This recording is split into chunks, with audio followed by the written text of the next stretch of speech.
You and me are not the same. Worth the pain just to make you sweat. You try to tell me that you're over it, yeah. You know I love you, you know I love you. You got something to say. Take me undercover. You'll be my cannibal lover. Blood red lips screaming. Take me undercover. You'll be my cannibal lover. Blood red lips screaming.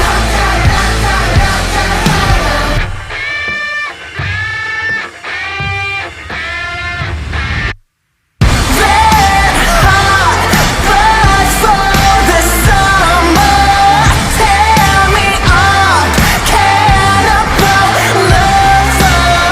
Red hot blood for the summer. Tear me up, cannibal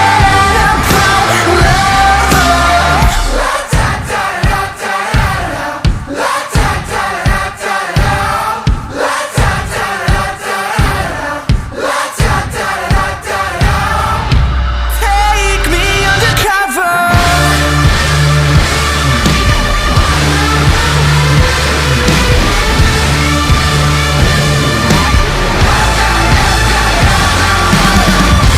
Take me undercover.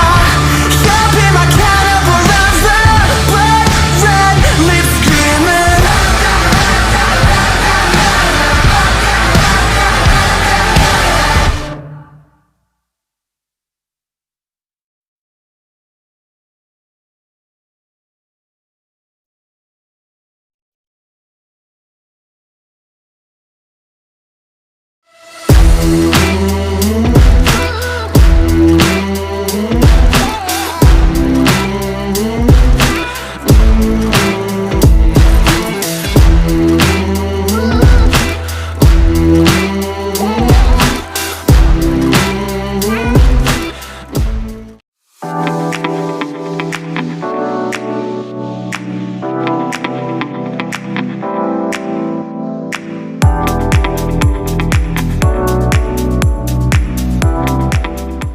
Horário de família, então manda saldo para Cabo Verde através do Serviço de Saldo Internacional de CV Móvel. Uma que pode fazer através de drink.com ou pode fazer através de mobilecharge.com ou pode localizar pontos de venda que está disponível no país que você está.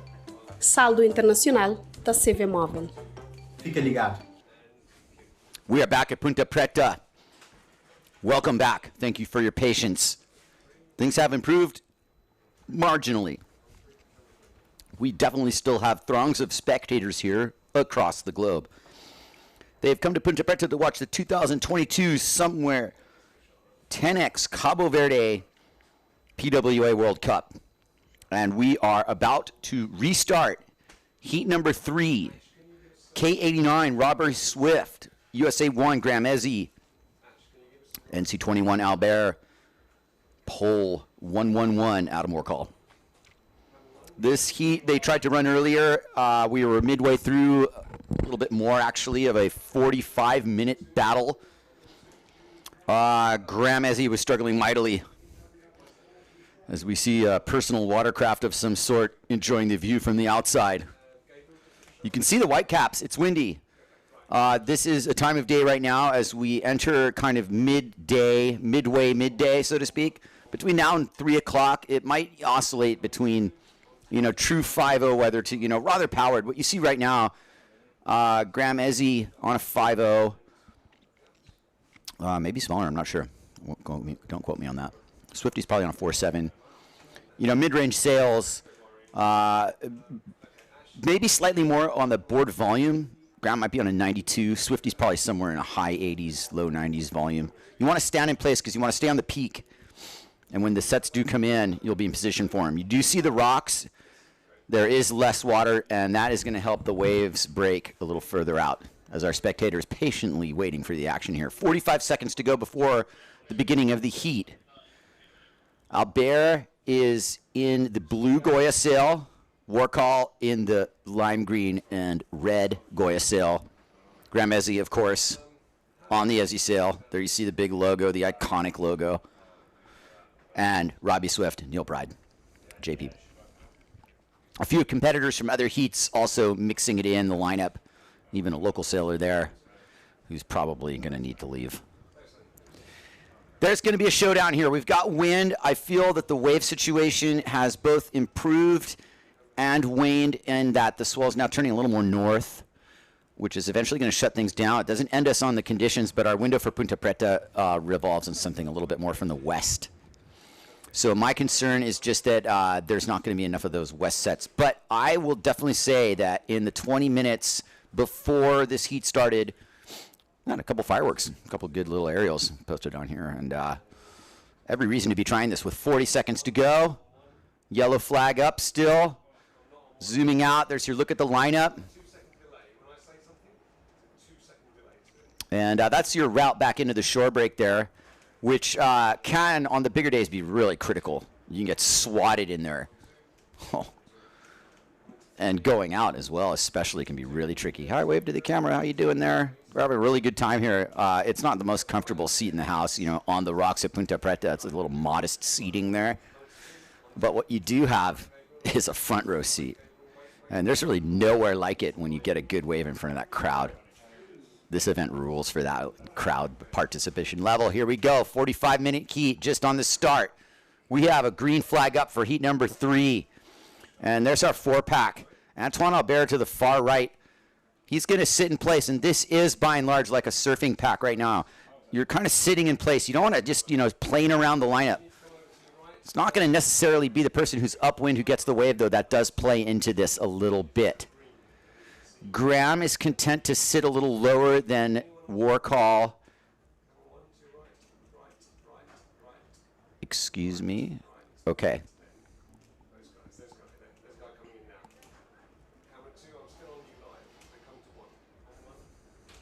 There we go. Robbie Swift.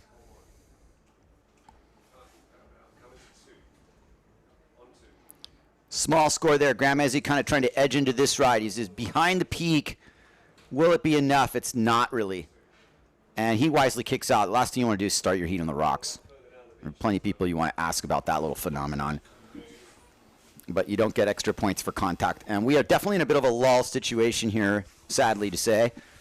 But that's why these are long heats. And that is also why we are patiently waiting here on the beach for action, because these people want to cheer on their favorite riders, right? We got a strong Cabo Verde contingent. Whenever Josh Angulo was riding a wave back in Heat 2, you heard the crowd. And Josh, you know, second in that heat, you know, happy just to advance. That's the name of the game right now. And any 4 of these guys will tell you, first or second, and I'm fine.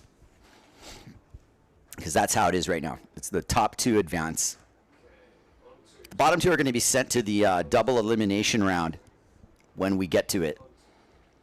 And that will dictate how we get back to the top 8 as we move right along here.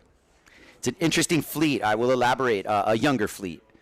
In the 2 years that have passed since we last had organized competition in the wave division of the PWA,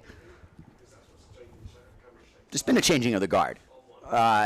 You know, someone like Graham Ezzy isn't a new face in the crowd. He's a veteran of the tour and certainly wants to take advantage of a situation where an event like Cabo Verde really gives him a good head start to the year. And nothing's given here. This is also, you know, part of the game. Being patient, having a plan, waiting for those waves as the judges are kind of not being given anything to judge, but just keeping their minds on the game and the scale at hand. What's the important thing they want to watch? I listened to Duncan Coombs this morning. Every word. And he was talking about, you know, more vertical approach, utilizing the most critical part of the wave, speed, power and flow, of course. But most importantly, he was emphasizing that vertical critical approach to riding that we want to see here. And these people here, well, they may know like the exact differences. They like a good wave ride with a nice aerial at the end, just like anyone else. And that, I think, wows the crowd as well, that airtime. Ponta Preta is so well known for it. Graham Ezzy pumping furiously, and there is a bit of a lump below him. And you just see these waves slowly grow now under his feet. He's going to get a score here, hopefully. Graham Ezzy, good little spray. He has to do a check turn, keep his speed up, and kick out. So a score nonetheless. That's something that's going to, you know, be on his mantelpiece at the end of a career? Probably not. It was worth getting on the board here and putting himself in the rotation. And that is our 4-pack of sailors here. Actually, the gun sales rider is not part of this organized event. And Water Patrol might need to go tell him to leave the area. 2.0 for Swifty. Graham on a .88 for his effort. Albert's not on the board, and Warcall not as well. 40 minutes. We've got 5 minutes into heat number 3. Duncan watching closely. I feel that the approach he will take now might be, you know, if you can't start, you can't finish, he said. Well, this is true. I don't see really what the difference would be if he holds it or cancels it one way or the other. You're going to have some heats that have some pretty big lapses. And at a certain point, you're going to have to do the math and figure if, you know, this is contestable or not. But right now, we're just holding hope that this lower tide and this swing is usually when Ponta Preta likes to show its face again. You get a little bit better wave shape, and we get some action. Here comes Robbie Swift entering the sling here. This is what you do. You sail from behind the peak. The thing grows on you as it hits the point. Robbie's going to get a ride out of this. This will be a head-high wave by the time it hits the reef and breaks. Maybe not quite head-high. Not for Robbie, anyway. Almost. Nice aerial for Swifty. Good aim on the landing and a good read for the wave itself. He read this perfectly, and he's out.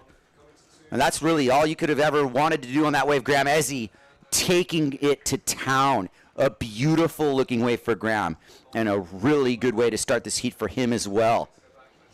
Graham with some excellent wave selection there, and I think there might have been some fireworks previously to that. Graham lands the floater out the back instead of going on the rocks, expertly ridden.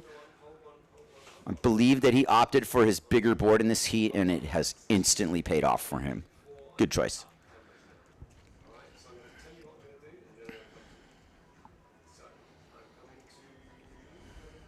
Okay, Antoine Albert, no dice. We'll see what we got for Graham Ezzy's wave. Swifty as well on the board. Ezzy in first, 5.13. He got 4.5 on that last wave. Swifty's total, 4.5. One ride, I guess. Albert and Warcar not on the board here. 38-38 to go. Albert's about to be on the board. This is a nice selection here. A classic little Ponta Preta, shoulder high. A little bigger. It's not the biggest dude. He got a check turn out of that, and he's going to head down to the point to see if a little airtime can happen. He connects the air, and he connects the kick out and lives to sail another day. And that's the name of the game here. Here comes Adam Warcall. Can he pump into this? Does he have the offshore wave riding regimen down? He sure does. Here goes Warcall, rail to rail. Gets on his back foot, gets under, and kicks out. Sometimes Ponta Preta kind of decides the rotation all on its own. You got to play into it. You got to get into that cycle where you're catching waves. It's not always that easy. And as you see, there's not a ton of waves on offer when the sets do roll in. I wonder what the odds in the casino are here. I got a casino nearby. This is some bets on the wave ceiling here. Does anybody want to open up the betting? Who's your money on? Right now, your money should be on Swifty. Look at his wave catching ability that his gear has there. Most people wouldn't have had enough drive to catch that wave. That was an impressive use of his apparent wind. Bing! Nice aerial for Swifty, lofting over it. Thousands of dollars worth of gear now at risk going on the rocks, but he does the smart kick out, and there's nothing behind him. We were getting away with this all day yesterday. Just chancing these aerials in front of the rocks, knowing that there's likelihood of it being a big, significant wave behind you is pretty minimal. And that might have looked worse than it really was, and he is out of there. And lives to sail another day, I hope. Ooh, that might not get him. No, he's good. You just swim a little bit and you're clean. Clean living for Robbie Swift, who has to be considered a world title contender by anybody on this tour. He's a very well-rounded sailor, good on both tacks, and his Maui acumen speaks loudly to his adaptability to a place like Ponta Preta. This tour start is a dream come true for him as well. And the UK contingent would love nothing else than Swifty to get a really good head start here. Here are the judges. They have a little word with each other. I think this heat's being judged just about perfectly. You know, Swifty just has a little bit more amplitude than Ezzy. Ezzy really certainly put in a good effort there, though. And that's a really good score line. You're 6'5", 5'5", you're in the better than good range. And that's based on a scale that Duncan, you know, I saw a guy, you know, get 3 turns all the way through and hit it, and he's like 3.5. Because you have to accommodate for the scale here at Ponta Preta. The upside here, I mean, you could turn it up to 100. Where these guys are standing still, Albert right there on the blue sail, this wave goes all the way through to the shore break from outside of that. But today's a little different. It's kind of more of a knife fight, switchblade style. And these guys, you know, watching, it's entertainment. This is the first time, you know, you gather this tribe in a long time. There's a lot of history down here at Ponta Preta. They remember 2007, 2008, 2010, 2009. It was an amazing time, and I feel that, you know, people who are fans of the sport like to just say, hey, I was there that year, you know, like it almost is secondary at the end of the day to the conditions. Of course, just the event itself and what it lends itself to, but man, just like the bit of the history behind it. I certainly felt that last night. We had a session out here, and let me just say that, you know, some of the people who hadn't sailed Ponta Preta before but had seen it, you know, all the years in the movies, it seemed like kind of an emotional moment. And for real, like, you know, growing up, things like that make a big impression on you. And I believe that the sailing body itself demanded at the end of last year that we go to some high quality locations. So let's go for some replays from this heat. Here's Swifty, full head of steam, high line, and really watch the lip line here. The lip throws and he goes, boom. He doesn't wait until that lip's throwing. He's got enough speed that he's going to be able to do that, you know, on the kick out twice. Here's Graham Ezzy's effort. This one comes from behind, too. This is a really good punt for the size there. Bam, Graham. And no, he's not hooked in. Boom, Swifty. Robbie Swift, you know, takes care of his body and takes care of his gear. And he understands, you know, that that's part of the important things you have to consider. But he's become a much better competitor in terms of his tactical savvy. Swifty for a while there would let things get dictated to him no longer. He's made the adjustments gear wiser. He can dictate the pace and not fall victim to what other people want to do. I mean, he has sailed some really tough heats and come out on top before. And has gotten 10-point rides at Hokipa. And Graham as well, you know, no stranger to this highest echelon of performance. On a day like today, within the span of what I've been talking about in those replays, you know, we would have had some exchanges in the heat. And that's the painful part about this, is that, like, we got 45-minute heats where there's, you know, maybe 5 good wave rides. So you guys got to kind of suffer and listen to me elaborate on that a little bit. But the point is that it is still contestable within all of that. And as Duncan had pulled the plug previously, I kind of get the feeling this time he's going to let it roll. And you get baited into some of these guinea pig heats, and these guys went out earlier and didn't get scored. This time, you know, like one way or the other, I would like to see it go through. I think enough has happened. And if you're Adam Warcall and Antoine Albert, you probably don't feel that way. But unfortunately, they might be the only people that really even care. That's what competition is. That's how you separate the field. We do have a bit of a set here in the mid part that's breaking under the pack. And you see the whitewater from that. This was a bit of a misjudged line here from our riders. But Adam Warcall is on a screamer. And that's a nice bottom turn from the pole. In pole position, and he is unfortunately looking like he's a bit deep here, folks.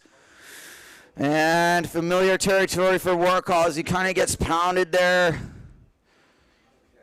But that was a gorgeous wave, and it deserved to be cracked with a big air. And I think Warcall just hesitated, and all of a sudden ended up on a wave that he didn't want to be on exactly. And there's enough whitewater here for him to get the experience, because as I look down on the reef, he's on it. That's all it takes, you guys. I wonder if you get a replay of that. Adam is dealing with it. Graham is trying to get back into the scheme of things, because he's kind of completed rides here and gotten on the board. And like I was saying, Ponta Preta does have a tendency to do the separation and the judging all on its own. Graham Ezzy absorbs this in a beautiful peeling African wave worth traveling halfway across the world, as he just punts an aerial right in front of the rocks and the cameras without a care. Beautiful ride there. Antoine Albert, I didn't see the first part of this wave, but it doesn't really look like a big wave. But a wave nonetheless, and a score nonetheless. And if you're splitting hairs like Warcall and Albert are doing, they'll just take whatever they can get. Adam Warcall with the nice local assistance there. The pride of Poland here on the men's side of the World Tour. Taking a little stroll with 30 minutes to go. So 15 minutes into this, which would normally have been, in some cases, the duration of a single heat. We're like packing 3 heats into one here. Well, Warcall with the 2.62s in third. Albert hasn't really cracked the 2-point threshold. Graham Ezzy jumps into first now with that effort on that last wave, which had moments. I really enjoy Graham's riding, because what Graham does and has learned how to do in competition and out of competition is he rides the wave the way it's asking to be ridden. Generally speaking, that is his game. Some people have this competition strategy of like, I'm going to do the biggest air, one single air. Graham looks at a wave and like, maybe that wave is asking to be, sliced 3 times before the air. And he can read it. And I must say, having ridden for Taboo boards, not quite 10 years, but well over 5, that's become a really a good point for his riding is Fabian Vollenreider's, shapes. And that's not a lot for Graham sailing. It's a very good combination with his Ezzy sails, I might add. As our resident Thrillcraft sporting holiday, Adam Warcall heading down. Now look at the wave grow. Now, similarly speaking, that thing shut him down, but he catches the clue here, and it's over. Right there. And he knew it. And Graham, on the other hand, picked a better wave. And that's just the tail of the tape. And Graham really, rail to rail. Just the subtleties of his rail work. And the fact that he punted that air and made it, it's a make. Good deal. Not a kick out, doesn't matter. Albert grabs his boom wide, and Miguet's floats down in a single air, one hit. So I think you're looking at Graham and Swifty pretty firmly here. Swifty might be wise to kind of seal the deal and get a nug, but that's not entirely in his control. And Albert actually is scrapping it pretty close to Swifty here. Unfortunately for Warcall, I don't know, what they're going to give him for that outside of it. But what's happened here is Albert is utilizing the fact that you're counting 2 waves to his advantage, because he is closing the gap on Swifty here. And one more good scoring ride from Albert, he's going to pass Swifty. So Swifty needs to find one and shut the door.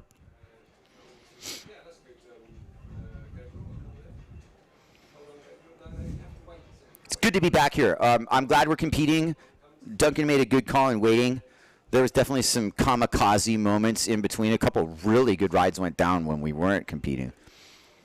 And it's my hope that we've, gotten to this point where the tide difference can help us out. Thanks, camera number whatever, bro. Stay busy. Do what Cliff Webb tells you to do. Swifty did something there in between. I don't know what that could have been possibly on that offering. But it did 2 things. It got him maybe another backup score, sure, just to create a little more distance, because the majority of his score, he's got like a point something, and then that good 4 or 5 that he got. But just by doing like a 2-turn wobble bobble, he creates a little distance between Albert. Is it a comfort zone? I don't know. Not as much as a 5-point ride would be. So you could argue that Swifty took himself out of position, but there's no priority here. Tell me about it. You should see the free sailing. Priority. Oh, man. Well, you know, that's why we played the game, folks. We are here to separate this field of 32 of the world's best wave sailers. I, you know, won't mince words, basically on the overall level of the tour and from how far away we are. Those people look like they're from Finland. Päivä. Mitä kuuluu? Graham Ezzy lives part-time in Hamburg, Germany. We're going to be doing some missions. I'm going to drag him up to some of the places I go in Norway. And probably try and talk him into leaving some of his gear here and make life easy for you when you come back here. You're in Hamburg. You're halfway to Cabo Verde. You're in way better shape than you are if you're on Maui. Try and come here and score when this place fires like I do. It's all about the strategy. This place is, you know, a fable in its own right, but it is as elusive as it gets. As you guys are seeing this hit and miss quantity here. But here is Adam Warkhol on a wave. Okay, anyway, kick out Warkhol. Swifty's on a wave. The crowd was, you know, ready to let a roar, as you could see there, but they were let down with a little bit of Ponta Preta's hit and miss nature. Antoine Albert, you know, critical as it was, that was a pretty decent looking turn. And I assure you, based on Duncan's criteria, that one turn might get rewarded more than a streaky wave with a jump garial. There, I said it.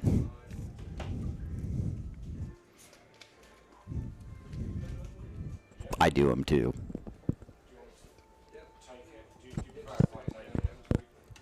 All right, we got some replay. Let's throw that down there.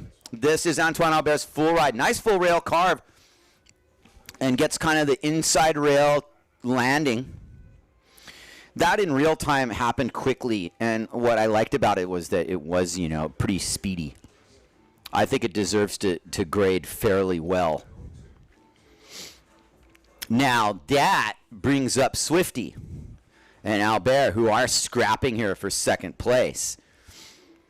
Swifty had himself just this little ticker squicker, and it just didn't necessarily look like a difference maker there. Is he holding on to what he needs here? A 2.5 and a 4.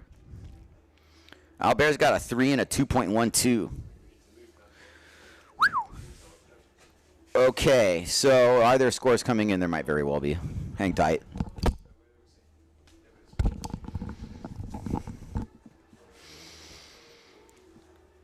$23.20. I'm pretty gripped. This is a stacked heat, and the next couple few are also stacked, and that's the reality here in round one. It's the top 32 in the world. There are no easy heats, even though there kind of is one coming up. But that's just my opinion. Every reason to be gripped here. Here comes Swifty way from downtown. This is going to be a good one for him. This one's going to grow into a good wave. Here, stay steady on us. There's a nice aerial from Swifty. Powering down the line, like totally not quitting on this close to 3 aerial waves. Robert Swift on behind him. Antoine Albert on just a difference maker.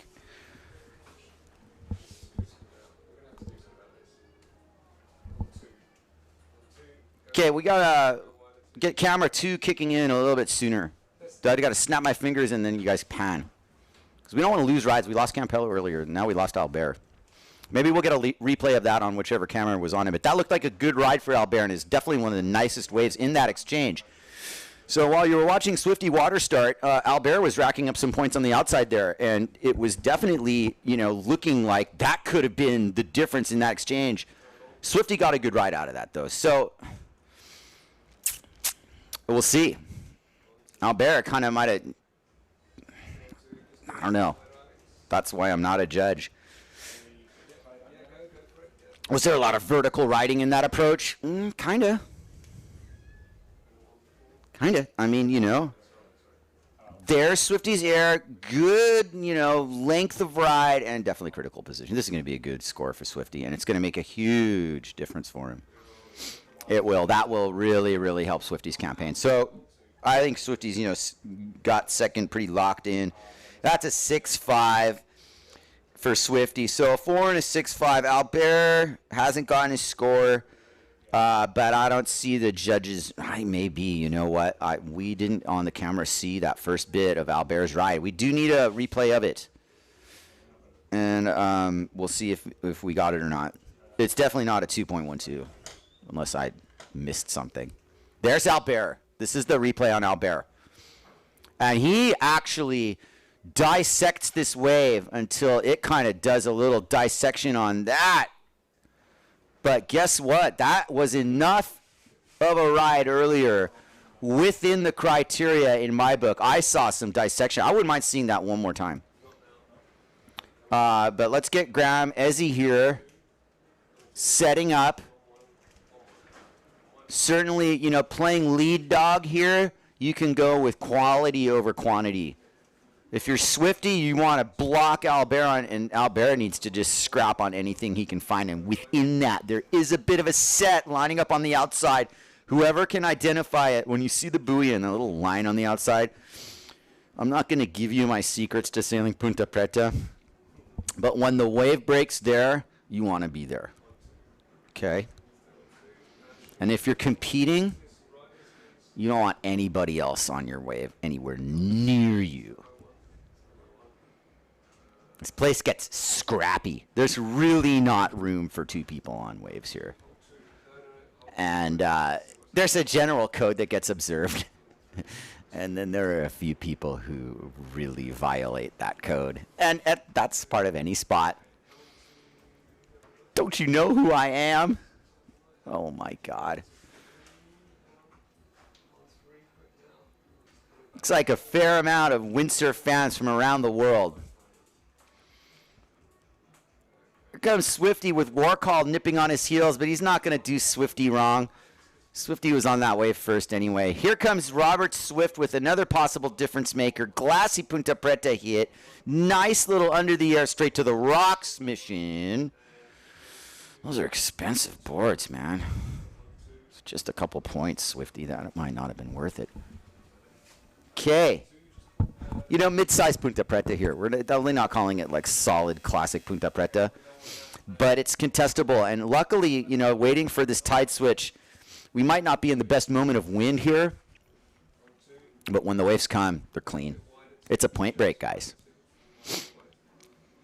That on its day, on the far side of your screen there, 8-foot waves, Hawaiian are rolling in for 300 meters. It is a miracle spot when it's on. Okay, what do we got on replay here? This is Robbie Swift's latest offering for the judges. A rather wide-angled bottom turn into a cutback to avoid the rocks, which he did. And his board's probably still watertight, though. Look at those rocks. Oh, yeah. So Swifty's still he's not sinky. Oh my goodness.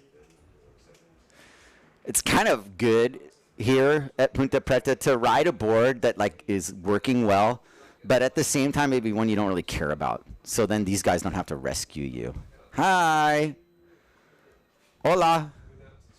Everybody's really super friendly here, as you noticed.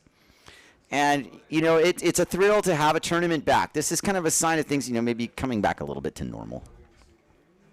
It wasn't, necessarily easy to get into the country, Portugal and everywhere else I had to come. There are a lot of forms to sign and tests to take. But I must say, the vibe here on the island is at an all-time high, and people are taking good care of this place. It's in really good shape. I think it should attract, any level of tourist. It's got something very unique to offer that, going to other places might not. Cabo Verde is a really good resort destination, especially in the winter. Such a big differential between, winter and summer in Europe, and it's a good place to get away. I look forward to spending many years here, teaching my kids how to wave ride and hanging with Josh and Hosea, Jeremiah, and brother Noah, and all my friends here I've met over the last 26 years of coming here. Like I said, everyone's so friendly, and I just appreciate everybody being so welcoming. And you know, this event itself being back is a really big deal, obviously because of the track record and history of it.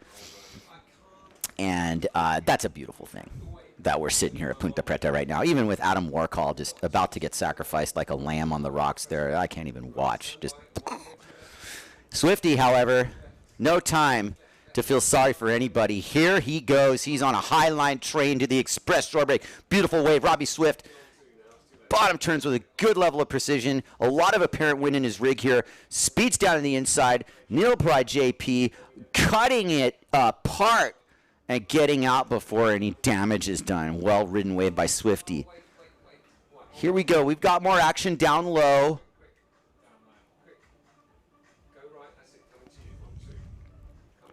Up top, I mean. Thank you. That's what I'm talking about. Now, that's Graham Ezzy and Warcall in front of him, who looks like he... No, that was Albert, sorry. Albert, no stranger to reef breaks, man. I won't elaborate on the spots he sails or the names or anything. But damn.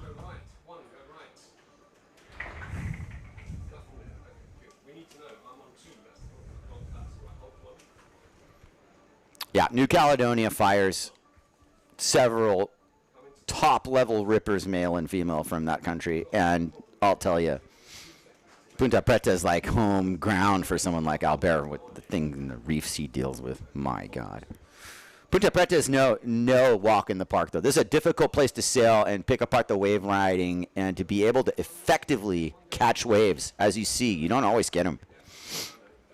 And that's no sleep lost on missing that wave. 14 minutes left in this heat. Swifty created the distance he needed. Did he take first place is my next question as I check PWAWorldTour.com. It appears as if Ezzy is still in the lead. Swift backing it up, mid-level twos. The 4 and the 6.5 are his best scores. So I don't think, you know, the differential between first and second is 1 point. And Graham holds his lead. I'm proud of Graham. He put a good heat together here. It's not over yet, but he's in a really, really good position against a fleet of great competitors. Albert can steal this with a super high score, but he's got to achieve something a little bit beyond what he's been doing. And our onlookers are gripped. They're like, this is like a gladiator arena. Does it beat a soccer game? I think it kind of does, personally. Use a couple more waves, though. Thanks for hanging in here at the PWA 2022 SOMWR 10x Cabo Verde PWA World Cup. Thank you to our title sponsor, SOMWR 10x, for kicking down and getting this contest a place it rightfully deserves to be in the open ocean with ground swells rolling in. And I'll tell you, let's make this a tradition every year and get this event off the ground as the first event of the year on the PWA Tour. You'll have a really balanced tour. And your world champion will be somebody who sells on all points well. Like our current champion, Coster, for instance, sealed his last world title at Hokipa. There's Swifty again, going vertical, listening to head judge Duncan. Just not the height that he would have wanted. And maybe that little scrapey, like, you know, kick out thing, maybe a little bit better than the score that I saw they gave him to. And Albert right there might have wanted to crack an air. I'm always guilty of going for the soul slash instead of cracking a big air. Regardless, here comes Graham Ezzy. And he is riding a beeline somewhere. I think he might just be making an equipment change, heading back down, realizing the timing of everything. Something like that. If he's confident enough to leave the competition area to make a change, I think he's in a good position to do it. But this place can shock you with a logo high set out of nowhere, and then you'll really regret a decision like that. But I don't think Graham is one of those people who are necessarily cursed to have that happen. He's done the hard work and gotten 2 really good scores. I mean, a 4.62 and a 6.88 is outstanding. 4.0 and a 6.5 for Swifty. They're definitely in similar territory. Albert, you know, 3-point rides. 2.88 for that last one. If you were grading the wave Albert was on in terms of the scoring potential of it, that could have been a lot more than a 2.88. And I think the judges did kind of punish him a little bit. They were like, dude, come on. I thought he ripped it. I would have given him a little more than a 2.8. Not much, though, and not to the point where it was nipping on Swifty's heels, because he's comfortably ahead here. And this now, with 10 minutes and change, becomes a game of keep away. Albert knows it, and I can assure you that Warcall, sitting with a 0.5 and a 2.12 for all his efforts, not only feels like he's kind of at the bottom of the food chain, but probably realizes that he had his opportunity on a wave or two and just kind of bobbled it. But he's a great sailor, and he's also somebody I consider very well-rounded. He's also very good on port tack. So we'll shake this off. It's not over yet. Is he wholly capable of getting into the lead? Sure. Do I know personally from having sailed with Ezzy and Swift over the years that they're not going to relinquish an opportunity like that with the death grip that they have on it? Not a chance, buddy. These guys are ballers, and they are not going to let anything slip through their fingers. Not going to happen. There's no priority, granted, but there is a code of conduct, and nobody's going to burn anybody. Well, I can't say that for sure. And I won't name names and get into that either. Oh, that's funny stuff. All 4 of these guys are capable of going far in this contest. This was one of those gnarly heats I was talking about for sure. Why don't we pepper a couple replays in? They don't necessarily have to be from this heat either. We could go a little deeper. I'd love to see Campello's wave again. We've got highlight reel material here. Here comes Antoine Albert's wave, though. Boom. Nice little re-entry there. We'll stick with this heat, I suppose. There's Swifty again. Revving it up. Robbie has been texting me early for coffee. And, you know, this morning and yesterday morning, it was like coffee number 2 came in at like 7 o'clock in the morning. And that's perfect. I just didn't quite make the call yesterday. Like, I think what he was doing as Albert just slices through this perfect-looking wave. I don't care, you know, the score. That's a beautiful wave. Anyway, Swifty, I think, was checking in on me and making sure I wasn't, like, somewhere scoring on my own. He's like, oh, you're going to come to the center 5 minutes. So right when I pull up to the center, Swifty's, like, driving away. He's like, safe. Cachadori's not getting anything somewhere else. I'm good to go. Okay, second coffee. Bam. And now putting in a good performance in her first heat. This is definitely going to make him happy to, you know, be through on this round. He's got full respect for Graham and Albert and Adam. But I think Swifty knows that him and Graham are in the driver's seat here. And between Graham and Swifty, neither of them care if they're first or second. I think the advancing is the most important part. At this point, nobody likes a round 1 shocker. Not when world titles are on the line. Not when you're at Ponta Preta filming with your high-definition camera. Swifty has found a lower bowl. This is a gorgeous offering. And he really played this wisely. And you see the wave-catching ability of his gear, the Neil Pride sail, handling this apparent wind beautifully. Stay with Swifty here. Nice bottom turn. Clean, green, African wave machine. Kick out. Live to sail another day. I like it. War call. Important moment for him in this heat. And the apparent wind kind of fighting his... Oh, yeah. Okay, there he goes. There's his plan. I see. He's just going to wrap that around. He was waiting to do that. And he did wrap that turnaround. What happens when you wrap a turnaround at Ponta Preta is that you let the wave pass you up. And then this next wave's going to break wide, and you're going to have a little ordeal. Right now, Adam's swimming and maybe on the rocks. And Antoine Albert doing the tour.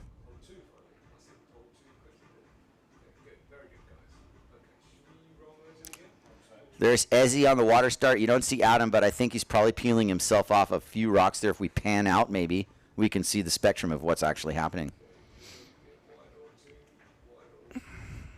6 minutes and 40 seconds left in heat number 3. This one is going to count. We had a sufficient amount of scores in action here. We grinded through another one. Adam is safe. Transferring himself off the rocks there. Warcall 3.25. Antoine Albert 1.12. Give Swift a 1.5. Here's your replay. Bottom turn and a little bit of a lazy air right there. Boom. We're in the middle of the day here in Cabo Verde. Things are slowing down a little in the African heat as we kind of melt in the desert sun. But I am safely in a container of some sort here with our production crew, our ace here, PWA production crew. Thank you for the hard work you're doing, Mr. Cliff Webb. It's fantastic to be working with you after all these years, media ace that you are. And good job getting this together here. We are in Africa, so appreciate the fact that this is actually, working in its... You guys have a show here. Not the easiest thing to accomplish. Trust me. This is way beyond some of the earlier efforts like the trilogy, you guys. Here comes a deep nugget. And Adam Warcall, if he reads this, that's Albert, if he reads this correctly, he can really be on a good wave here. You see how you can get into it from behind, so offshore. Antoine Albert with his Goya rig. Kicking into this wave. Is he going to crack an air? He certainly does. Does he pull it out? No, he does a lobster dive. And that will be highlight material for all kinds of different reasons as we find Robert Swift. Hello, Robbie. Beautiful riding for Mr. Swift. And while it might not be a difference maker score, nobody else that was in contention got on that wave, and that's kind of now playing defense. Swifty is out and back for more. I don't think he's nipping on Graham's heels. At this point with 4:35, they're going to play exchanges here. Graham certainly doesn't want to do nothing. But Graham, to his credit, got what he needed to get done a while ago. And I think he's, in a way, kind of shut his strategy in terms of, wave selection. I think he's really actually watching what's happening and realizing, oh, Swifty's on a wave. Okay, that's fine. But if anybody else is, such as Antoine Albert, is going to catch the clue. God, don't do that. No, no, no, no. You always lift the mast tip before you clear the shore break. Therefore, the rig doesn't mash you into the reef. Did he just break his sail? No, just the sticker. Okay, he's fine. Watch your sail number, dude. Oh, man. That's the rocks. Welcome to them. And, now what do? You have to walk. Where's the urgency? There is no urgency. And you know what? He knows his heat's probably done. He's having a little conversation, and he's kind of like, you know what? Okay, I'm walking. I'm on my 4.2 Goya rig. It's not full of holes. I'm able to go back out, but he's not rushing like Anguilla would have been. His heat's probably over. It's looking like Swift and Ezzy. Let's see what the casino says here. Yep, casino, Santa Maria. They're calling Swifty, actually. Anybody want to take that bet over Graham? What, are they seeing the miracle finish here? 249. Who's got me? 100 euros on Swifty to finish first in the seat. Going once, going twice. Come on, Swifty, $100. Nobody? I don't blame you. Ezzy's got a death grip on this thing, a full point ahead of Swifty. How could Swifty possibly steal this from Graham, right? Swifty is a steely competitor who could steal this from Graham in a second, but it won't matter because Antoine Albert's walking slowly to rig. The rigging area, he's done.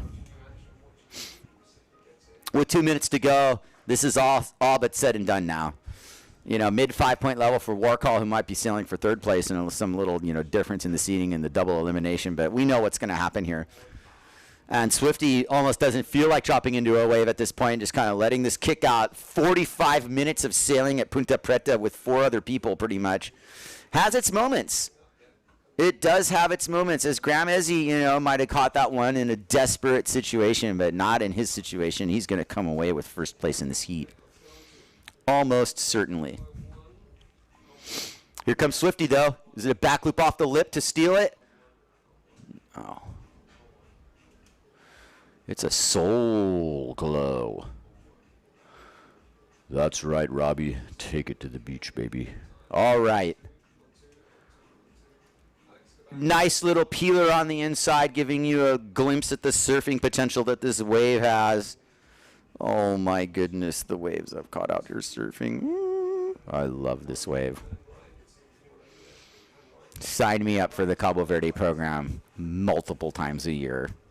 This place is all too essential to my cycle. And now I'll tell you, the PWA returning here is a really big deal for the sport, because they are bringing the world's top riders for the most part in terms of the overall riders. It would be a little different in a specialist event. You know, you'd get a little bit more of the Hukipa specialists and the starboard tack specialists, and a few of them are here, which is also credit to the PWA for, you know, allocating wildcards to the likes of Bernd Rodinger and a few others. Jake Shedaway, I think, benefited from a wildcard as well, and that was a very good choice. Shedaway should just be called Shredaway.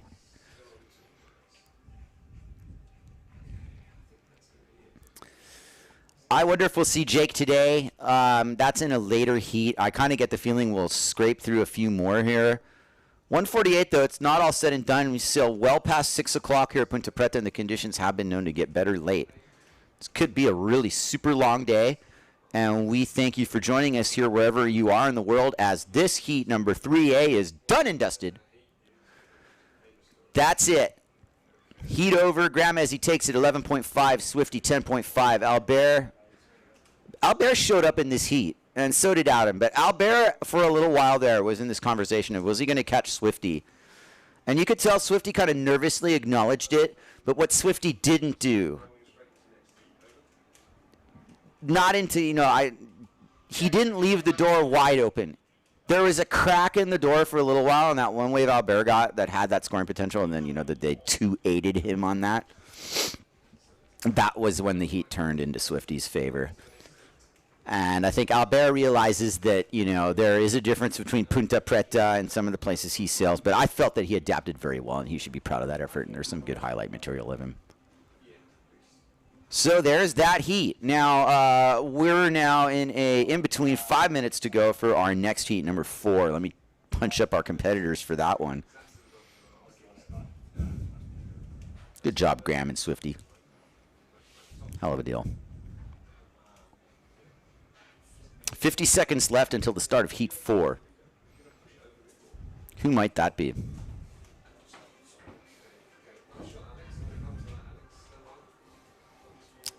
Oh, yes. This is a gnarly heat, okay? Starting off with F67 Flichet, who was one of the people who benefited. I think he got Kohlberg's wild card. And then Morgan Noiro, HI 101, the Oiseau.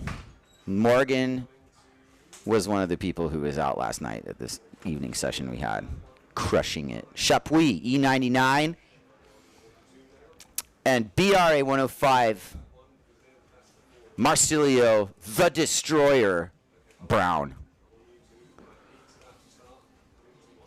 I'll start right with Marsilio as we watch Ezzy and Swifty going in. Brazinho is the sailor to your far right in the lime green Goya. He is the world champion from 2013, I believe. Somewhere around there. Brazinho has had some near misses on his second World Wave title. 2019 was one of them. Brazinho rightfully feels that had he been able to sail a few of his remaining heats in the Aloha Classic, he would have well become world champion. And he knows what it's like to win. And he puts in his time. And he loves coming here. And we have shared some amazing sessions out here. But right now, in this phase of his career, competition fuels so much for someone like Brazinho, because there are people nipping at his heels like Morgan Noiro here, who's going to start the scoring and get into a little bit of riding, but, you know, just to get on the board, get the jitters out, drop into a wave. Will that be a difference maker in his heat? No, it won't. I mean, all the most likely it won't. I hope it's not. I hope we're going to get something here. Brazinho got a look, but he kicked out. Now back to Brazinho. There's been some close calls, man, with him. And he, you know, first of all, doesn't have to define his career by competition, and certainly hasn't, as we see that he is also worthy of being called Jazinho, because that guy sails Piahi like nobody has ever sailed Piahi, and he has changed the game there. And that's nothing that any world title has anything to do with. That's called respect from your peers. That's also called respect from outside the world of windsurfing, actually. What he's done out there is on a monumental level. That's unprecedented, and he should get a lot of credit, and he gets a ton of respect within his peer group for it. And he's here at Ponta Preta waiting for the right wave to show the world exactly what he's made out of. He hasn't resorted to those little 1-point-something rides yet. And I get the feeling with Brazinho as well, is that it's so important for him to do this the right way and get on the right waves and get the right scores, that he's got to stay tough mentally to stay in that zone. All right.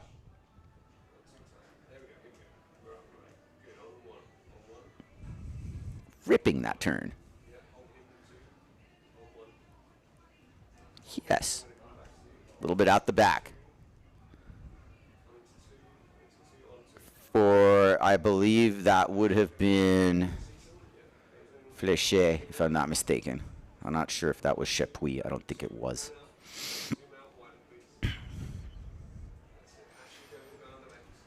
Okay, on the hot sail. That's Fléché. Okay, so that was Chapuis previously. This is Fléché. And, you know, you don't always get wild cards to Cabo Verde event, and you actually get on a wave in your first heat, man. This is what it's all about. You show up and blow up and get a score. You're in the game, you know. You'll talk about this moment. The first wave I ever rode at Ponta Preta was in a heat. It's not lost on me. This is a big deal for people to be here. This was not an easy contest to get into for anybody. And the interesting thing is the carryover from 2 years ago. This is basically the graduating class of 2019. So there's a bit of a time warp factor, but what also happened in the scope of the wildcards and the people who were kind of trying to break into the tour at the time, there was a younger thrust of competitors. And to be frank, not all of them are starboard tack savvy or even, you know, specialists. But, you know, that's why this event, I really feel the importance of mixing up the different environments that people sail in. Here's a replay. That's Chapuis, all right.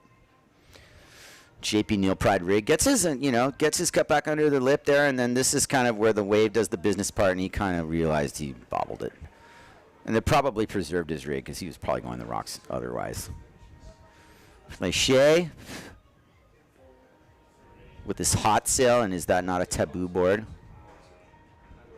I think it was. I can check for you.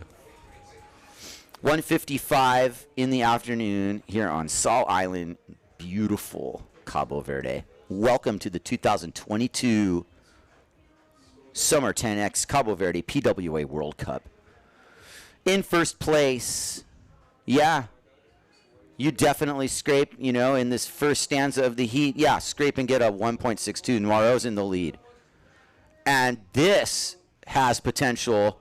Morgan up and under the lip and out. You know, kind of a critical hit. Just the wind bobbled on him. We're in this, like, mid-afternoon wind bubble. This place likes to blow early and late. Ooh, Brazinho, we missed a little bit up front there. But the destroyer has been destroying this wave. Look at the turns in front of the rocks.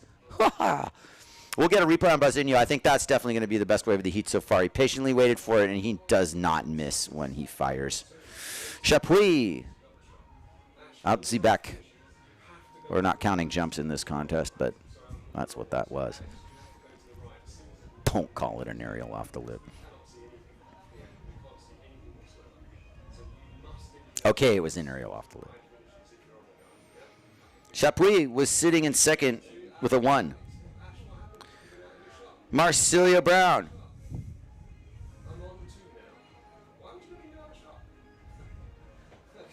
waiting for his score. I'd love a replay of Brasinho, please. The yellow sail, it shouldn't be too hard. I think we're going to see a lead change. There it is. I called it. Perfect timing. Similar situation as Graham and Swifty. We have Brown and Morgan. Kind of like the Hokipa posse just showed up to Cabo Verde and started taking scalps right away. Not surprised. Here goes Chapuis. Rounds out his bottom trains a little early, but he takes aim. And with no hesitation, jumps out the back. Not bad at all, though. You know, like a good-looking wave. Okay, let's see Brasinho's wave. The people want to see Brasinho's wave. We're not missing anything.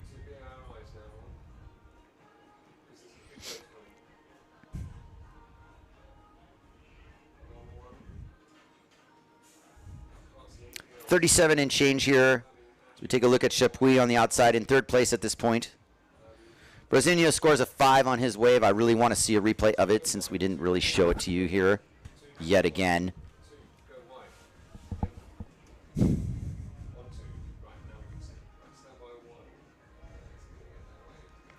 Interesting scenario here with Noiro nipping on Brasinho's heels. Is he going to force the issue? He sure can if he wants to. And he probably wished he did because Brasinho tacked out of that wave and Noiro's strictly on it now. And I don't think that Brasinho is like missing too much out of that. You have this little nipping on your heels phenomenon here. Here comes Noiro getting lifted up by this wave. He's on it.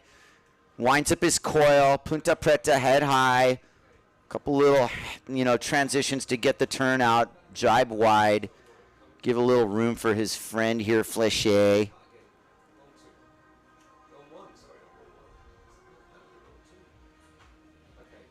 There we go.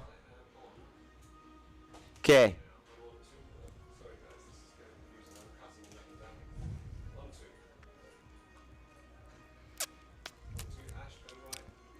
Yeah. Replay on Brasinho's 5 when we get it, please. We didn't get to see that.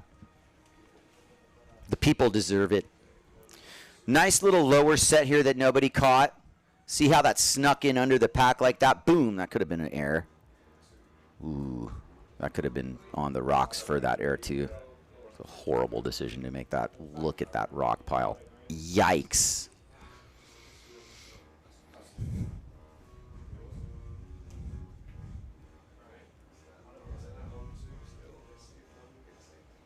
Morgan Noiro kind of lining up something here. He's not really got a full head of steam. He's not going to catch it. And that leaves him in kind of grovel mode. Things are kind of shaping up here. I mean, it is definitely Noiro. Brasinho, holding court here with a 5.38 heat total. Morgan's got a 4.12, so this is one score away. And certainly if somebody puts together a ride that's over 5 points, they're going to take the lead. And in a situation like this where there's such a difference, it can matter. Here comes Brasinho with nobody behind him. Camera, keep it on him, please. All right, here we go. Marcilio Brown, currently in the lead, sizes up his scoring opportunity here. He hits the reef, and he hits the gas. Brasinho, nice square bottom turn, a good head of spray, still spray. Big lofty air over the section, super dry. And driving over the section, beautiful green Cabo Verde, lovely aerial, bam, bam. Brasinho is just a monster. Here goes Chapuis. You're tight on him after his second hit. And that's a little floater line, but he just doesn't have the experience of riding starboard tack enough to have the savvy to re-enter there. And here comes Morgan blasting through the sky, but a kick out nonetheless, usually that third wave of the set. Running a little wide. Brasinho had a good wave there. Man, the rail work that guy has. For sure. one of my favorite sailors. Flechet, realizing that he's not on a sandy beach break. No, you're in an African reef break with dry rocks and people watching you.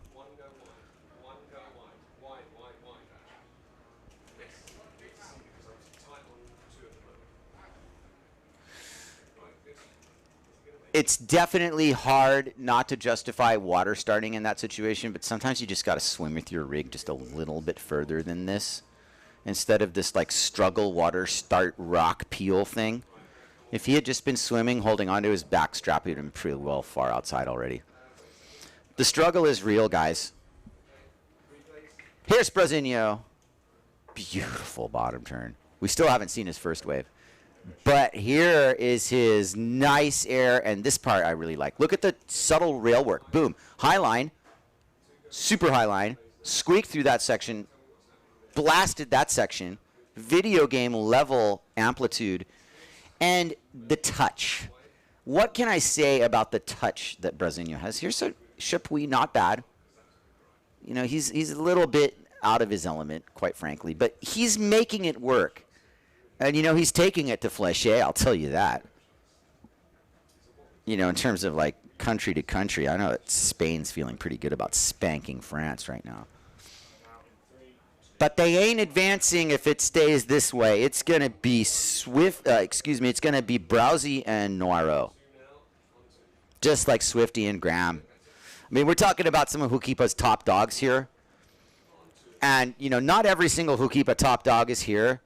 But a lot of the heavy hitters are. And the four of them that are in the driver's seat in these heats so far, there's a couple more coming. And as much as I want to count Angulo as a Hukipa dog, he knows that his time on the guardrail was a while ago. He changed his sail number to CV1, and he represents Cabo Verde. So he's got Hukipa pedigree and backyards pedigree, but he's a Cabo Verde boy. The Hukipa dogs, oh, man. What I see these guys do on a daily basis selling Hukipa is amazing. Brasinho's at the forefront of it. He's an absolute machine. I call him the Destroyer because he does have a level of panache that is just like completely obliterates waves. But he also values style, and you see it in his riding. He's not just going to look mechanical. It's not in his DNA. Here goes Brasinho. Watch this bottom turn. The speed is phenomenal. This guy knows what's up with wave riding and board placement, though that was rock dance material. And he's trying to force the issue. Chapuis behind him here. Oh, you missed Chapuis, but that was anyway the delay. What we want to do when the guy falls is immediately pan to the next camera. Don't wait that long. We miss half the ride. We can't. Rhymes with something else.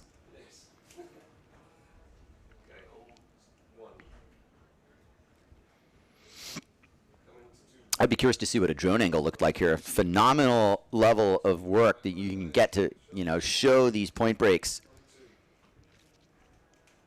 Even these smaller waves, there's a majestic nature to it. You know, we can talk forecast in a little while. What I want to focus on, you know, some people are asking, why aren't you up north? Isn't it, like, better up there? Well, no and no. And the reason today that we're here is because the swell direction is actually getting in here as we watch Brasinho, which would be the best day of the year in some places in the world. Boom. Look at the amplitude. And look at this. He sticks his nose right in here. And Chapuis with his offering. There we go. A little bit out the back. Jack. 29:01 remaining.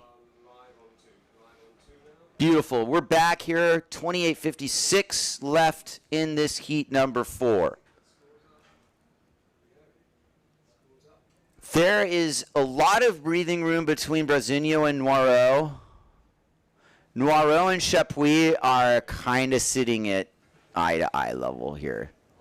Chapuis can definitely steal one from Noiro here if he's not careful. Noiro, however, is one good score away from shutting the door. So in a way, like Chapuis on his back and Noiro has the dagger raised above his head and he's staring at Chapuis going, look at me. Look at me.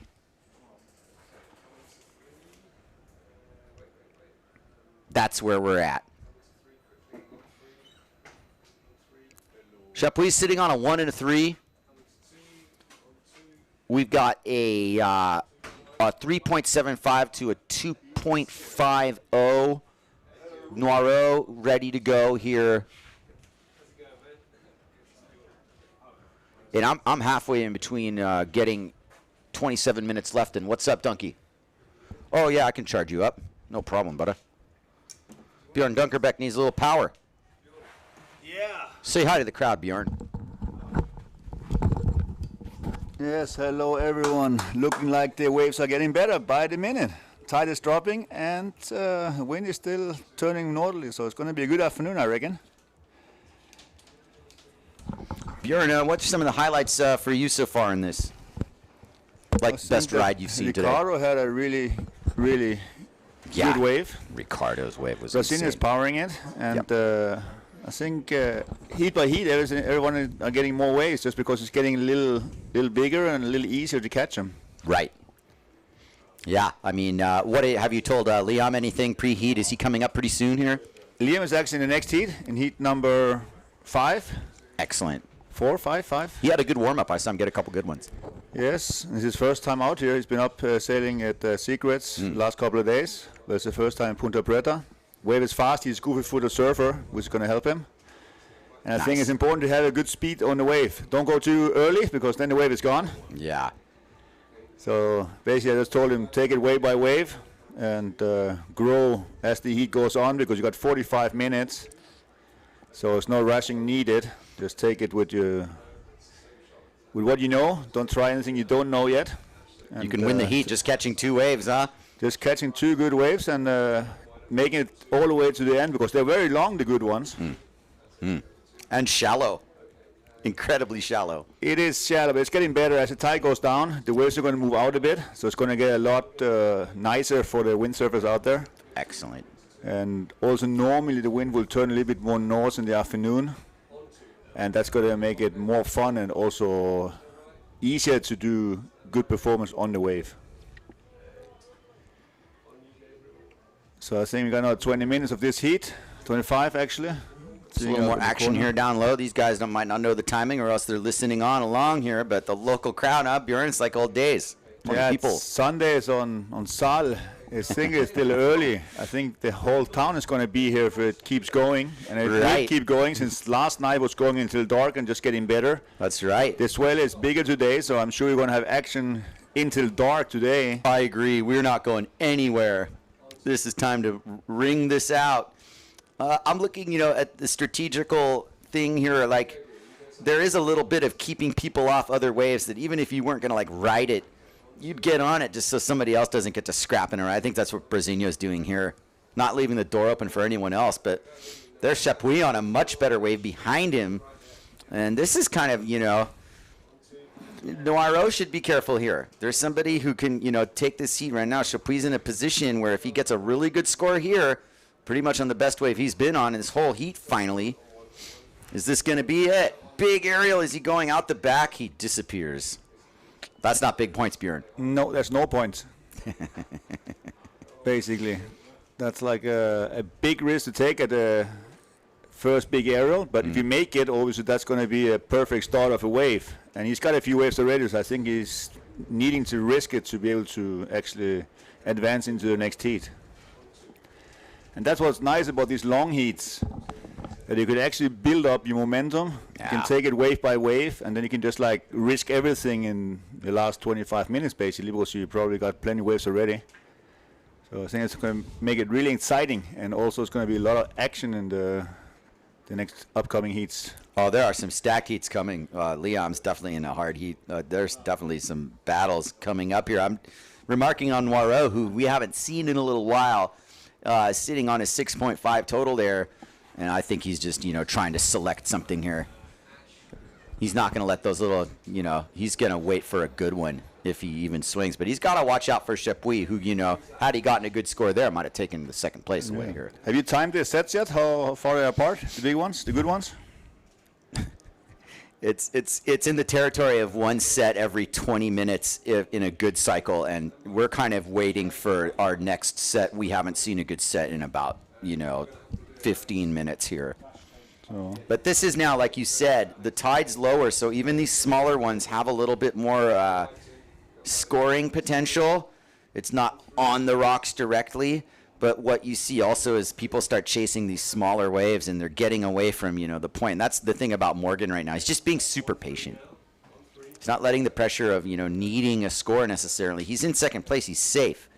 But what he can't afford to do is go for a small wave and have a set on the outside break. And that just can't happen in his position. Because there is no priority, but you have position. There's no priority. There's only keep an eye on the good sets and make sure you're on them. Yeah. Don't want to miss a set today, because there's only going to be 2 in your heat, maximum 3. Maximum. If you're really lucky. Oof. And then a couple of medium waves, of course.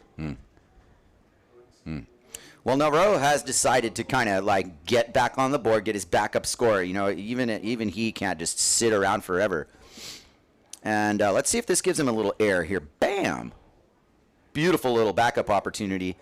And in the safe part of the reef, too, and kicks out. So that's probably his backup score. Now, I don't know how you're going to really score that more than something, but it does allow him to create a little separation from Chapuis, who couldn't take advantage the last time, unfortunately for him.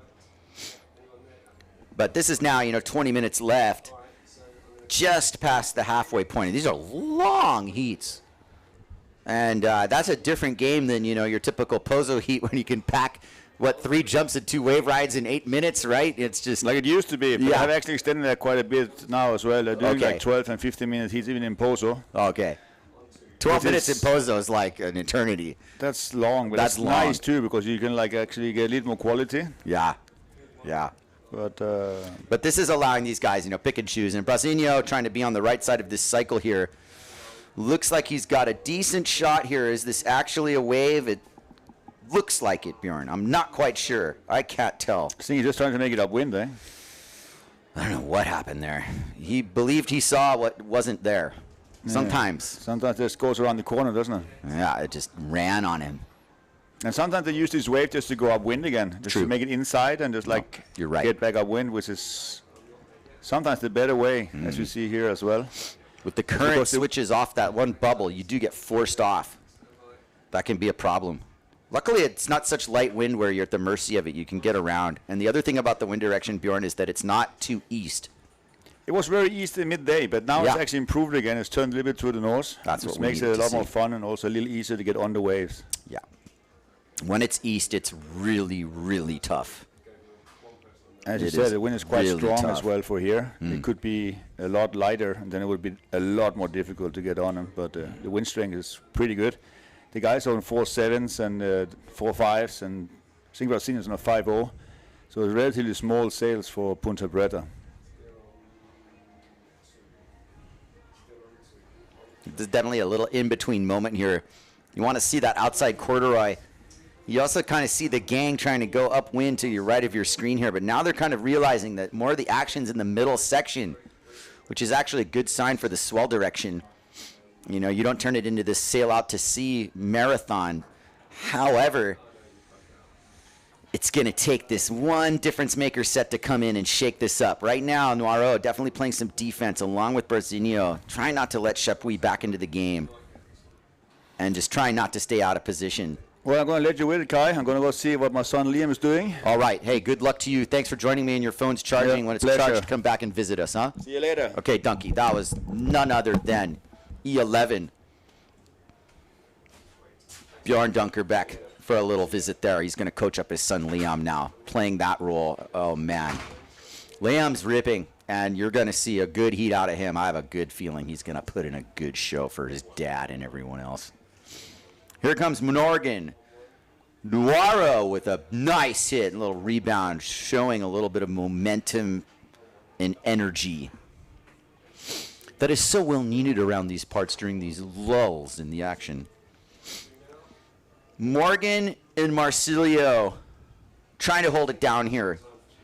Trying to get the scrappy Chapuis off his back. Flechet just happy to be in the game. Here's a replay of one of his waves. Nice bottom turn on that hot sail. Oh, loft sail, excuse me. Pardon me. Get my brands together.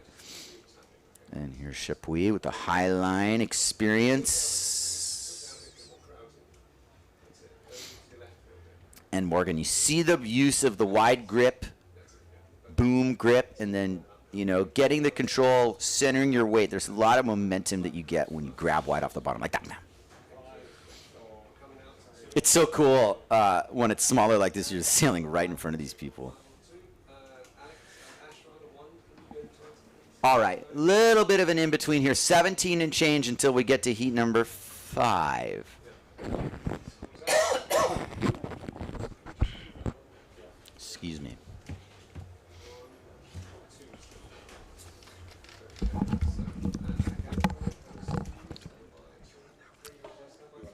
Check, check. Yep. Flipped it. Yes. So sabi. Hey, my friend. Where do you come from? What is your name? I'm the flycatcher. Born in Stanford, California. Moved to Maui when I was 16. Became a live stream commentator about 10 years ago. And haven't looked back, man. And this is such a nice payoff. Thank you, Ben Profit, by the way, for graciously giving me your spot here for this event. And I merely hope to be able to color this effectively using my years of experience on and off the water. Bringing it to you live here. Who would have thought some island off of Africa was going to be the start of the PWA World Tour 2022, and here we are. We demanded down-the-line conditions. We wanted to show the world what windsurfing can do in those conditions. And by and large, we're being rewarded by it. A little bit less than what we had hoped for, but that doesn't hurt. Nice little wheelie recovery, Morgan. You know, the head bobble was there, which, you know, your main boss at JP, Jason Polikow, used to great effectiveness over the years, is bobble that head in midair, and it looks like so much more dramatic. And when you do it on the landing with the little handlebar bobble, it's amazing. It looks like you actually like pulled like 5 Gs on your landing. Polikow would get huge points for it. Of course, after he had already lacerated the wave to smithereens anyway. Just a little added touch. Got to do something to separate yourself from the other competitors.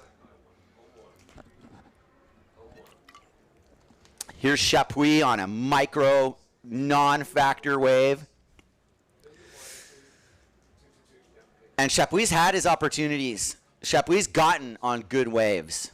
He just hasn't necessarily capitalized on them while he was riding them, unfortunately for him.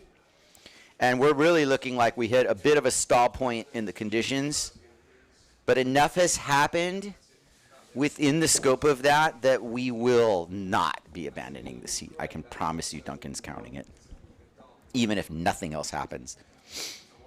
That's what you have to see, the body of work behind, you know, the timing. The scoring line, you know, if you're Naro, 1.62, 2.5, 1.5, and then a 3.75, which is one of his counting scores. Then a 2.38, then a 2.52, and then a 2.88. Brazinho has ridden 3 waves. This tells you everything. 5.38, 6.62, and 5.38. Talk about a consistent competitor and a smart, patient sailor. Here's Brazinho a while ago, woofing off the bottom. Impact spray and just so much speed. These are low entry rockered boards. And you see it right here. It actually dug the nose. It's not one of those banana chips. We got away from riding those boards generally because they're kind of slow. And a big part about Brasinho's game is speed. And a big part about sailing Ponta Preta, by the way, is speed, as Flechet demonstrates. Rail work was subtle there, but he took one look at the rocks and got horrified and kicked out. And here's Chapuis on probably his best scoring opportunity, and the aim of the air was out the back, OTB. When you're OTB, the judges go minus for thee.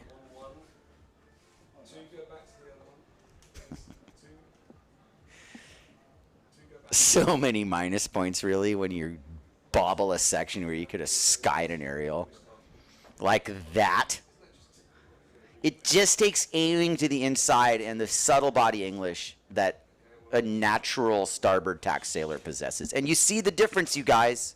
I'm just saying, you know, like Morgan Noirot doesn't spend 8 months a year sailing Pozo. He's a Hokipa guy. But he can sail all points of tack. And after years and years and years of telling him how epic it was here, it was really refreshing to see him show up yesterday at Ponta Preta and understand. And he was one of those guys saying, okay, Kai, I understand now. You maniacal, obsessed person about Cabo Verde. Dude, this is just the tip of the iceberg. I can promise you that everybody who has seen the windsurfing movie 1 and 2 dreams about this place like this modern generation does.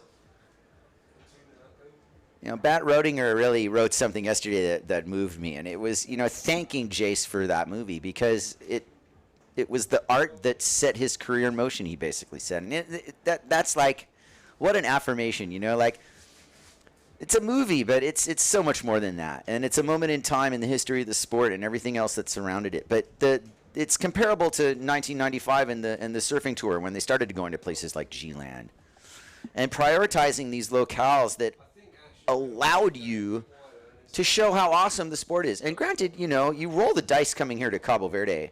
We're here in late February where it is prime time by any stretch of the imagination. And even though we get, you know, little waves like this, there's action. And I find that this has been a successful first day simply because we're here at Ponta Preta. We can allude to it historically speaking. And it's contestable. No two ways about that.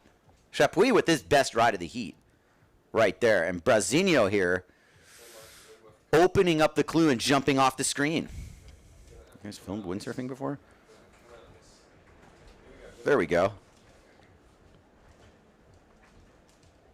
What you're seeing also is the management of extreme levels of apparent wind.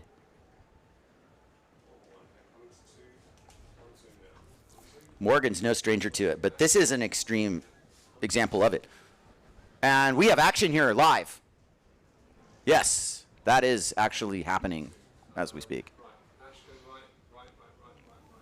Okay, we have Chapuis up and riding. Perfect timing, guys. That was what we wanted to do. Even though we blew up, we didn't miss anything. Great job. A+. I'm psyching. Those of you who want to see punishment, Chapuis is safe. Sorry. He's going to get out of that predicament, but let me tell you, if it was 1 foot bigger, goodbye.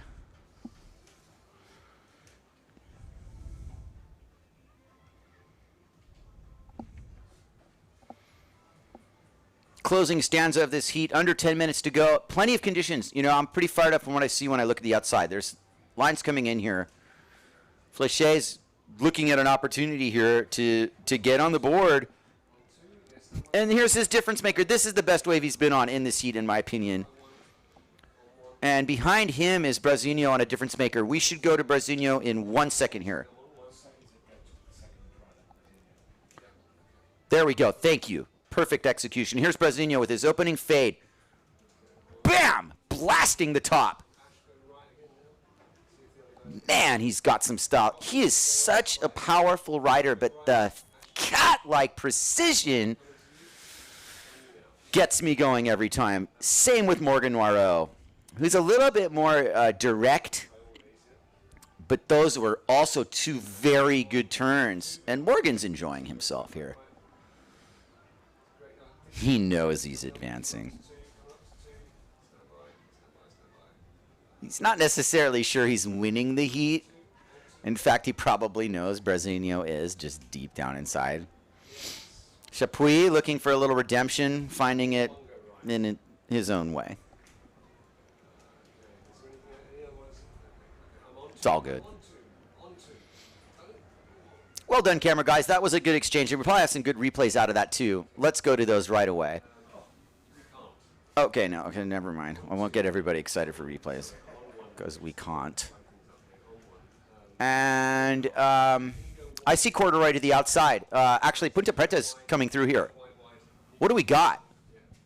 What do we got is 2 foot set. I'll sit down. It looked bigger. Just wasn't quite there.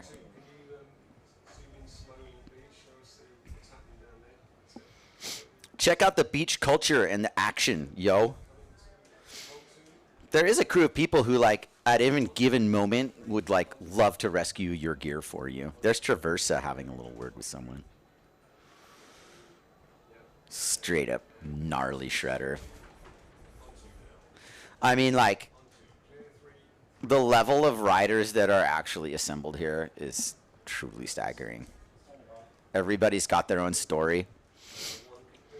And when I look at someone like Toma Traversa, who's been on a tear lately, you just root for a guy like that, you know, who's willing to put it on the line like that.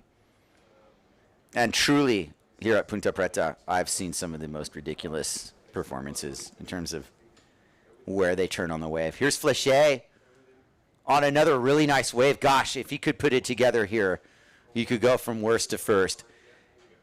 Nice bottom turn. He's a little bit overboarded. I think that's giving him his mobility, but he's sticking some turns a little bit. He's not quite enough powerful of a frame to turn that board as effectively. So he's bogging his rail a little bit, and he gets down the line, and that's still probably one of his better rides of the heat. Chapuis, not interested. Good jibe, though. All right, here comes Brazinho, the destroyer. And he's kind of winding this up like, I think I'm going to destroy this wave. Yeah, I'm going to destroy it. Maybe not. He's like, no, I don't want to ride this thing. But I have to. But I don't have to. No. It's you know, like if he was in last place in that heat, he's going to scrap it. I mean, Chapuis probably forcing himself to ride this thing. 5:42 to go, not even that.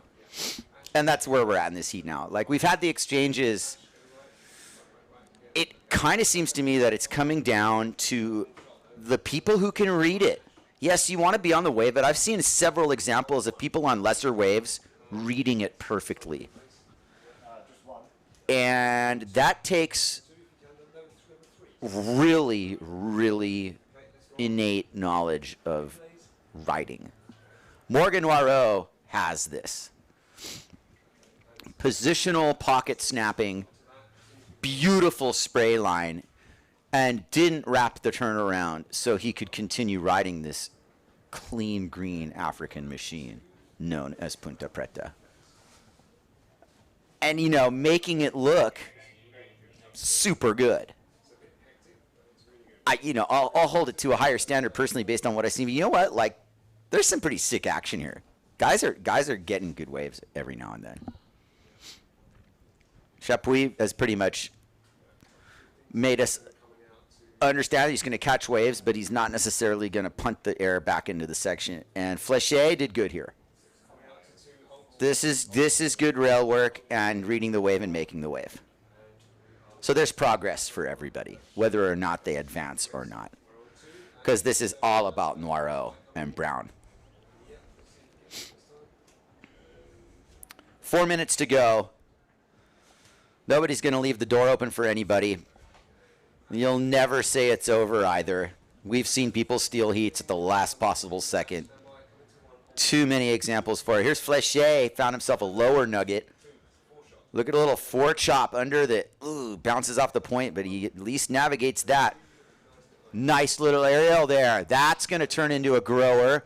This gives him an opportunity. Behind him is Noiro. Perfect execution camera crew right at the first opening air there. Very well done there. Morgan, arguably on the best wave of the heat for him. He's not done by any stretch of the imagination. This wave's going down the line, and behind him is Brasinho. So Morgan all the way through. There's Brasinho. This is the exchange. This is what we want here at Ponta Preta. Exchanges. Performance. There's a beautiful wave. Look at Brasinho destroying it. High speed.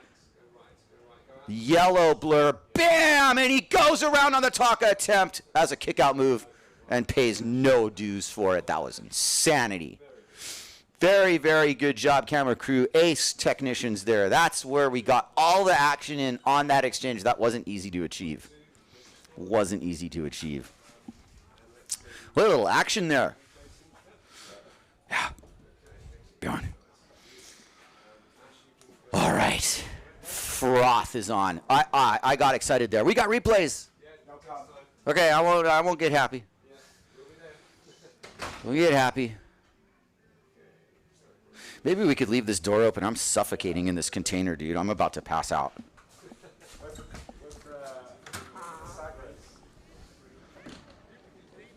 Oh. Ponta Preta is delivered. I'm actually, at one point I was really down on it today. I was like, that's not going to happen. But I forgot one thing, and that is the tide really makes a big difference here. And I also believe what I've been told by a few of my weather gurus, that there's a secondary pulse of swell involved here. Okay? The North Atlantic is a big ocean, and there's all kinds of different fetches running up and down it. And we got a little benefit from a little extra fetch here because Brasinho was on an all-out nugget. Let's watch it. 145 and change. Here goes Flechet. Bottom turns, gets that air. That was right in front of the judging tower. And that might get himself down. Morgan, beautiful positioning on this air. That's why we're here. You know what? Like, beautiful riding. And that got me started. That African green look. Everybody wants a piece of Ponta Preta. Okay, that's Chapuis out the back again. And at that point, I think that Chapuis may be putting in a better effort and should get third. You can't be one-dimensional. Have to mix it up, one way or the other.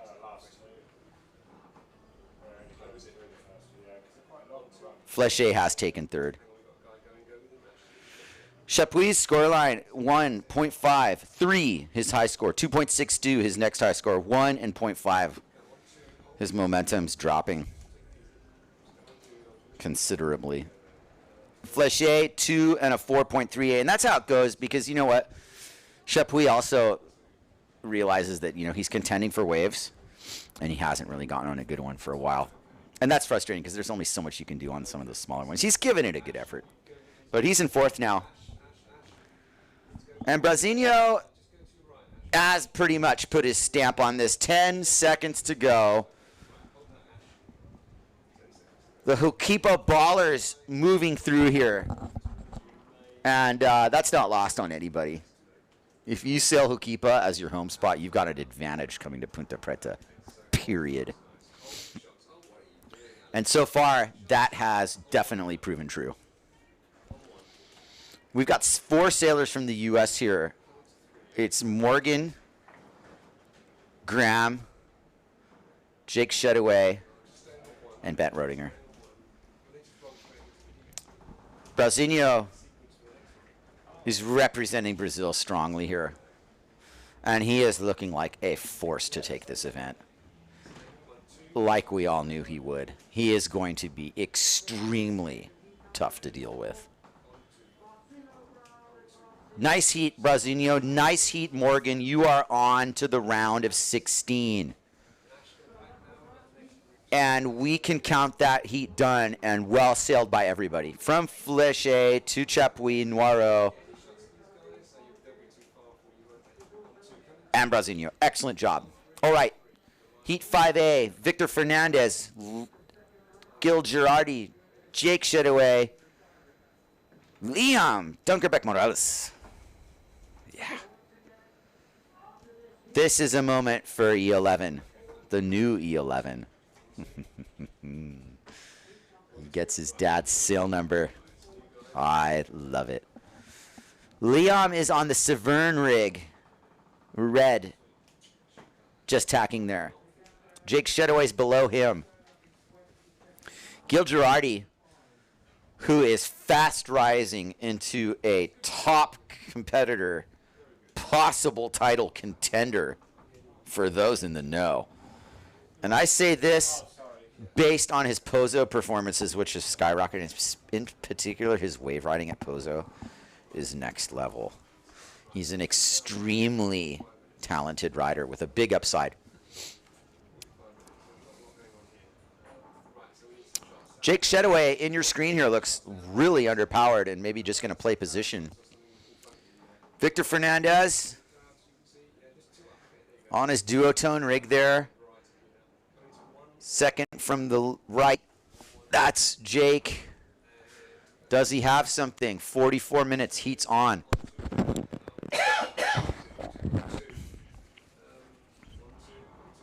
Gil Girardi's going to tack out of this.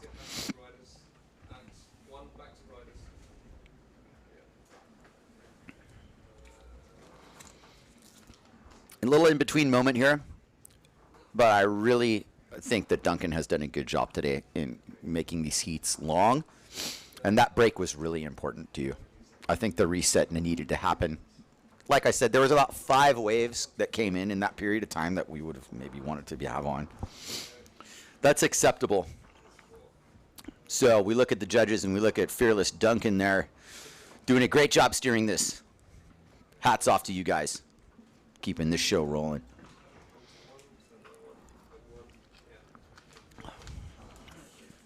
Well, this heat's still starting off with no scores, and we might, look at this a certain way. I wonder how long it will go scoreless, number one, and if it goes somewhere like 20 minutes scoreless, are we going to get another reset? What do you guys think? Oh, hola. Thank you for letting us visit your beautiful island.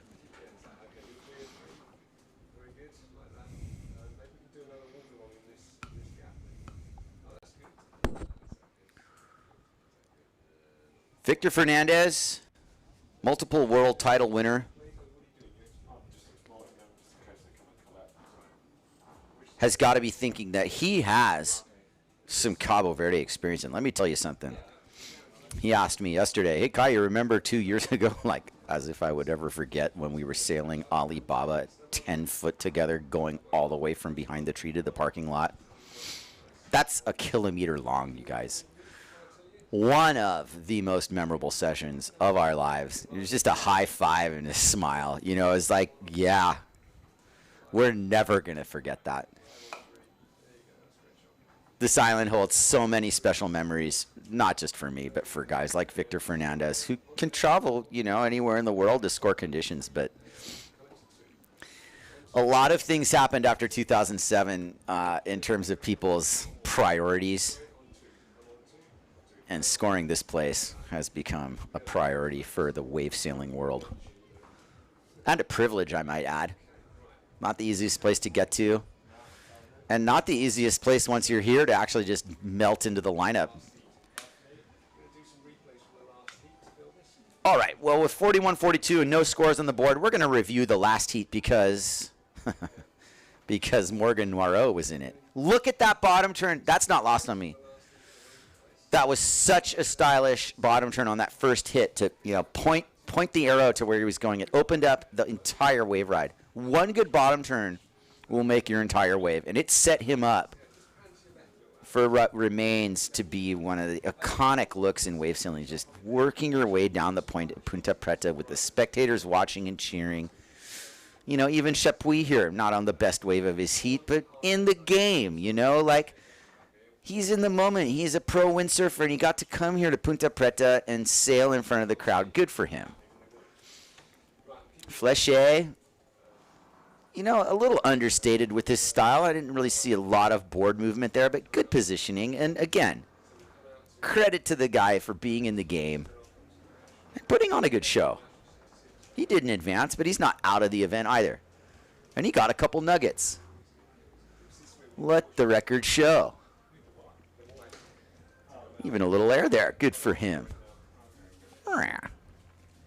But this one, Noiro, perfect read. Such good style. Just crushing lips. Okay, let's go back live. I think we might have some action here.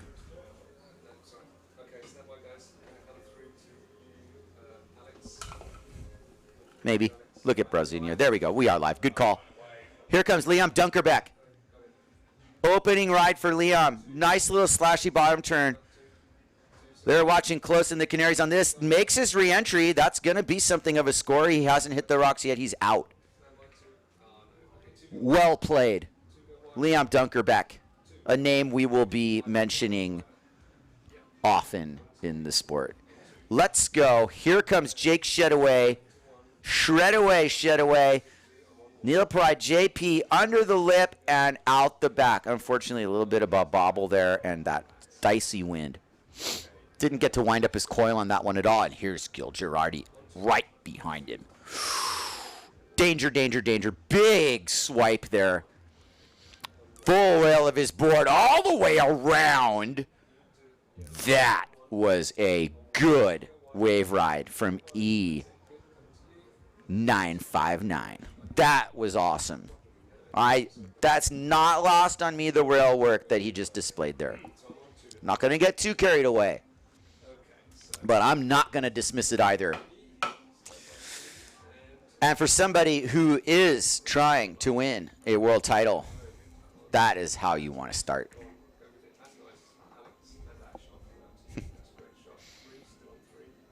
Beach culture.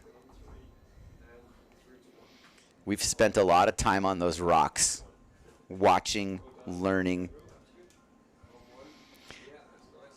Gil Girardi in front, 4.75. Liam Dunkerbeck, 2.12. Shedaway, half a point. Fernandez, no points. 38-14. We're not even halfway through. Not everybody's on the board. Shedaway kind of had a little bit more scoring potential than 0.5 on his wave, but I think he made a decision that he was going to kick out of that wave. And Jake might have wanted to do something with that. I'm not sure. Here's Liam's first wave. Bing! All right. You know, this was an impressive wave. That in particular. Good positioning. That. The full rail of his board. You're taking chances if you wrap it around at Ponta Preta, and he knew. He knew he needed to make that turn. And he did, and he is in first place because of it.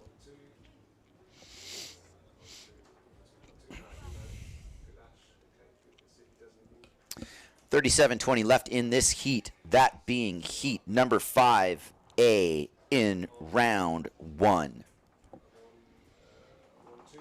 Gil Girardi, Dunkerbeck, Morales, Shedaway, and Fernandez. In that particular order. Hola. How's it? Everybody's having a good time. Got some beach tunes pumping. Got some people pumping their sails out there. And while the surf, you know, wouldn't be what we're calling pumping, every now and then there's a golden nugget coming in.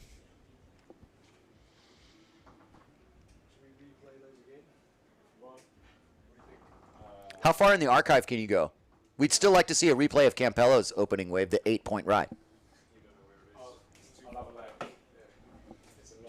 Oh, it's a long way back, but it's the best ride so far. It's the highest score. You should have it.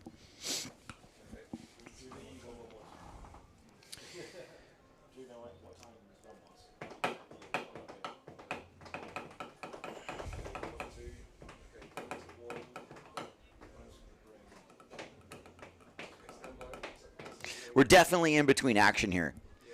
And what you're going to see happen here is this place will transform eventually. There's going to be a really good moment coming up here today yet. 247. My prediction is it's going to be a little slow for the remainder of this heat. It's going to squeak by, maybe like 2 more sets come in.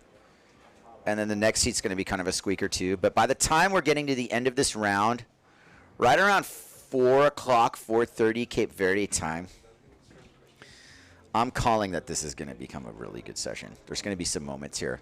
Don't go anywhere. I know it's slow right now. There have been moments. People are getting rewarded for hanging out and listening to me chirp in between all this. And I'll keep that to a minimum, I promise. And, you know, every now and then, the likes of a Bjorn Dunkerbeck stops by here and says hello. Hello. Just getting a feel of the beach, you know, the local Cape Verdeans. And speak a little bit about the Cape Verde culture briefly, and you see it in the demographic makeup. This is an autonomous country. They're independent. As of 1976, Cape Verde became an independent country, free from Portugal. Who's obviously, they've retained an influence from Portugal as well, but they retain an influence from Africa, obviously, in an identity. But they also have part of their identity, Josh was touching on this, partly European. And it's kind of like both here. A little more African, if you ask me. But it's a fascinating, eclectic mix of cultures here. And when you hear, you know, the locals speak their Creole, it's one of a kind. I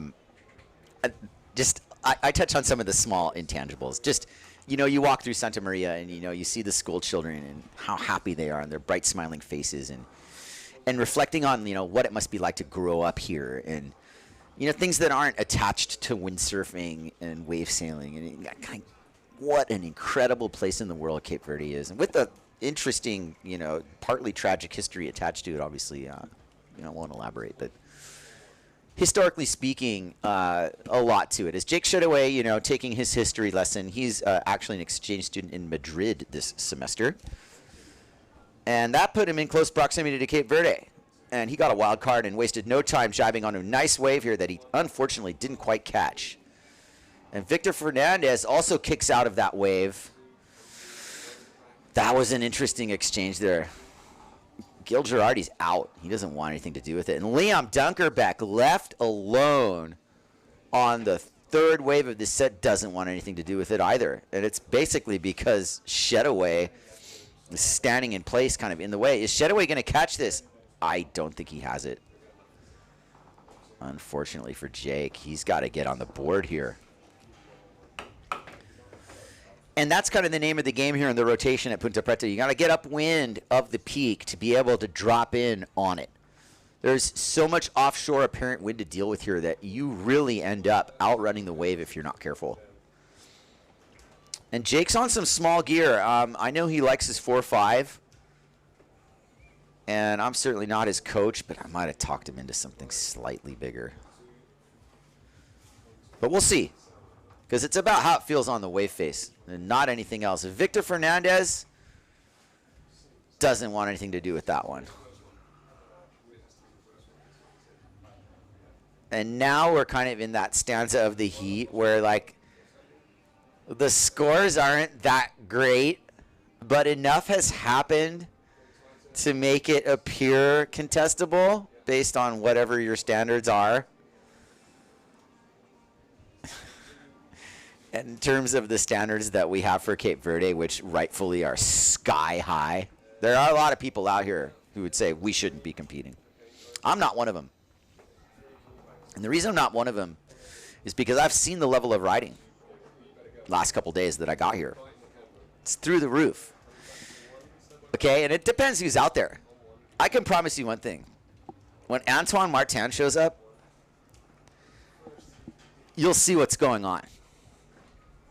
I'm not saying that Jake Shedaway can't show you what's going on, or Victor Fernandez, or Liam Dunkerbeck, or Gil Girardi can't. But in the 2 years that we haven't been competing here on the PWA World Tour, I said it earlier, I'm going to say it again. The level has skyrocketed, people. It is through the freaking roof what these guys can do. Ponta Preta might not be, you know, one of those places that you necessarily can open up your full bag of tricks. It's a point break. We're getting back to basics with wave riding, but that also does separate the people who know a little bit about surfing and wave placement. Here's Bjorn Dunkerbeck on his second scoring ride. This is a pretty good wave, actually. And he's, ahead of it, but he's safely ahead of it, and that was a good carve. He's got a little bit of a wide stance. I can tell that that's affecting his wave placement, and that's not going to get by. He gets back in. A little double hop skippy. That was a smart wave ride from Liam because it wasn't like aggressive in terms of the aerial, but he made the wave, and he actually got a little slash after that second little aerial hop. And that's a good second score for him. Here's Victor Fernandez. Meow. Get a scrappy little turn to open up the scoring.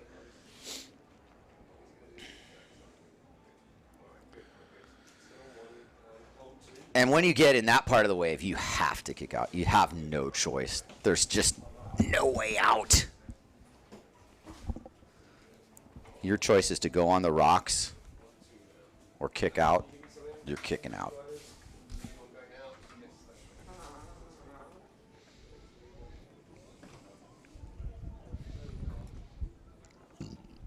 Excuse me.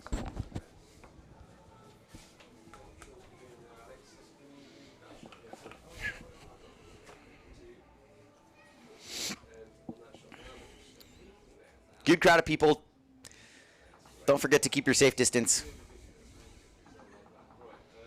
Feel pretty safe in this here container. Feel like a canary in the cage. 29-17. Under 30 minutes remaining here. Let's see what our scorecard tells us. I have a feeling Victor's in a little bit of trouble. He is. He's getting nipped by Gil Girardi and Dunkerbeck Morales. And, with 3 Spaniards versus 1 American, that's kind of a cruel irony because Jake Shadoway is studying in Spain right now. And Spain's kind of handing it to Jake right now. He better habla his Espanol a little bit. 0.5. Let's get on the board here, Jake. I'm rooting for my country here. You got to give me something to work with. He's underpowered. And he has definitely put himself at the mercy of these somewhat more mobile guys. I'm not saying go out on a slalom board. But, man, there's going to be no charity in this situation either. And if everybody's just running circles around you, that ain't going to be the way it's going to go down. Here goes Victor Fernandez pumping his way on the high line. I don't think he's got it, and he just stops. No amount of pumping is going to get you into a half-a-foot wave that you don't even want in the first place. It's like you're pumping, and you don't even want it, but you're just pumping because you have to, and then you're like, what am I even doing? Out. Let's be frank here. Fernandez and Shadoway are quite far behind. Not in points necessarily, but in momentum. And that's that unspoken thing about competition, and that really rings true here at Ponta Preta. It's a momentum thing all the way. You can bring this place to your side, sure, just like Hukipa. But there is something about what Ponta Preta is dictating that has nothing to do with anything you can do anything about. You got to ride that wave and ride that momentum. And right now, the momentum, it's the momentum of the wind, first of all, is questionable. We might be going through a little bit of one of those east phases. I call it like an east heat bubble when it's still kind of hot in the afternoon. 2:56 in the afternoon, not quite yet 3 o'clock. Yeah, there's definitely a little bit of heat rising here, and that's turning the wind east, as it so happens to be.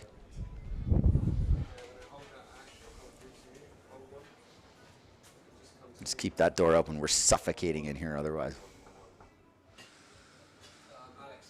So minimal looks on the outside. I'm kind of getting a look at the lineup here. But what I do like is that the wind's holding solid. That little wind belt, Upper Ponta Preta, is really looking good. So whatever's rolling in here during the course of this first round is going to have wind on it. There goes Gil Girardi. Nice sky air. Boom, another one. A little bit out the back. But he's in the lead here. And, you know, if you're surprised about that, don't be. This guy is on an upward trajectory and is a force to be reckoned with. And certainly with the events that the PWA Tour is going to go to this year, namely the Canaries and Klitmiller and Zilt remaining, if he can just hold water here, because he's not a port tack specialist, a starboard tack specialist, no. But he's proving to everybody that he can be. And Liam Dunkerbeck is off to a good start as well. Yeah, you know, momentum, it's an important thing. Victor Fernandez knows all about that. He's a world champion right now. He's on the ropes. Ponta Preta is definitely not like welcoming Victor Fernandez to just any wave he wants. Sometimes it's a force field of denial, and you're just getting rejected continuously. And there's really nothing you can do except get on good waves whenever they come in. And that brings things to this primal level. Because when you've been like 15 minutes and you haven't seen one, you start to believe that you're not going to see one, and you finally do see a set. Urgency kicks in like never before. And you see how people handle it. Some people do, and some people really don't. But right now, Gil Girardi's in a great spot. 7.25 heat total. Dunkerbeck Morales 4.5, which, you know, it's not a huge score, but he's well ahead of Victor for now. Doesn't look like he's planning on leaving the door open for Victor. Liam Dunkerbeck's definitely on a wave. This has turned into a technical small wave battle. Liam Dunkerbeck already getting his check turned in before the ride to the point starts. That's his second turn on this wave, and he's out. So a little bit of a backup score. Victor Fernandez in the game right away. Great wave for Victor. Look at that. That's good riding from Victor, and he was patient to wait for it, and it's going to be difference maker material. This is a really well-ridden wave for Victor. It wasn't a long wave, and it wasn't, you know, the whole package. Gil Girardi kicks out. So Fernandez stole that exchange. And we'll see exactly how the judges interpret that. Right now it's a 2.12. Fernandez jumps into second, ahead of Dunkerbeck Morales. And that was what he was waiting for, was just to be on a wave that made the difference. He waited patiently for it, and then when he got on it, he executed. That's what champions do. And make no mistake about it, Victor Fernandez is a champion and sails like one and competes like one. Carries himself like one. You see his little profile pic there? That's classic Victor Fernandez. He's like friendly aggressive. He's like, I will kick your ass in a friendly way. The level of riding, yeah, I mean, you see it in bursts here. This isn't the type of condition that these spectators here on the beach can just naturally understand, you know, what the clear-cut thing is. It's kind of funny, like, sometimes you'll come in from a heat, you know, might have gotten, like, one particular good move, but you didn't put together the two good rides. Someone would be like, yeah, you got it for sure. The kiss of death for anybody is to be told you won a heat by somebody who just, like, watched half the heat. Sure, buddy. That's why you're not up there judging these things. Believe me. Not the easiest job. Everybody's got their opinion.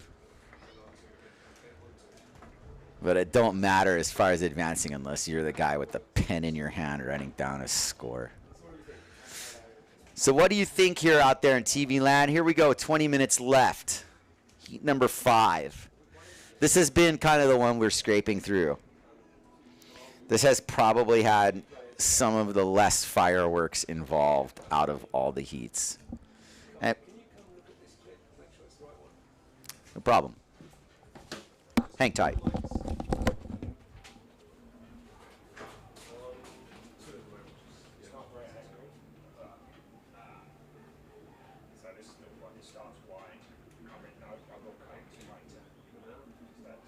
I'm not sure that's the 8. It might be. It's a giant. Oh, it's not that. No, it's not. But, I think it was before. We don't know when it was. That was the problem. It's during the heat, so it's 45 minute heat. 45 minute heat. You occupy your attention entirely toward it. You know, it's better than nothing, so you know. You've got like this is now the time yesterday when we showed up. And this is more than what it was. It's gone through a 24-hour cycle. Essentially, like, let optimism reign supreme, but let realism dictate choices. Now, you saw what Graham went through. Graham went through, I'm going to write my soul. Gotta be able to float in place. If the wind isn't perfect, you have to be able to float. That's how you're going to catch the wind. Yeah, but that looks blood. Going out, that's not. You want to be able to have it get up and go to do it. I want to be the guy that's Kai, have a look at this. Yes. I think that's the one. Yes, that's it. Yeah, wow. Well, we could do that.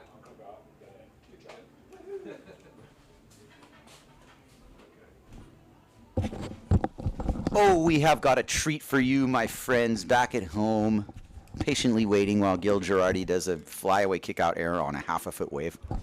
We're definitely on an in-between period here in the wave cycle. Hold tight on the replay until we know that Victor Fernandez hasn't done anything. He's speeding across and might get a little scrappy score. I don't know what. He's not going to do that, is he? Super shallow. Oh, my goodness. Expensive 2,000 euro board, even though he didn't pay for it out the back and still lives to ride another day. Now, we have a replay for you of the highest score of the day by V1111, Ricardo Campello. Let it roll, guys. Oh, they're not ready yet. Well, I got excited, and you can expect to see it. There are going to be no surprises here. Gil Girardi coming from behind the peak here. Blasts a nice air. This is going to supplement his heat total for sure. Yeah. I'm interested to see the likes of a Gil Girardi and how far they can make it in this event, because if you can make it far into an arena that you don't specialize in, once this thing goes to Pozo, that guy's going to be going maniacal. Jake Shedaway not adding to his heat total, and maybe frustration is starting to kick in a little bit for Jake, who needs, you know, just one good opportunity. But he's contending with these guys who are moving around more than him. And like I said earlier, there's definitely no charity involved here. But Jake's done and rigged himself for, you know, how it's going to be on the wave.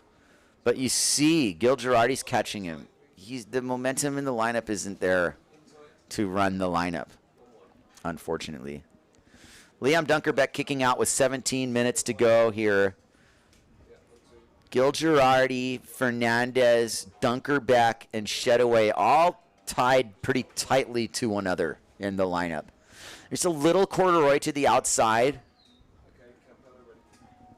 Let's see if there's anything coming in here for Fernandez first. There might kind of be, and then we will cut to the highlight. It don't look much. Let's go down low to Fernandez to the left. Okay, he tacks out. Now let's go to the highlight. We've got Ricardo Campello's highest scoring wave here. Oh, wait, hang on. There's Shedaway. Sorry, too late. Here's Campello. Look at this wave. Oh, my goodness. Right under the lip. And now into his inside rail. And this is really where he makes the money on this one.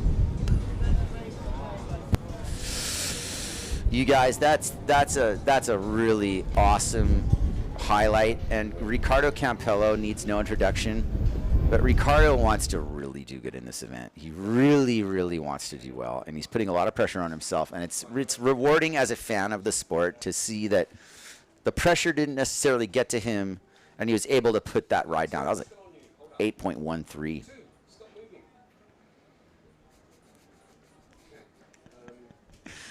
I'd love for you guys to hear some of what I'm hearing from the camera crew. We're doing our best here to bring it to you live. 2022 SOMWR Time 10x PWA Cabo Verde World Cup. I'll get it right eventually. Here goes an opportunity for Gil Girardi on a wave that looked a lot better from my distance and turned into a tiny little rock hopper. We don't want anything to do with those. 15:50 left. Trying to get through this as best we can, folks. It's not easy, but we're doing our best for you here.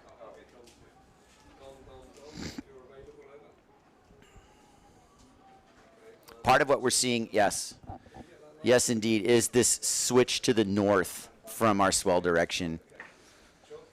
Definitely seeing now that the upper part of the reef here. Let's take a little replay here. There's Jake's ride. Okay, so we missed this, and he set up kick out, aerial out. Might be better than the 0.5, but poor Jake's really not been a factor in the seat so far, unfortunately. They put him in with the Spaniards, and he's studying abroad in Madrid. And the Spaniards just put him in a headlock. Please.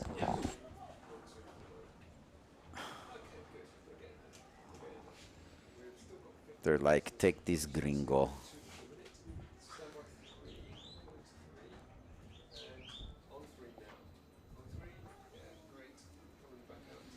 More of our fans of windsurfing pouring in from across the globe. All kinds of people from all kinds of different countries here. It's a fascinating mix of people. And you can kind of tell who the Cape Verdeans are. They're the ones who are smiling by nature. Some of the friendliest people I've ever met. Tell you. Jake Shedaway getting up on his horse here. He might be onto something here. Is this an actual set? It's kind of an in-between one. Unfortunately for him, he's probably doesn't have it. Oh, I spoke too soon. Here goes Shedaway, pumping his way. I still can't tell if he's not gonna get it. Oh man. Okay, there's the outside wave though. This is our second wave on this. If we pan out.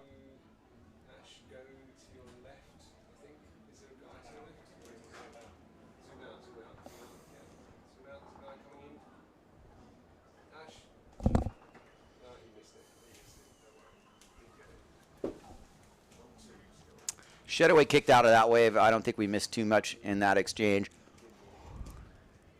It's gone to this part of the reef at Ponta Preta, which is all the way on the top part of the point. This is a sure sign to me that our swell is turning north.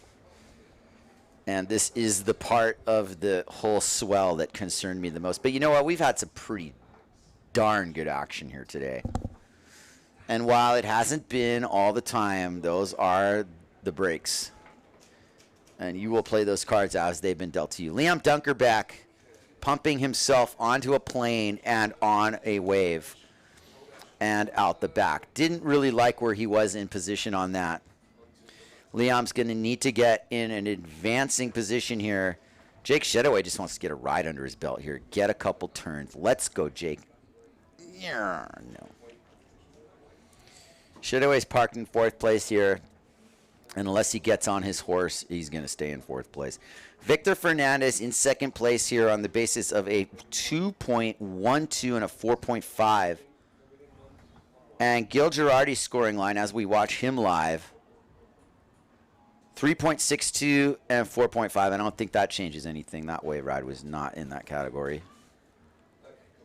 12 minutes left, which could seem like an eternity depending on where you are in this heat. It's really, really apparent that some of these quick exchanges that happen when you see the set wave come in, that's, man, in the scope of a 45-minute heat, these heats in some respects could only be like 2 minutes long based on the actual exchanges when the sets do come, right? It's like, well, Bjorn Dunkerbeck here with his check turn and his kick out air. But he does, you know, get a little bit more than just that. Here goes Gil Girardi on his best ride. Whew. That wraparound was good. I liked that turn. Jake Shedaway, unfortunately kicking out of that, but showing that he's got what it takes to get into the game. He'll have a better heat in him in the double elimination. He could get on one of those rampages that we all rave about. Those are the best when you've got nothing to lose because you're against the ropes and you just go on a run in the double. 10 minutes left. Let's not write off Jake. He could get 2 bangers and get right in there with first. He's capable of beating any of these guys. But you can't do it if you're not on the waves. And you can't get on the waves unless you have enough power. And I think that's been part of the problem.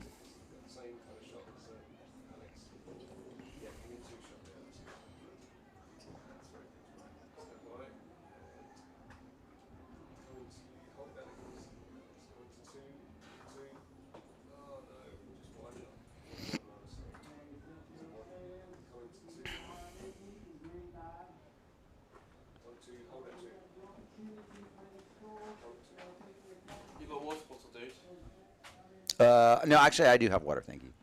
I'm good.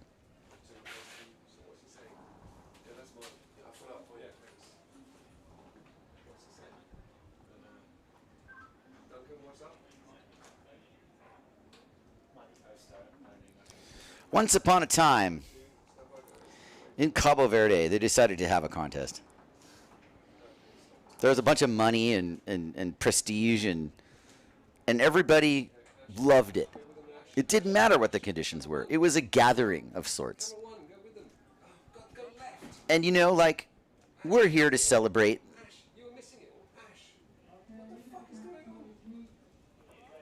9 minutes and 16 seconds until this story of heat number... Wait a minute. 5. 45-minute heats, huh? Oh, this is heat 5. I feel like we've done an entire single round already. We're like halfway through it. Man.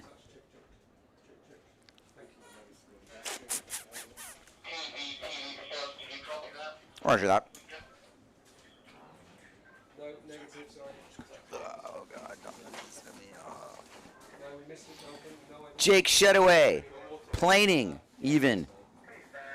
With a bigger wave behind him. That was a sheet. You saw him sheeting on that one. That was one of those.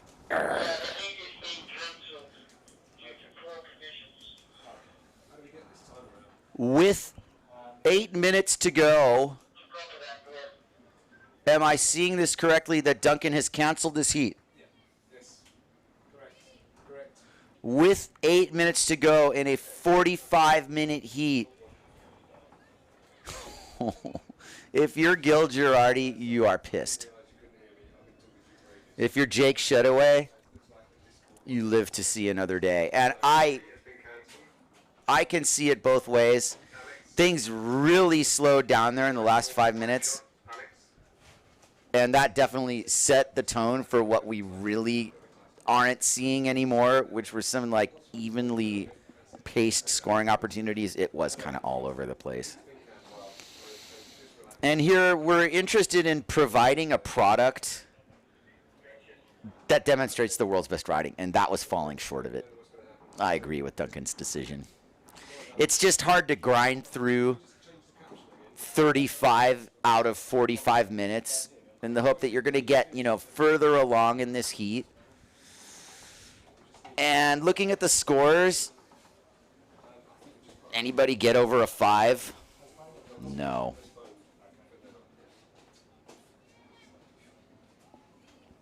Or did Fernandez get a 6 on one of his waves? Let's see. No. Nobody scored over a 5. There was a 4-5 for Gil Girardi. That was his first wave. Fernandez's second wave was a 4.5. That was a lifetime ago. The second part of this heat was bogging, you guys. And no, we don't count it. Come back in, reset button, free sale, hang out, festival atmosphere. Can we get a couple more replays? Maybe we can pick apart that Campolo ride one more time. Maybe I can even bring Ricky in here. He's kind of hard to find, isn't he, though, Maria? There's some of those elusive people. Ricky's elusive. He'll see you coming, too. And when he sees you coming, he knows you're holding the mic. He's going to run away from you. We gotta trap him somehow. Tell him there's like, cookies or something. Okay. Well, let's do a couple more replays. Let's, postpone the competition and do that all officially. Sorry, you guys at home, that we have to do this. But Ponta Preta is deciding for us. 1 or 2 more replays and we'll leave you alone here. You guys can go brew a couple coffees. How about it? We're fans of wave sailing here, and part of wave sailing is dissecting the game. Bjorn Dunkerbeck has entered the game. And, while he might not be a world title contender this year, he's going to be, I think. Mario Gilgirardi is right now in a world title contending situation. Not one of the, very contending, but he's in the mix. Jake Shedaway, really happy this heat didn't count, because that was his best ride, and it was a kick out. So that's going to change. Gilgirardi wanted this to count, and will probably be, complaining that it didn't. But this is the scene here. And, as we go through this postponement, all of a sudden you'll see a wave come in here. Oh, why aren't we running? Let's count the minutes until we see this. All right, well, we'll go to some ads here, and we'll leave you alone for a while. Keep in touch with the ticker and see if we get that late burst that I predict that we will. We might be here one more time for a heat or two. Stay tuned at the SOMWR 10x 2022 PWA Cabo Verde World Cup.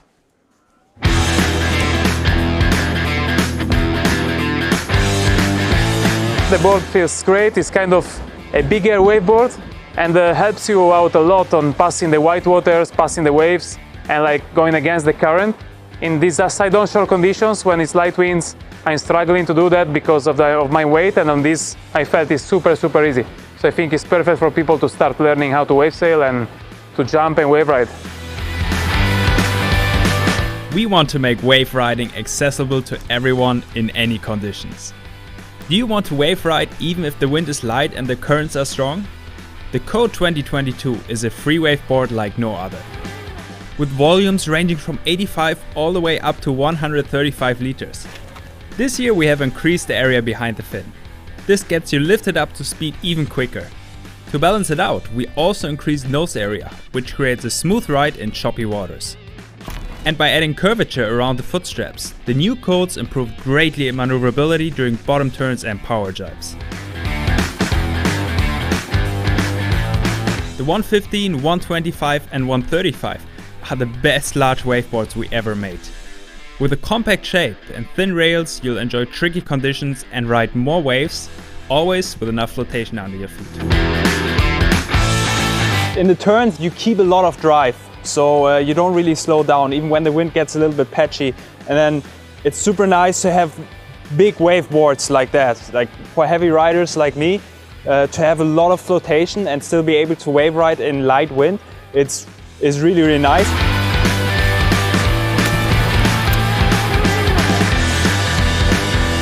The 2022 codes come with 2 fin setups. With the thruster fins you get the most wave performance. But once you switch around to the larger single fin, the board turns into an agile freeride board. More drive, increased agility and quicker. The new 2022 codes are a significant step forward. Are we promising too much? Come and try for yourself.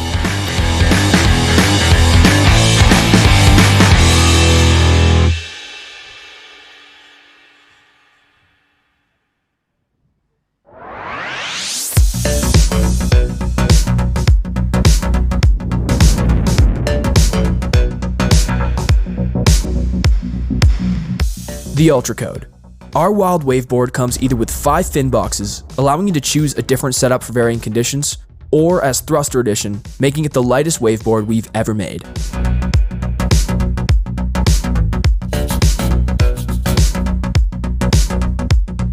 A total of 7 sizes are available in Carbon Reflex, a technology with an industry-leading track record of only 1 board broken per 100 boards sold. The thin rails and slight tail cake provide the Ultra Codes with plenty of grip while carving through your turns. The concave bottom shapes allow for quick rail-to-rail transitions, while the shallow tail allows for faster turns. The compact board design gives plenty of control in strong winds and while jumping and flying through the air.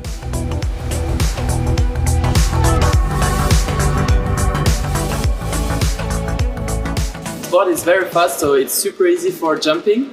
It's very stable, and for surfing also it's a nice board because you know you can lean forward and do a nice bottom turn and push a lot in the top turn. Thick white water, currents, and dodgy wind conditions often slow us down in the wrong moments.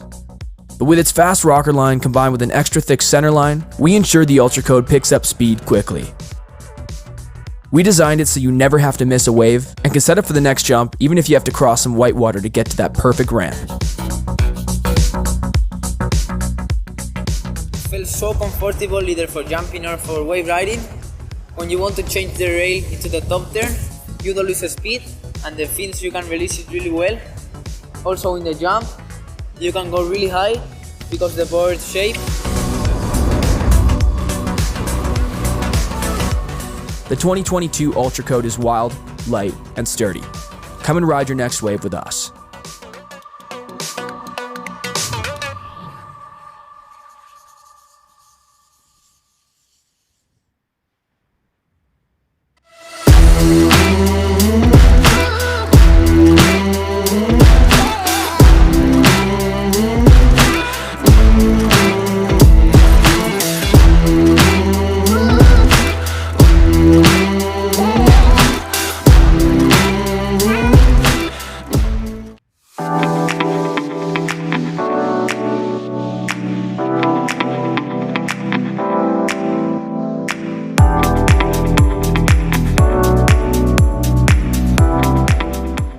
Horário de família, então manda saldo para Cabo Verde através do serviço de saldo internacional de CV móvel. Onde que pode fazer através de drink.com ou pode fazer através de mobilecharge.com ou pode localizar pontos de venda que está disponível no país que você está.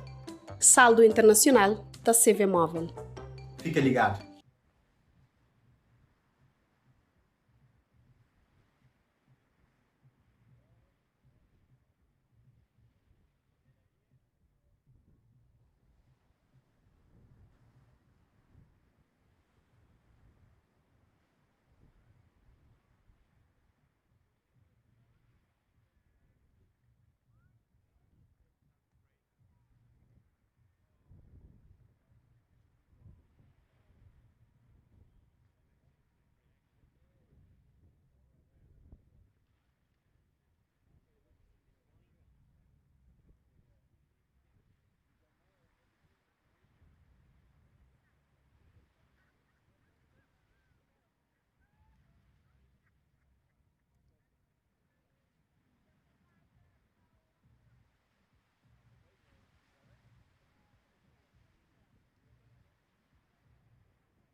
The board feels great. It's kind of a bigger waveboard and helps you out a lot on passing the white waters, passing the waves, and like going against the current.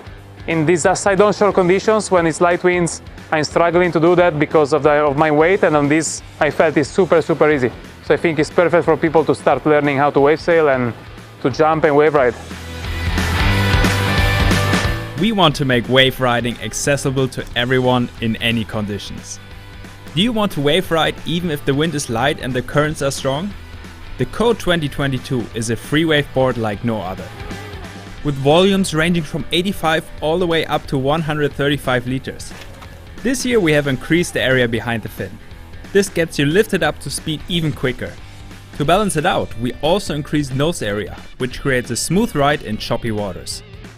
And by adding curvature around the foot straps, the new coats improve greatly in maneuverability during bottom turns and power jibes. The 115, 125 and 135 are the best large waveboards we ever made. With a compact shape and thin rails, you'll enjoy tricky conditions and ride more waves, always with enough flotation under your feet. In the turns you keep a lot of drive, so you don't really slow down even when the wind gets a little bit patchy, and then it's super nice to have big waveboards like that, like for heavy riders like me, to have a lot of flotation and still be able to wave ride in light wind. It's really nice.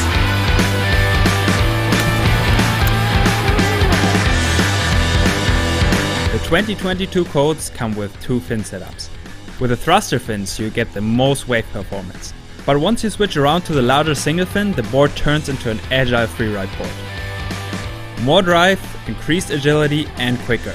The new 2022 coats are a significant step forward. Are we promising too much? Come and try for yourself.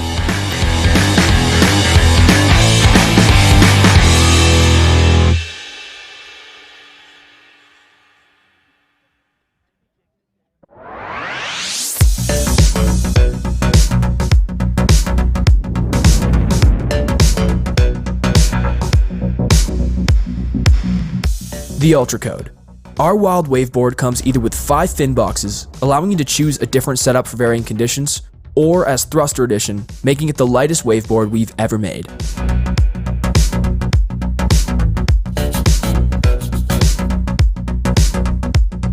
A total of 7 sizes are available in Carbon Reflex, a technology with an industry-leading track record of only 1 board broken per 100 boards sold.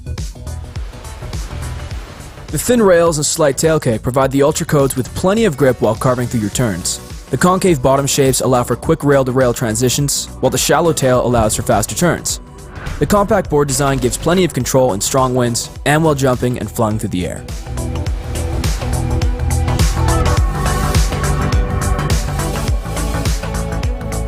The board is very fast, so it's super easy for jumping. It's very stable. And for surfing also, it's a nice board because you can lean forward and do a nice bottom turn and push a lot in the top turn. Thick white water, currents, and dodgy wind conditions often slow us down in the wrong moments. But with its fast rocker line combined with an extra thick center line, we ensure the Ultra Code picks up speed quickly. We designed it so you never have to miss a wave and can set up for the next jump even if you have to cross some white water to get to that perfect ramp. It feels so comfortable either for jumping or for wave riding. When you want to change the rail into the top turn, you don't lose speed and the fins you can release it really well. Also in the jump, you can go really high because the board shape. The 2022 Ultra Code is wild, light, and sturdy. Come and ride your next wave with us.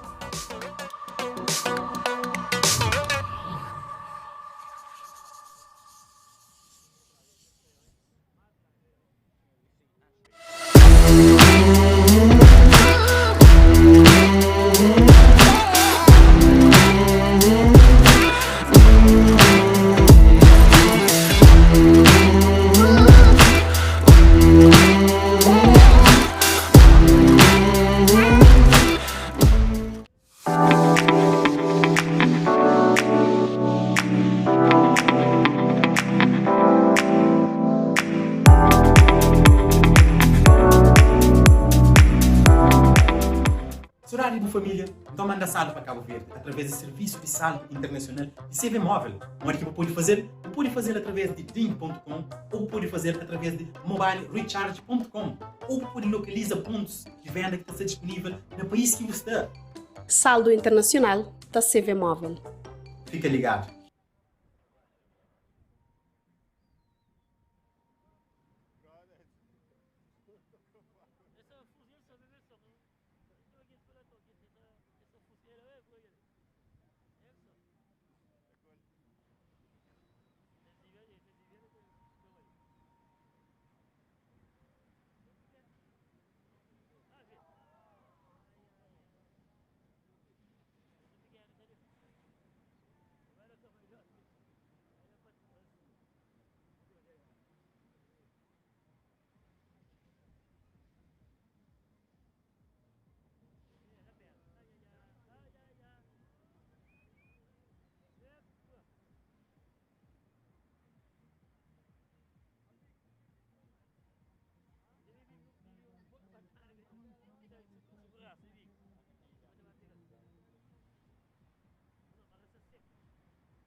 Okay, we are live. That's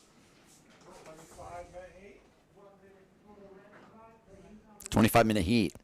25? I thought it said 45. I thought I saw 45 too, and I'm looking at a 2 and a 5 on the screen. So let's see.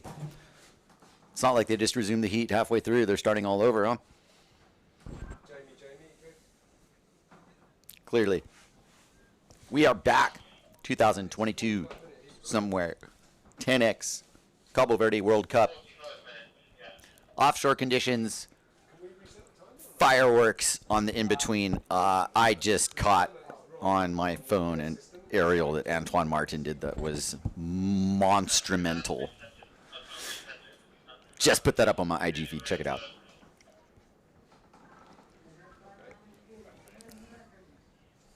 Technical battle in store for us here, and they are sending the heat that would have been after the one that we canceled to give those hardworking sailors a break who basically sailed nearly 40 out of the 45 minutes.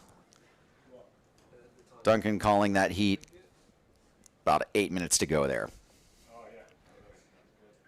So this now becomes heat 6.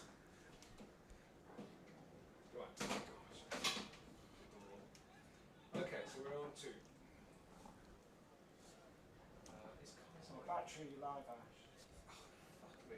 I can't believe that. Seriously. Oh. Okay, we're rolling. Looking good. Ash, your camera is live. We're going to 2 now. On 2. Can you guys hear me? You're coming over the Heat 6, Antoine Martin, Josep Pons Casanovas, Loic Lesavage, Bouge Maguiol. Okay, so who Loic with a planing. Flat water there. Oh, that's Albert doing a little freestyle in the heat zone. Smart move, dude. Right on. He's not in the heat. He's just coming in from warm-up. And actually, heat hasn't started. 40 seconds to go for that. We're on yellow. Okay, sorry guys. We're on camera 2 now, guys. We are live. We are on camera 2. 30 seconds to go here. We will zone in on the actual competitors in a second. These are people coming in, clearing the area. Right, I'm on camera 2. On camera 2. Let's get into this now, guys. It's so confusing. Right, Ash, come on. Let's get down to the left here, Ash. I'm on camera 2. Next guy. Next guy. Guys, come on. Okay, heat's on.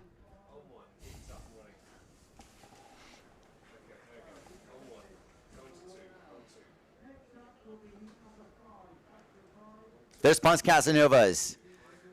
Once we actually get on the people in the heat here, we're looking upwind with 44 minutes left in this heat. These are just competitors coming in.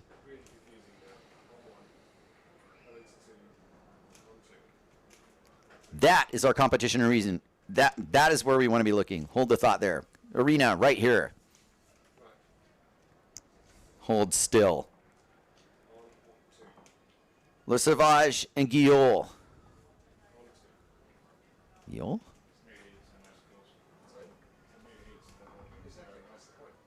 Awesome.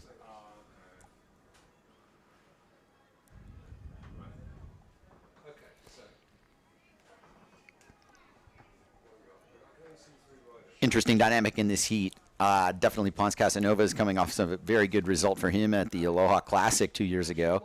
Ash, on the wave. One, on the wave. On the wave.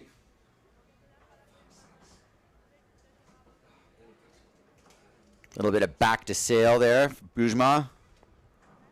Or a different Guillaume. That is Bouge.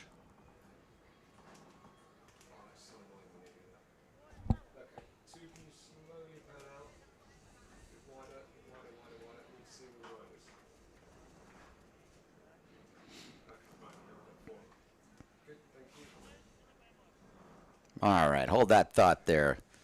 Let's get some waves coming in here. It has been sparse. There were a few fireworks in between here. Like I said, that aerial Antoine Martin was a huge send. And that just goes to show what can happen right in that moment in the tide swing. And then right little double upset comes in. 4-wave exchange right there. Left on the table, kind of, in my opinion. There are certainly, 20-minute low moments. And you definitely also have these isolated high points. As the crowd just wants to see the show go on, and we're just kind of like wondering, okay, we're back out there. Why weren't we running earlier? Da, da, da, da. Getting asked questions like that all the time. 20/20 hindsight, and you reset a heat when you're at a low trajectory, downward trajectory of the scoring. I totally understand the decision. Definitely a little tough to swallow, though, when you got that much time invested in it. But at least they didn't send them back out. They get to rest, and this is now Antoine Martin on his new north sail. There's watching a very interesting development there. Very interesting looking rig. Antoine skies it. Low altitude sky.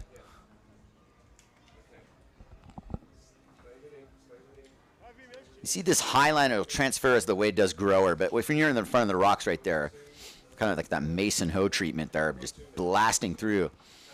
There's Ponce Casanovas, who zap right over the rocks on an other small offering, kind of trying to get on the board, minimal score, lose position maybe. Hard to say.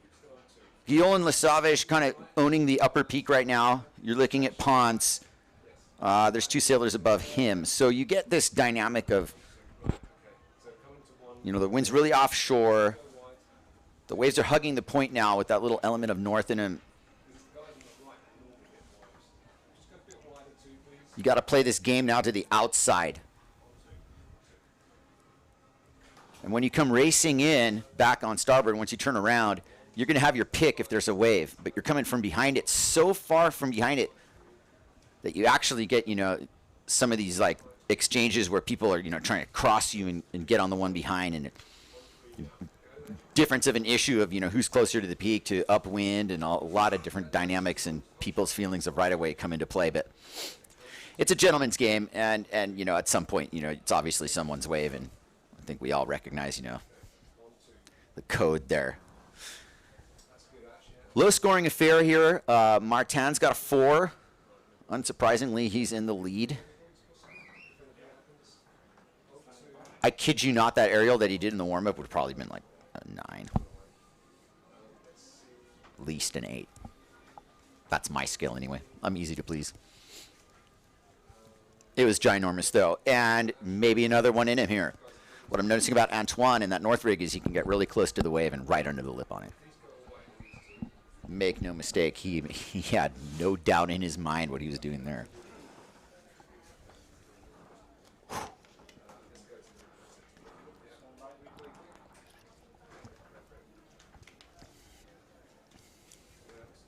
Look at those rocks. That's classic stuff. This is a groundswell that's, swinging wide on a point. You wouldn't be making that wave on a surfboard, but a windsurfer, you can just highline it through there. And there's Pons' effort. He did have a little bit of a setup check turn before the kick out air here. Floater, I should say. Here's a good-looking exchange. Is that Guil first?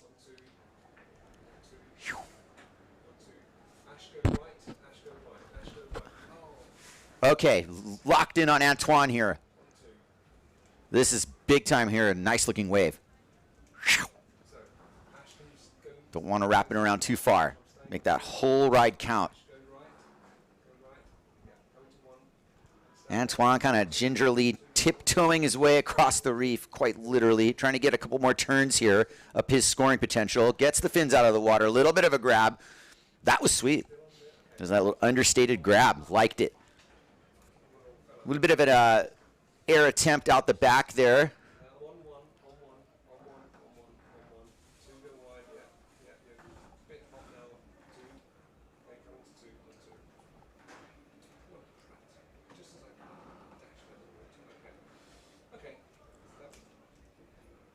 Yes, we have. Tom's given me a different headset. Why? Can't hear me properly. Okay. Right, sorry. Can't hear me now. Okay. Antoine Martin riding a wave of momentum as well 2 years ago, winning the Aloha Classic. Cementing an IWT title. Definitely playing into the PWA game as well. It's always been easy for him to break through the PWA. This is a really good opportunity for him as well. Obviously, one of the world's top sailors, hands down.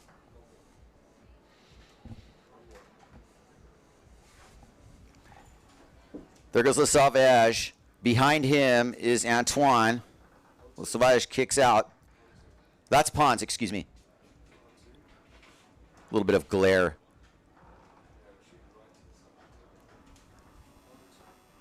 All good. Josep feeling better, hopefully. He was looking a little ill the other day.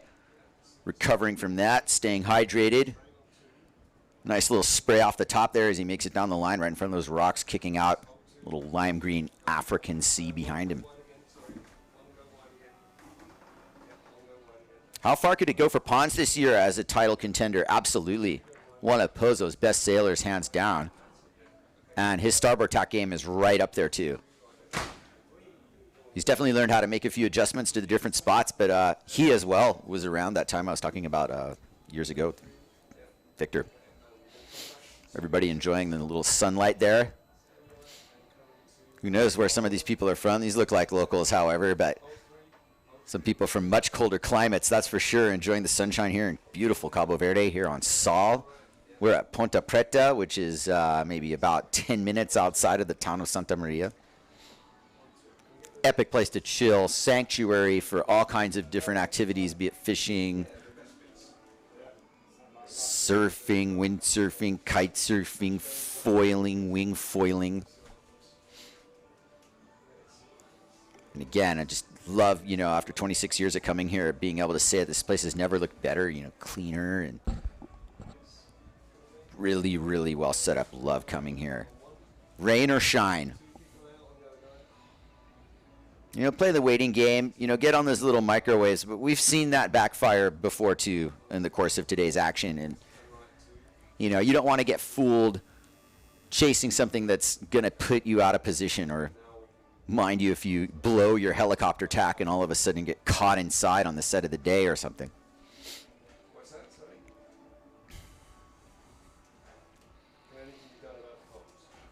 Much like yesterday afternoon session, which is at this point kind of underway, so to speak, this time yesterday. So we're in a similar tide cycle. I can definitely see the ground swells magneting a little bit to the upper part, which is a good sign. If these guys can kind of dissect it that way, we'll have some action here. Now, there's a little bit of a, you know, jockeying for position here. Le Sauvage and Pons. Le Sauvage is on a really nice wave. Here's Loic.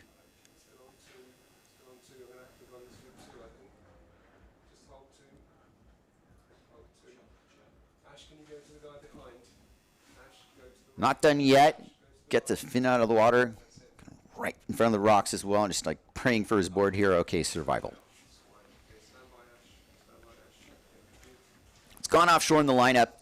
Loic's not really in the middle of this one area where the angle of the waves coming in and the wind's kind of offsetting a little bit. Really hard to catch. Pons asked something though. Coming from your right there. Here comes Josep Pons. I like his positioning here. He can make some fireworks happen here if he aims true. Pons off the bottom, right under the lips. Sky is a nice aerial. That was a nice looking toss. Whew. Fresh. And above him, Antoine Martin. First hit right there. Floater line into a tail first landing. Back foot riding, but also very springy. Probably good to do a little preservation, cut back out the back there. Take a breath of fresh air. And see what the judges are going to give him. Much better than peeling yourself off the rocks. I promise you.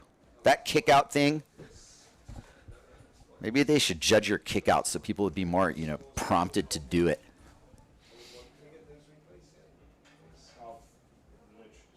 It's really no fun going on the rocks here. Horror show. Antoine Martin, first place, heat total 7.12. Loic on a nugget here. A little bit of an upper bomb. Ooh, a nice little tossy section there with a lot of speed. He's probably going to make this wave. Don't give up yet, but he gets caught. And that's maybe the windsurfing version of a duck dive. He had a lot of speed there. His rig just punched right through. Is this not Pons? No, this is Bjorn. Or who we're calling M3 here. Yes, it is. Whew. Or is it the other Guel? I'll get that straight. We'll call him Guel for now. 32 and change left in this heat. Antoine might be, you know, somewhat in command. Let's review the rest of the action. Here's Loic Le Sauvage.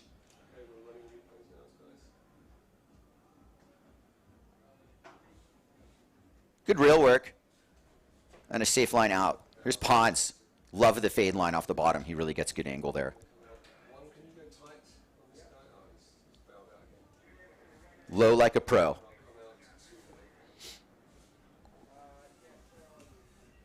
Yeah, keep it here on the replays. That, you know, time spent riding here was really good for Pons. I feel that's always worth it.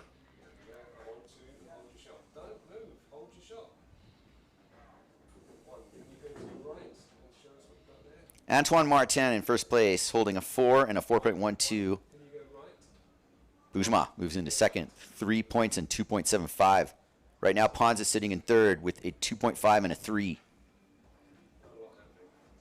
Splitting hairs between Pons and Bjorn. Le Sauvage, not necessarily getting fully rewarded for his riding, but not punished either.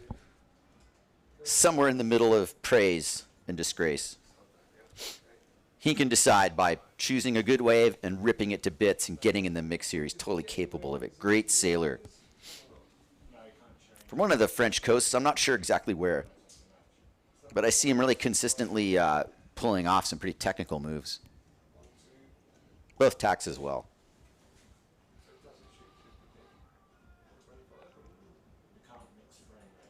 Yeah, so Antoine Martin the other day planed away from a back loop off the lip.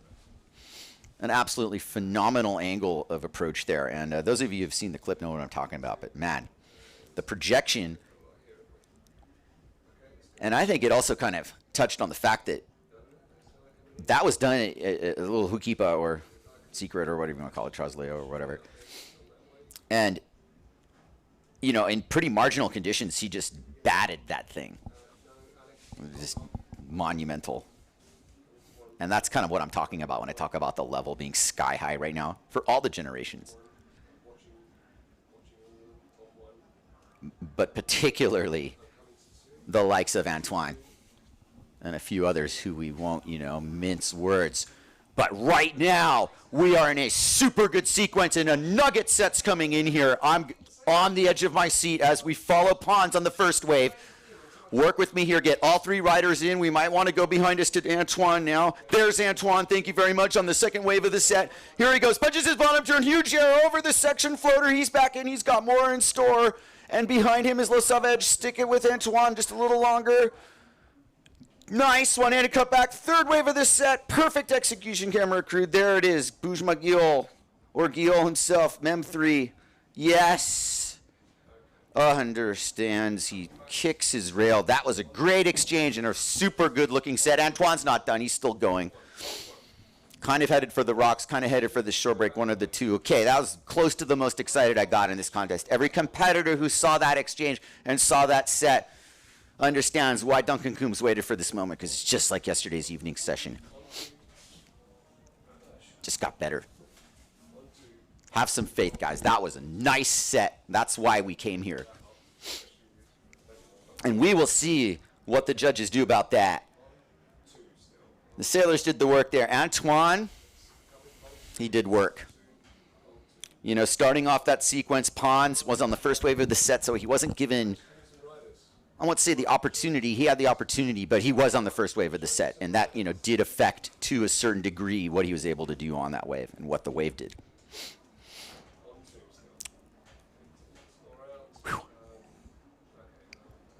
Yeah, you did see the scores flash on the screen. Maybe we can put them back up if we can, once they update, or if that was updated. I think the people back home want to see those scores on the screen.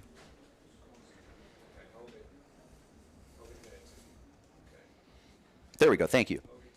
Keep them there. For you at home, F780, Le Sauvage, is in fourth place with a wave total of 474. That's his only score.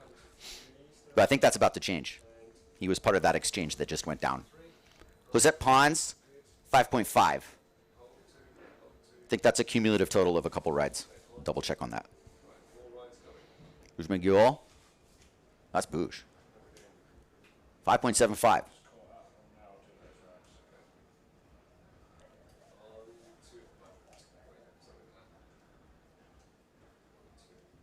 Antoine Martin skyrockets his lead, 11.12. He's in first place by a leap and a bound, and we have more action here. Le Sauvage taking advantage of an... this is nuggeting right here. He's on a really good wave. Look at this thing, what it does. Ponta Preta's magic at play here. Let's see some rail work.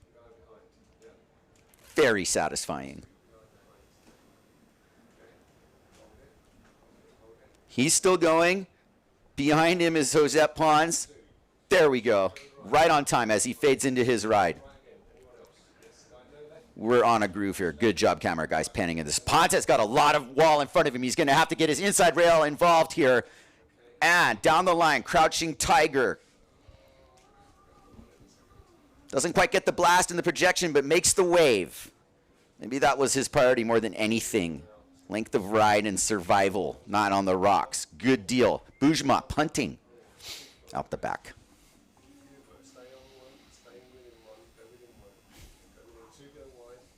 M3 Bujmagiol.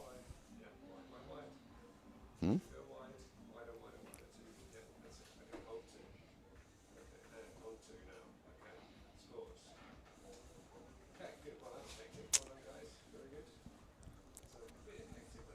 $25 and change. That's gone by a little quicker than some of the other heats. This one's had some action, I reckon.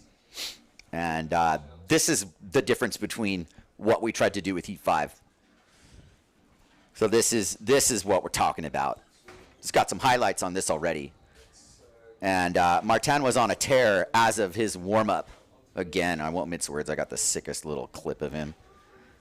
Hola. Windsurfers from around the world. Everybody in this picture windsurfs. Nah, just kidding. But I recognize some of these kids when they were tiny hanging out here. And they probably remember the old contests. What was that, 15 years ago or so? Maybe they were babies back then. Nobody forgets Angulo versus Sayati. Iconic battle in absolutely firing 8 to 10 foot Ponta Preta.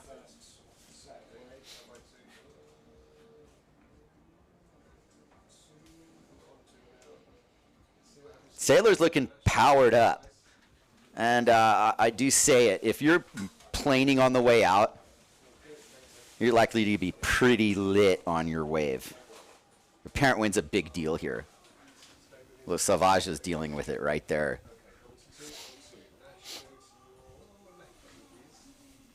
There are some nice sets coming in here, and this tide has done a very good turn, and we're in good shape here. There are going to be some great opportunities to punt some sky aerials here.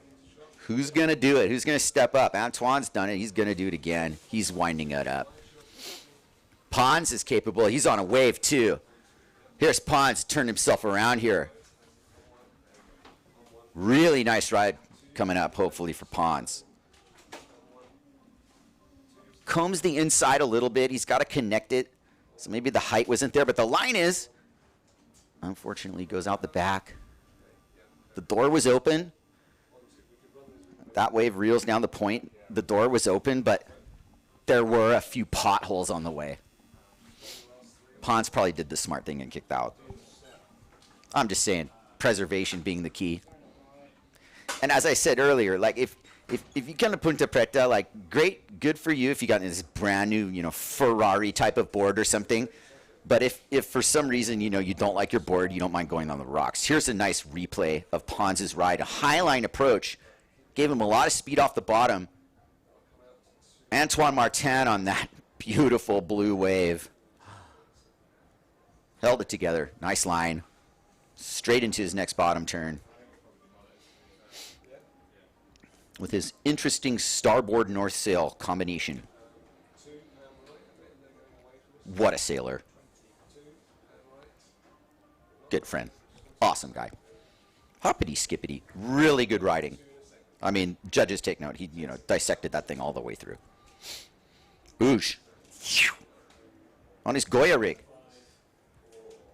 Not everybody associates that, he's making a transition to the gear.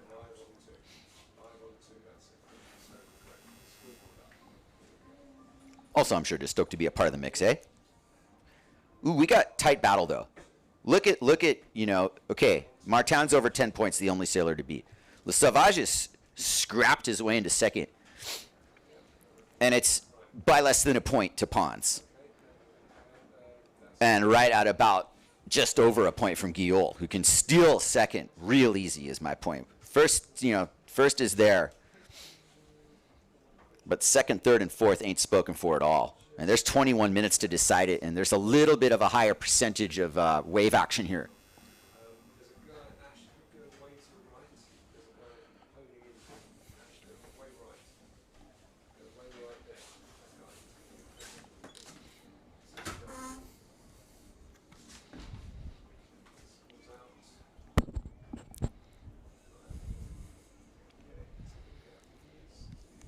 Looking like Le Sauvage at the peak there as he fades in.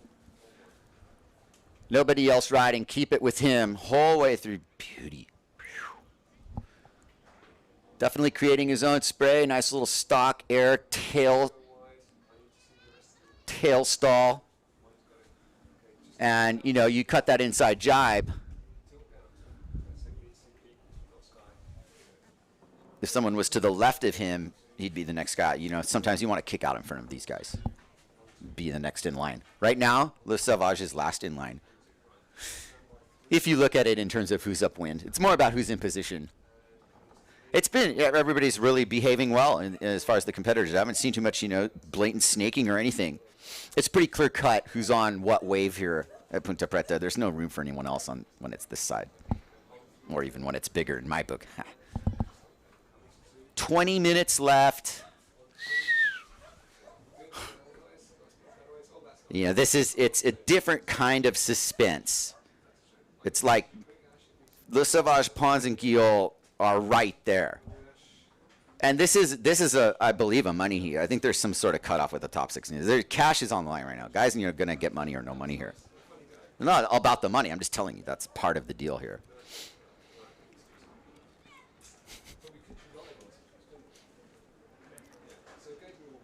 But this is also an opportunity for Antoine, for instance, to, you know, legitimize his new sales sponsor change and show everybody how good his North sales are working, and Pons as well at 0.7, and those Goya rigs certainly go through a lot of scrutiny as well. Everybody's checking this gear out, going, You know, North making its reappearance after Duotone branched off. Looks like they've all fairly established themselves well. I mean, North's going to fit right in again. Especially got a guy like T-Toon skyrocketing around. There's Duncan kind of checking his opinion poll. Graham Ezzy right behind him. What's the scale? What do? You know, during that break, I'm just saying. Huge fireworks on occasion there. And just lesson be learned, 20 minutes of it being off. You're going to get a couple good looks while it's on, too. There's no need to panic if there's nothing happening. I mean, having a reset would be the key.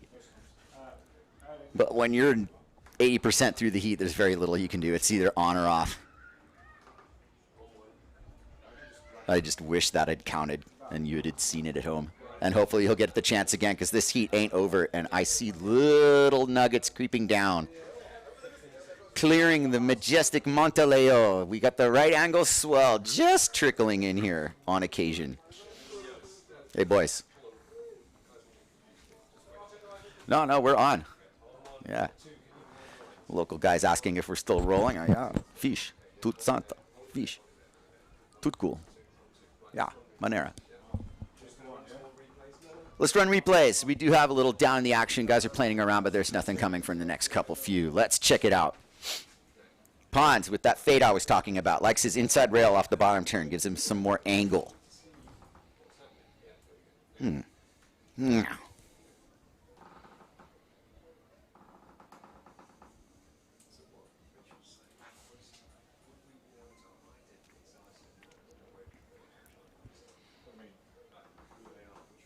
Carlos Sosa boards, if I'm not mistaken. Boosh. Boom. Oh, he hooked that turn good. Yeah.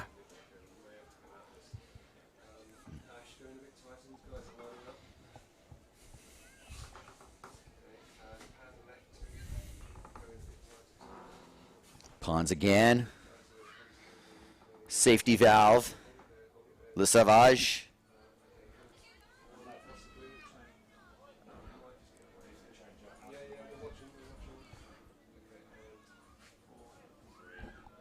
Now, it's kind of scraping the bottom of the barrel there, but, you know, it gives you an idea of what these guys are dealing with.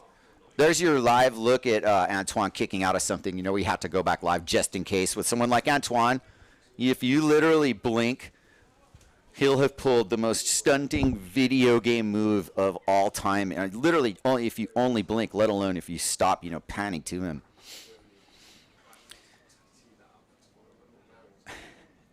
And, yeah. Kind of like him and Kimmy do these gigantic aerials that are just inhuman practically.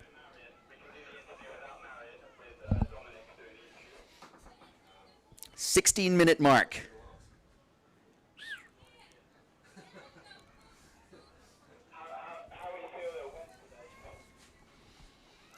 come on. Let's bring it to our side. Let's get a couple more set waves in this heat. Let's give Antoine a chance to stamp it.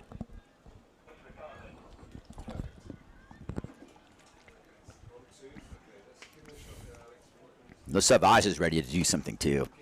I can tell he's got a better one in him. He knows it.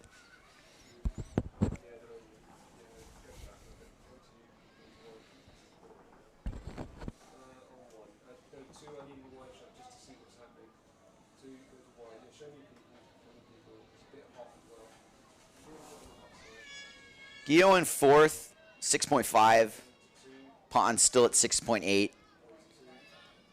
Le Sauvage nipping at the heels, 7.6 to a 11-point lead for Martin. T-Tune's in the driver's seat. There are people driving close behind him as well. All it takes is an 8. And all it takes to get an 8 is a nice wave. And we've got a couple really nice waves coming into Ponta Preta, ladies and gentlemen. Josep Pons on the first one of the exchange has the first wave. The jockeying for the next wave has already happened. Keep it on Pons here for a second. He's bottom turning completely under the green. African Machine gets a little aerial mid-face landing. And Pons continues down the line, streaking. Big aerial section coming up for him. Pons kicks out kind of on a floater line while we look at Le Sauvage on a slightly smaller wave. That's all good. We're looking at the main part of the lineup here. Le Sauvage still going, slightly smaller wave, but just as long with an aerial opportunity. Mid-face hit. There he goes. Oh, he is going to scrape. Martin in the part of the lineup that really a good wave could come into any second as you watch Le Sauvage struggle, who went about half the distance. Pons had gone practically to the shore break on his wave. We'll see replays of that. Pons really had a great wave ride there. Between the two, he probably had the better ride. Obviously, he's not paying his dues on the rocks right now, I don't think. Pons just went halfway down to Santa Maria on his wave. Unreal. More waves coming. That's some of this outside corduroy again. I know it when I see it. Josh knows it when he sees it. These are the kind of sessions we just showed up and just like, oh, all of a sudden it just turns on. Oh.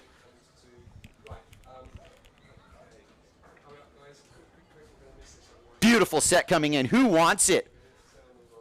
We've got some jockeying going on. This is a good set. Oh my goodness, it's getting good here, fellas. Antoine's on the first one, and Boujin's on the second one, if I'm not mistaken. And who else is in the game? Pons is struggling to get out of the shore break, so he's out of the game. Here comes the set. First wave, Antoine Martin setting up, digging his heels in this beautiful offering, ladies and gentlemen. T-Tune sky high in the lip landing, beautiful riding. Oh my goodness, you guys. That was beautiful. Look at this beautiful conditions here. M3 down the line, beautiful carve, beautiful wave. T-Tune finishes his ride kind of like almost kicking out on a whitewater, but about the same thing as you're watching here. You know, a good streaky line, nice air, still making the wave, another hit, and he ejects himself into the pit. That should get some points too. Beautiful riding. Man, that's going to be some good replay, everybody. And that's what I'm talking about. And what I saw there when I started chirping, you might not have seen it on the screen, but those lower sets that have the long line too offer this scoring, so to speak, shredding opportunity.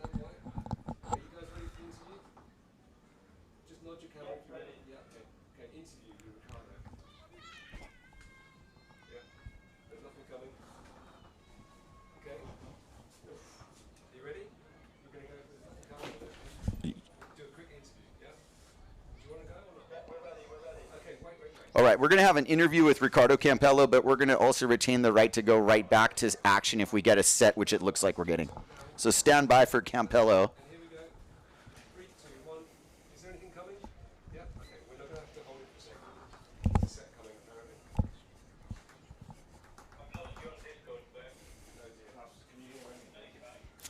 I would say there's a set coming. We can hold the interview. Sorry, Ricardo, hang on. Look at this nugget set coming in. That's why we're here. Let me tell you. As if on cue. Here goes T-Tune. He backs Pons in, who's going to take the first wave bait. This is a 1-2 exchange. Let's make sure we get both riders. T-Tune is crouching here. There's Pons, excuse me. Bottom turning under the hook. T-Tune's behind him. Pons rocketing down the line. Stock aerial looking good. T-Tune's on a really beautiful wave. Here he is, Antoine Martin. Gorgeous cutback. Make sure that he gets his line here. Bing. Nice elevation, beautiful wave. Really good offering. He's still going to town. Beautiful riding. We're really getting into it here. This is awesome. Ponta Preta's really showed up here. M3 skying with the head bob. I love it, Bouge. Yes. That got a really nice response from the crowd, and even though he sacrificed, he should get big points for it. I loved it. Great exchange. Thank you, cameraman, for handling that whole frantic rally. Waves are coming in here. Ponta Preta is straight firing right now. We're psyching here at the 2022 SOMWR 10x Cabo Verde World Cup.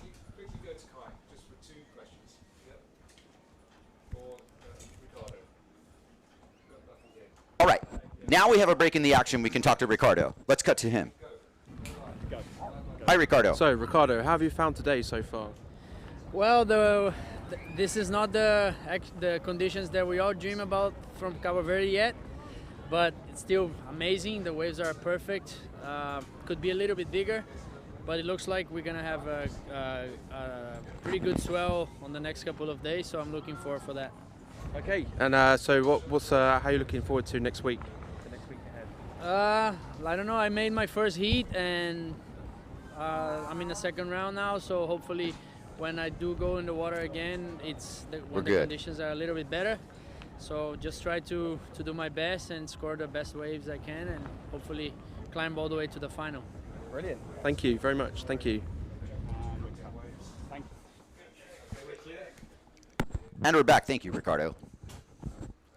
Ripping, buddy. He took one look at that. He looked green. He was like, I wanted to be on that set. So did I. That was quintessential Ponta Preta right there. We're really seeing it. All the doubters can just take a look at that one set, and that's why we're here. Mission accomplished, really. I'll take more of them, though, and I think we're going to see more of them. This is a perfect point break, you guys. A point break. There is a huge difference between a point break and a reef break. And when a seasoned Hukipa sailor comes to Ponta Preta, it's like all their dreams of what Hukipa could ever be come true, because Hukipa kind of masks itself as a point break, but it's not. And, you know, like Hukipa, listen, one of the best places in the world for wave riding, with a sail or otherwise, mainly with a sail. In a different dynamic of performance, actually. And I think the fact is that places like Cabo Verde, that are in their own right perfect surfing waves, lends itself kind of more to a more iconic style of riding. And I think when people first saw Cabo Verde, they realized that there was just something else and a little bit, you know, different. But the first time you ever get good waves at Ponta Preta, you're changed forever. And I don't care who you are. You know, it's so amazing. And it's really, really encouraging during the event here that we're seeing it. Thank you, Lord. That is so awesome. I'm sure there has been a lot of manifestation of prayer coming to fruition in moments like we just saw. And I'll put in the request for some replay from Antoine or whoever else again, and we can dissect it and, you know, talk about it. We're a little bit in between action, but there are some waves coming. The wind is definitely still blowing here. However, deep into the afternoon we're 6 minutes left here. I think that we should just hang tight here for replay in a second. There are a couple walls looking like they're on the way. Guys are activating. Hold tight.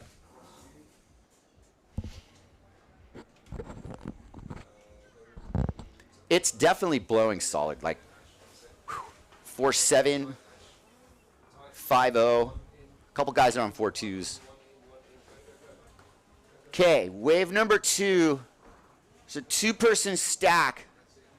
And the first person on it is M3. Yes. Full wrap around. Yeah, Boosh. Beautiful. Really, really big air from Boosh. And here's Le Sauvage's response. Nice tail first landing. He's got much more to work with. Fair amount of projection, maybe a little less vertical. Boosh really did have an element there that you're not seeing with Le Sauvage. But Le Sauvage has really picked the right wave and is still riding it and has to be getting major credit for it. A super well ridden wave by both of those Goya riders. Heck yeah. I think Le Sauvage may be the better of that exchange. Hard to say. I'm not a judge. Even though I am somewhat judging, I try and stay away from point predictions. We'll let the live ticker do that for us. By the way, what's that telling us? Whew. It's picking up. I'm psyching.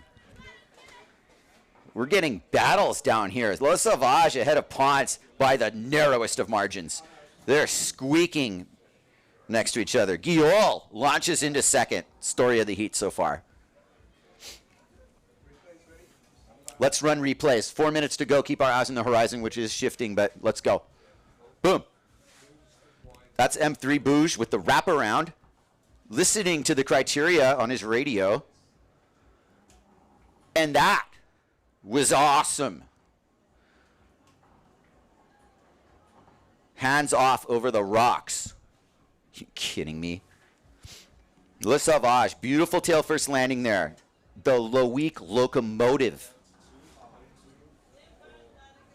The engine that could.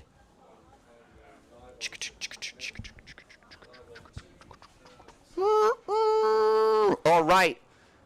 The horn of 3 minutes has blown. Flycatcher blew the horn because there's a set coming. It's starting to fire. I'm laughing, brah. Look at Ponta Preta turn on. I wasn't expecting this. I was expecting 2 o'clock.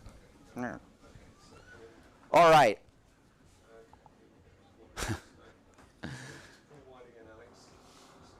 We're going to be here until the sun freaking goes down. And every sailor in this draw wants to send it and show up. They know what this opportunity is. Some really know. And Ponta Preta will play into this. Hello, my friends. How's it? Hola. Aloha.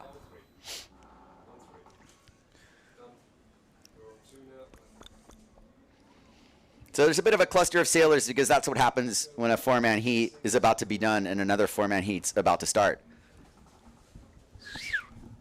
Which means the Shedaway chance at redemption, the Gil Girardi chance at starting and continuing right where he left off. You know, he could do it in that heat, he can do it in any heat, right? No reason to panic. 1 minute and 40 left.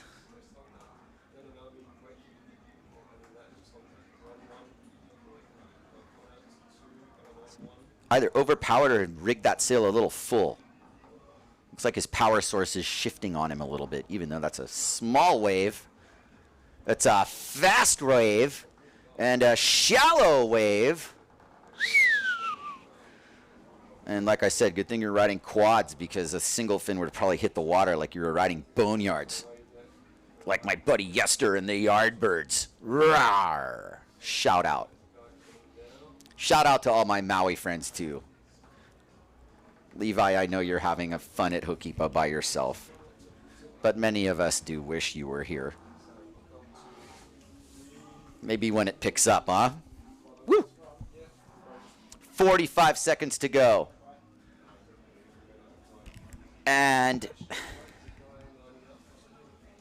you know, that's Looking like a possible last exchange if you really dissect it. Pons does have something that's going to give him a look. Now, we know the back loop off the lip is possible. And with 22 seconds to go, Pons has to do something here. Could we see the off the loop back loop? Here it comes. Lip loop. Oh. Come on, Jose. Yes, yes, yes. Loop. No. Horn blows. Heat's over. Would I see intent of riding on our rider on the outside? I see intent of pumping and failure to catch wave. So too bad for Antoine, who didn't even need it. Bjorn does the job, though, and gets in there, and that's like an applause from Flycatcher for the Bouge. Le Sauvage in third, Pons in fourth. France and Spain go down in this one. Morocco and France ahead. A little friendly fire there. It's bound to happen when you've got, what, how many French riders in this event? How many? I don't know. A lot. What's friendly fire in French?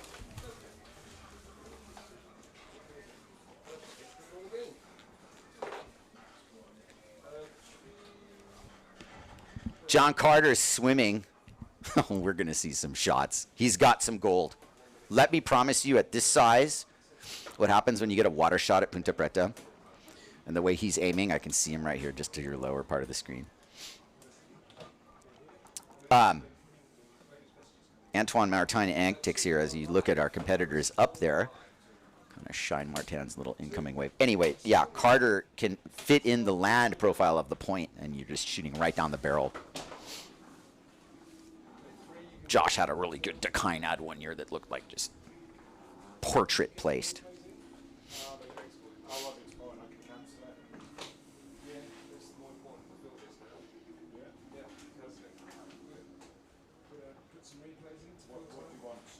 Yeah, we're a little bit in between. Let's do some more replays for sure. Actually, there is a set.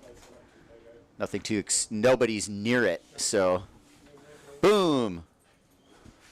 Man, just the rock feature and the amplitude is not to be underestimated. This place projects you out.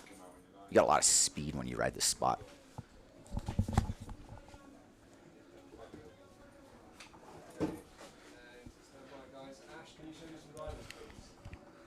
Antoine Martin, pretty distinct configuration here. Got used to it. He's ridden some different gear over the years, so now I can recognize him. North starboard. And we're live.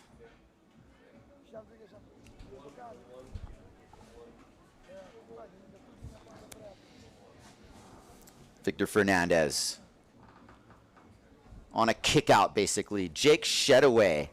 Huge chance at redemption here. Working on his positioning in a good spot, actually. Liam Dunkerbeck's way out, but he's also positioned for the north wall. Both of them are really smartly positioned. You're looking at Gil, Girardi, Mariano.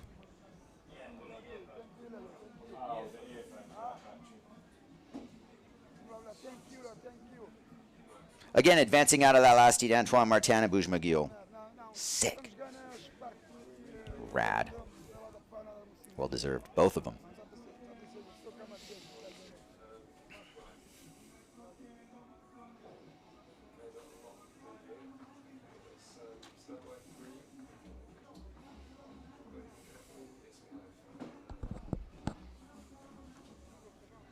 Grrr.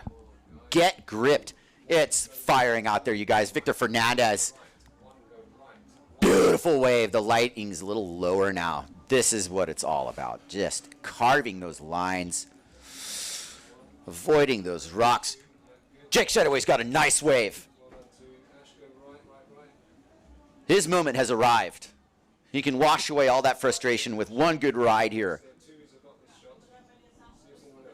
Contact, projection, and execution he's got to make, almost. I would call that pretty close to make. He had to stop to avoid getting washed here.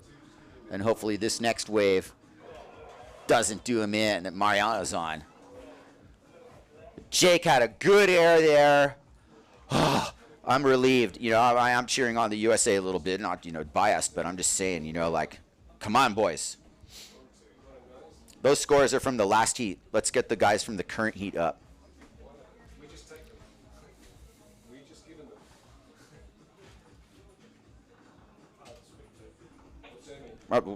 Okay. Those are not the right people. 42 minutes. Hold up here. You know, I do see some lines to the outside. We can get any, like, replays probably pretty soon, not yet. As you see the beach congregating here at Ponta Preta, the rare African jewel.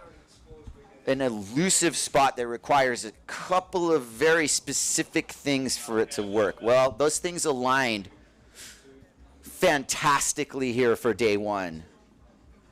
Lots of talk with Josh about this forecast. And I've got to say, you know, between him and I, we right about what we said it was going to be. We can both claim it. Beautiful. We can get into what's coming later. I really don't want to talk about the forecast right now. I want to talk about what happens right now. Guys are asking me. No. And not for a bad reason. I mean, there's wind throughout the forecast. I just think the swell element doesn't need to be discussed right now. I would sure love it to be at Ponta Preta the whole time. And it might be. You never know. Unless someone knows better than I do. Or Josh knows. Or, you know. All the boys saying it, what they're saying. They had a really good January. The surf is firing here. I remember New Year's, Christmas, December too. Noah Angulo is just getting pitted. And for me coming here, honestly, you know, I'm not chirp onward on an off-topic subject, but coming here, part of the program is surfing 100%. Yeah, it's a windy island. It's consistently windy this time of year. But it's a world-class point break. What did Surfer Magazine call Ponta Preta, like number 81 out of 100 on the world's best waves? I would personally rank it a little higher.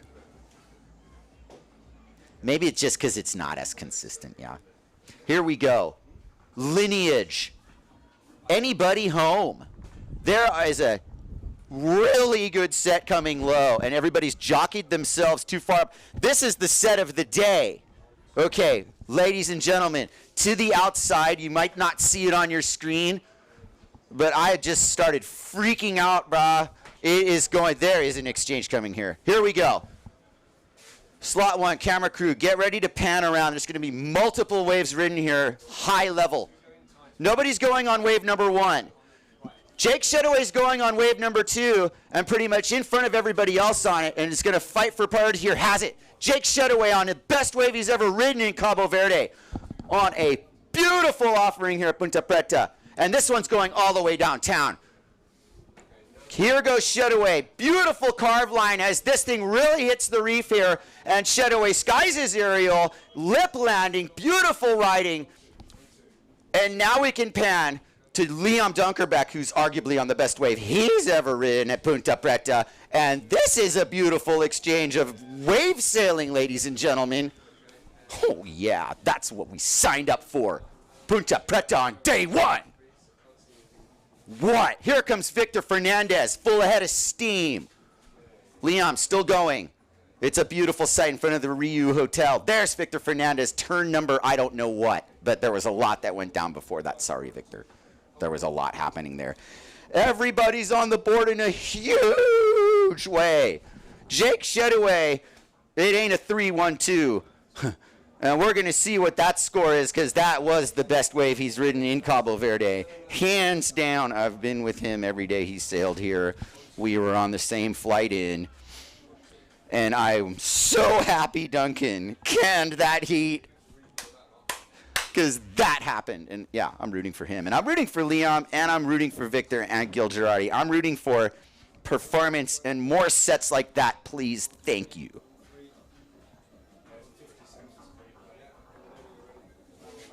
They're feeling it. That's action. Oh, I know that crew.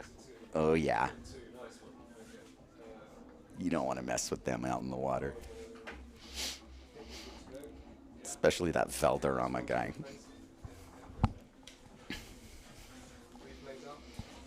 Thank you. Here comes Jake Shadoway, highlight reel. He'll remember this wave for the rest of his life, no matter what happens in this contest. Beautiful riding. He's like, I can't believe I don't need to look at the bottom of the wave to check if there's chop. There's no chop. I can focus on the wave. I can sky above the lip.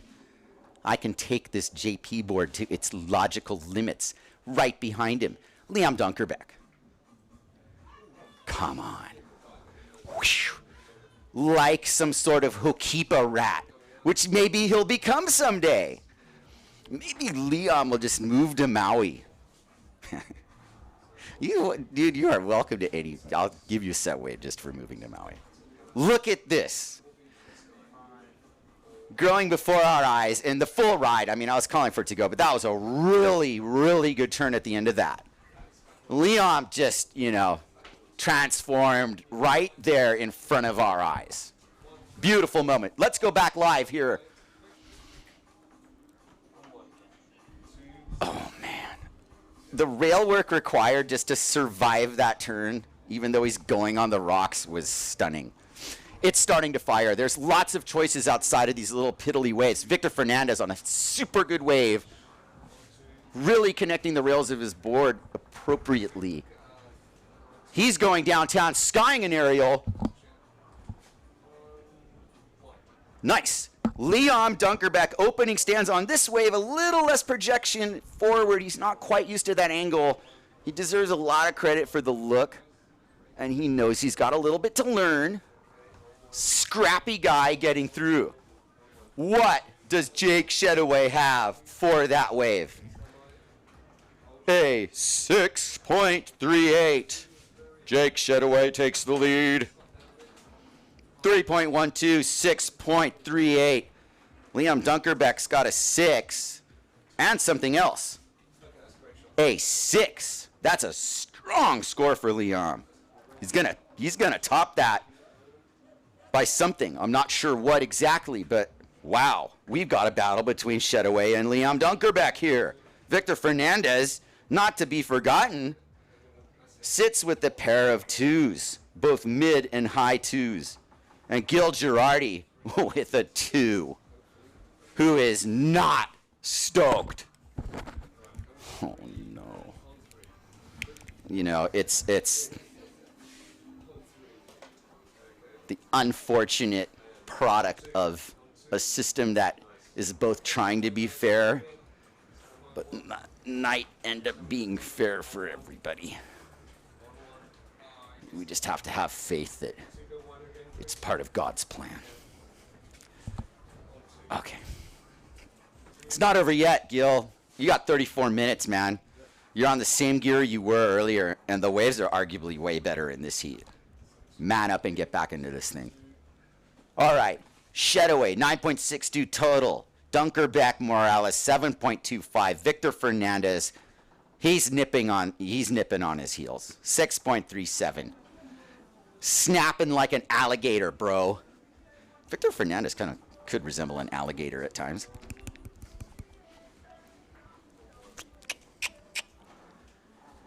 And like an alligator, he's hungry for a wave.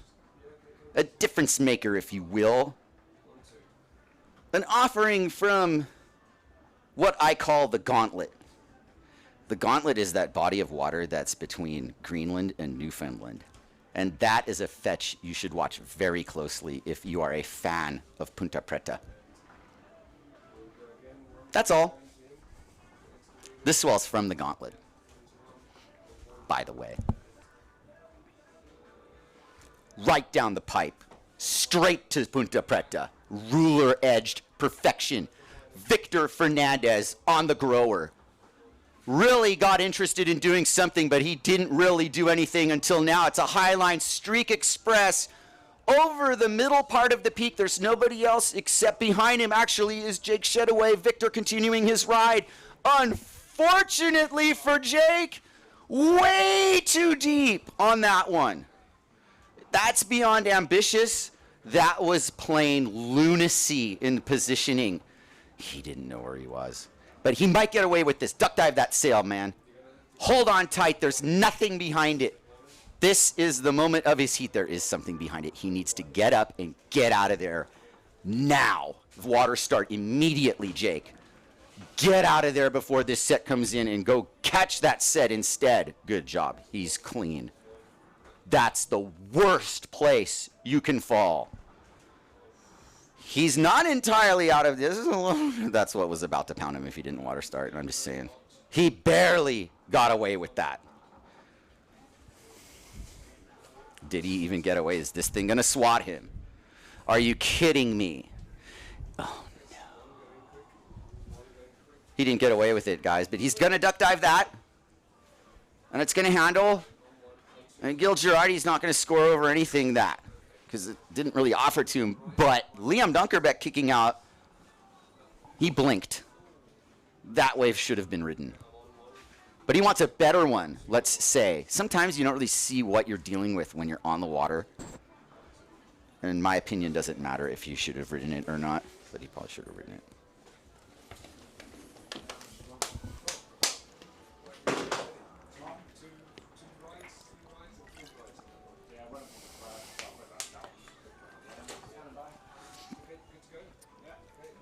If you don't drink water in Africa, especially in Cape Verde, you freaking die. Oh my goodness. Liam Dunkerbeck. This is highlight reel. Thank you. And that, you know, you look at the board lift. That's kind of a there's Victor Fernandez on that streaker.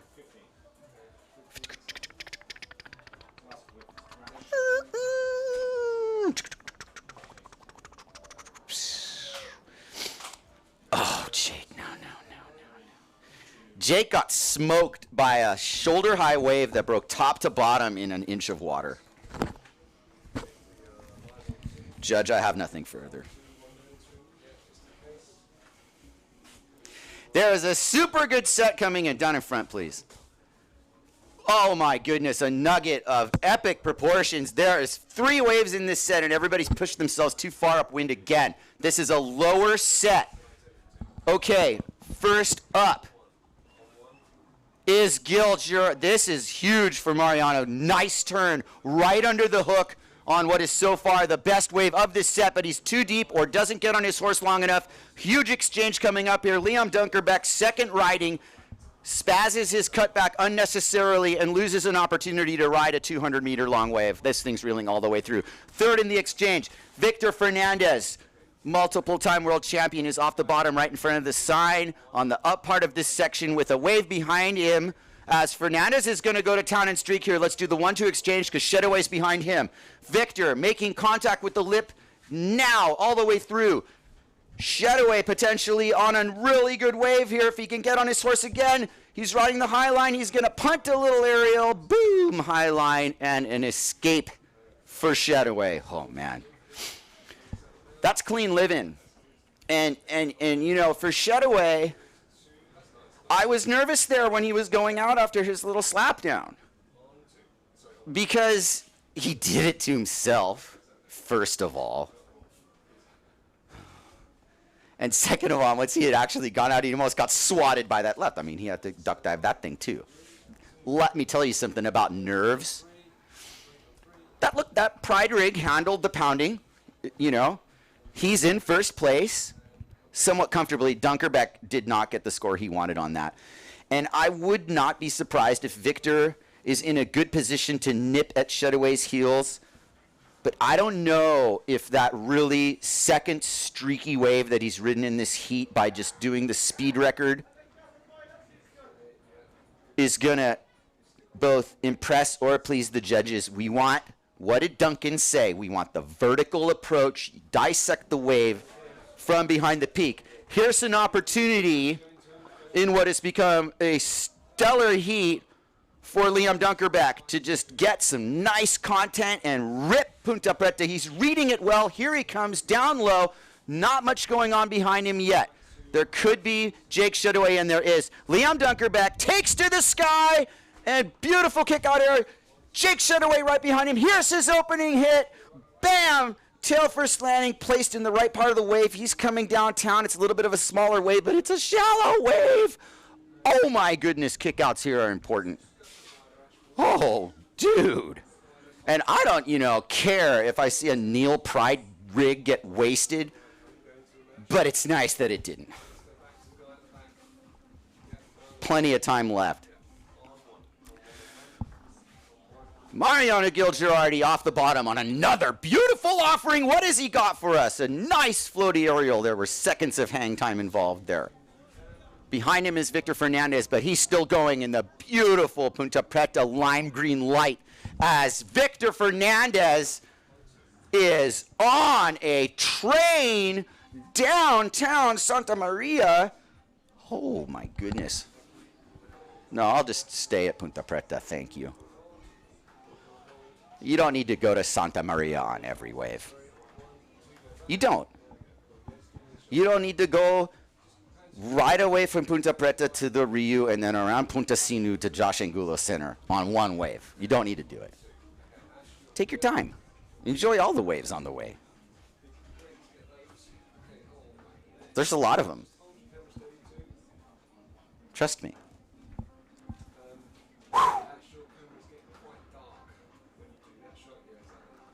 Jake Shedaway's had a heat here that will teach him a lot about what to do and when to do it, and a little bit more about what not to do and when not to do it also. Josh learned the same thing this morning, and he's sailed here arguably more than anybody except, a few people. Nobody has sailed here more than Josh. 20 years almost, more. Oh my goodness. We should only be so lucky. It's awesome. And it's good we get to archive it in this modern way. This is definitely a celebration of wave riding that's gone down here. This heat in particular has really shown the nature of this place. And people are in a groove here. The locals are tripping. This is like beautiful moment because they heard about this back in the day when they were tiny kids. The last contest here was like 15 years ago. Like people were cribbing in that last shot when we were last here. Dunkerbeck Morales has closed the gap in a really interesting battle between Shedaway and Dunkerbeck Morales. Shedaway holding a grip on this heat. The conditions have definitely lessened. We had a little bit of a high cloud come in. And I wouldn't say it killed the wind, but it kind of killed the wind. It killed the wind in the takeoff zone of the lineup. The wind's actually pretty good where you see Shedaway and Fernandez. But where Gil-Girardi is, the wind's pretty crappy. Look at the vibe at the beach. I love this place. People want to see some action, We're craving a set here and end this heat on some fireworks, however long it takes. People have now accepted that you do need to be patient, extremely patient, to be able to see through these lulls. Like, what's going on? What are you guys doing? Dude, one little 4-foot wave comes in here. Change that question is silenced. You sit there with your mouth open instead, just going, oh, look at that.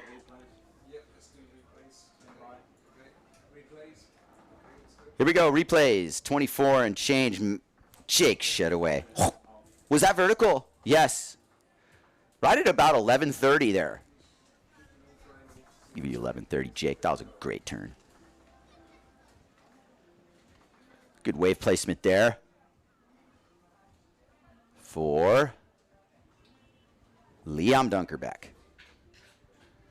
Let me promise you, this session alone, this heat alone, that air, he's hungry for more. Jake Shedaway, beautiful placement for that air. It was late, and it was right where it needed to be. Nice little shallow ending to that.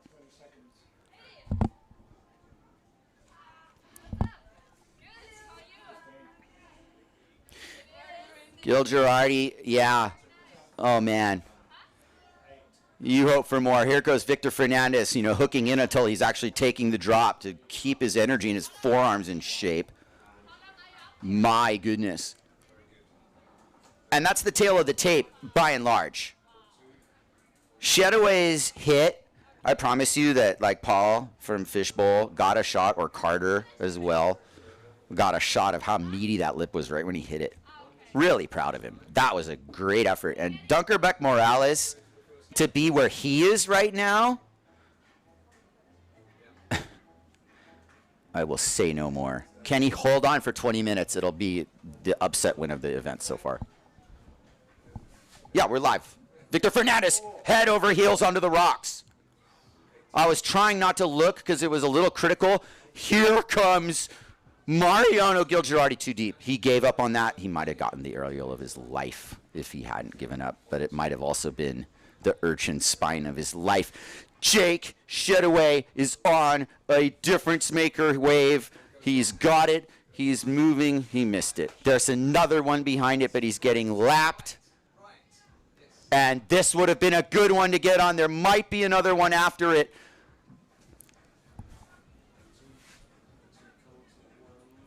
This is Liam Dunkerbeck on a beautiful wave. A little far ahead of it. Don't kick out, buddy.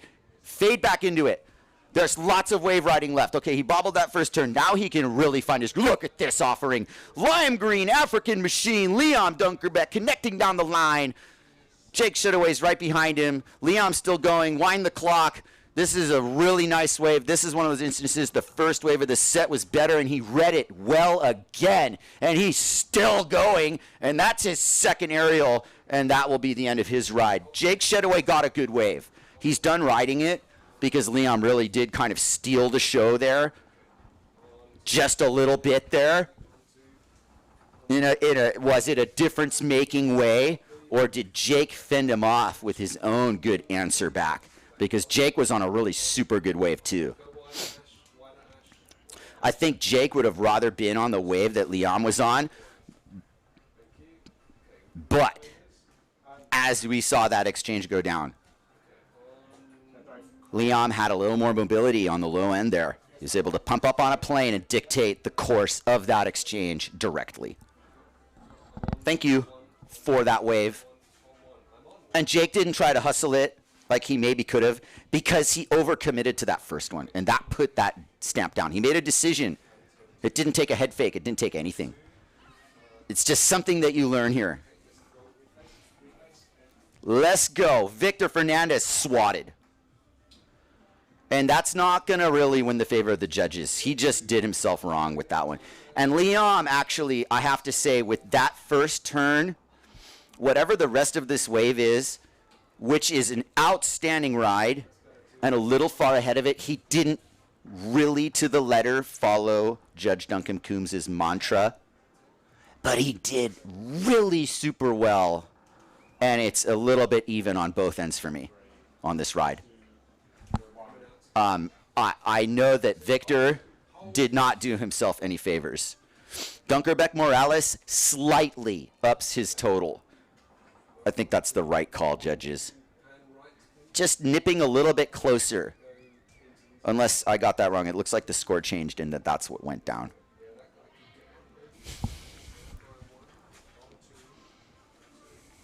Okay, we got somebody getting it on. And it is Mariano Gilgirardi on a really good wave. This is a huge moment for him. This is when he can get back into this and answer back for everything he's been missing. Really beautiful wave here. Pull the trigger, Mariano. Right under the lip. Get the high line. Almost bobbled it. It's not looking good. Unfortunate for him. Huge exchange coming up. Big set. Victor Fernandez on this next one. There goes Victor, and Jake Shedaway's behind him. 1-2 exchange coming up here for you, ladies and gentlemen, at Ponta Preta. Victor Fernandez off the bottom, looking winded, but still going. He's gotten a bunch of these runners, and this one is going to run fat on him and put him on the little rock carpet. Big exchange coming here. Liam Dunkerbeck, Jake Shedaway. It's Shedaway's wave in my book if he pumps on it, because he's upwind and was in position first. Let's get it to Jake Shedaway on this wave. Super nugget, Ponta Preta. Liam bows down. He understands, and he's on a good wave on his own right. Here comes Jake Shedaway. The beautiful light of Ponta Preta is cracking through. This is awesome. Yes, Jake. And Liam almost had himself a wave there, but the wind bobbled. This is the downtown train. Jake's going to Santa Maria. Directly to Santa Maria. Big punt. Okay, we'll take the Rock Express instead. That's fine, and it's an honorable way to end that ride by cracking that lip over that section. And who else is contending with the rocks there? Victor. So we have Victor And Jake and Mariano on the rocks, simultaneous rock dances. And guess who's out at Ponta Preta alone? Bjorn Dunkerbeck has the lineup to himself. We can go back to the misery of being on the rocks in a second and just make sure we let everybody understand that Liam's alone in the lineup. Everybody else is on the rocks. Nope. Jake Shedaway swimming him. He's off. Jake Shedaway's up in water started and will be in your picture in a matter of seconds. Huge exchange there. Massive. Absolutely pivotal riding going on here at the 2022 SOMWR 10x Cabo Verde World Cup. Ponta Preta delivers. It took a lot of grinding to make it happen. It took missing a couple, opportunities because heats were just too slow at times. But this is evening session Ponta Preta, the golden hour. Has arrived, almost. Not even yet. Here goes Gil Girardi. And his line was unfortunate, miscalculation of his projection. He goes on the rocks. Victor Fernandez needs to go vertical. So he does a vertical line, but he loses a lot of his down the line projection. And right there when he committed his rail, he lost the race. And he didn't take to the air. And his bitter scowl shows him that he's fearing for his gear. And Jake Shedaway, certainly also aware of what the rocks can do, running down the line. And a beautiful ride for Shedaway. Unfortunately, it looks like Jake is almost caught inside here by a gnarly wave. Has clocked Jake Shedaway. Not good for him. Bjorn Dunkerbeck on the offering of the heat kicks out. I am in stitches. That was a huge exchange here gone wrong. Ponta Preta 1, Shedaway 0. Oh my goodness, straight on the rocks. I need to get and rescue that thing. I feel like leaving this station here, but that's not what they pay me for, so I guess the Neil Pride rig might be getting destroyed right now. That's the worst part of the rocks to go on. I don't know what happened. Jake obviously did not see the dark corduroy on the horizon until it was far too late. And I really hope it wasn't because he missed some little crappy wave. This is disintegration. Oh no. Let's watch.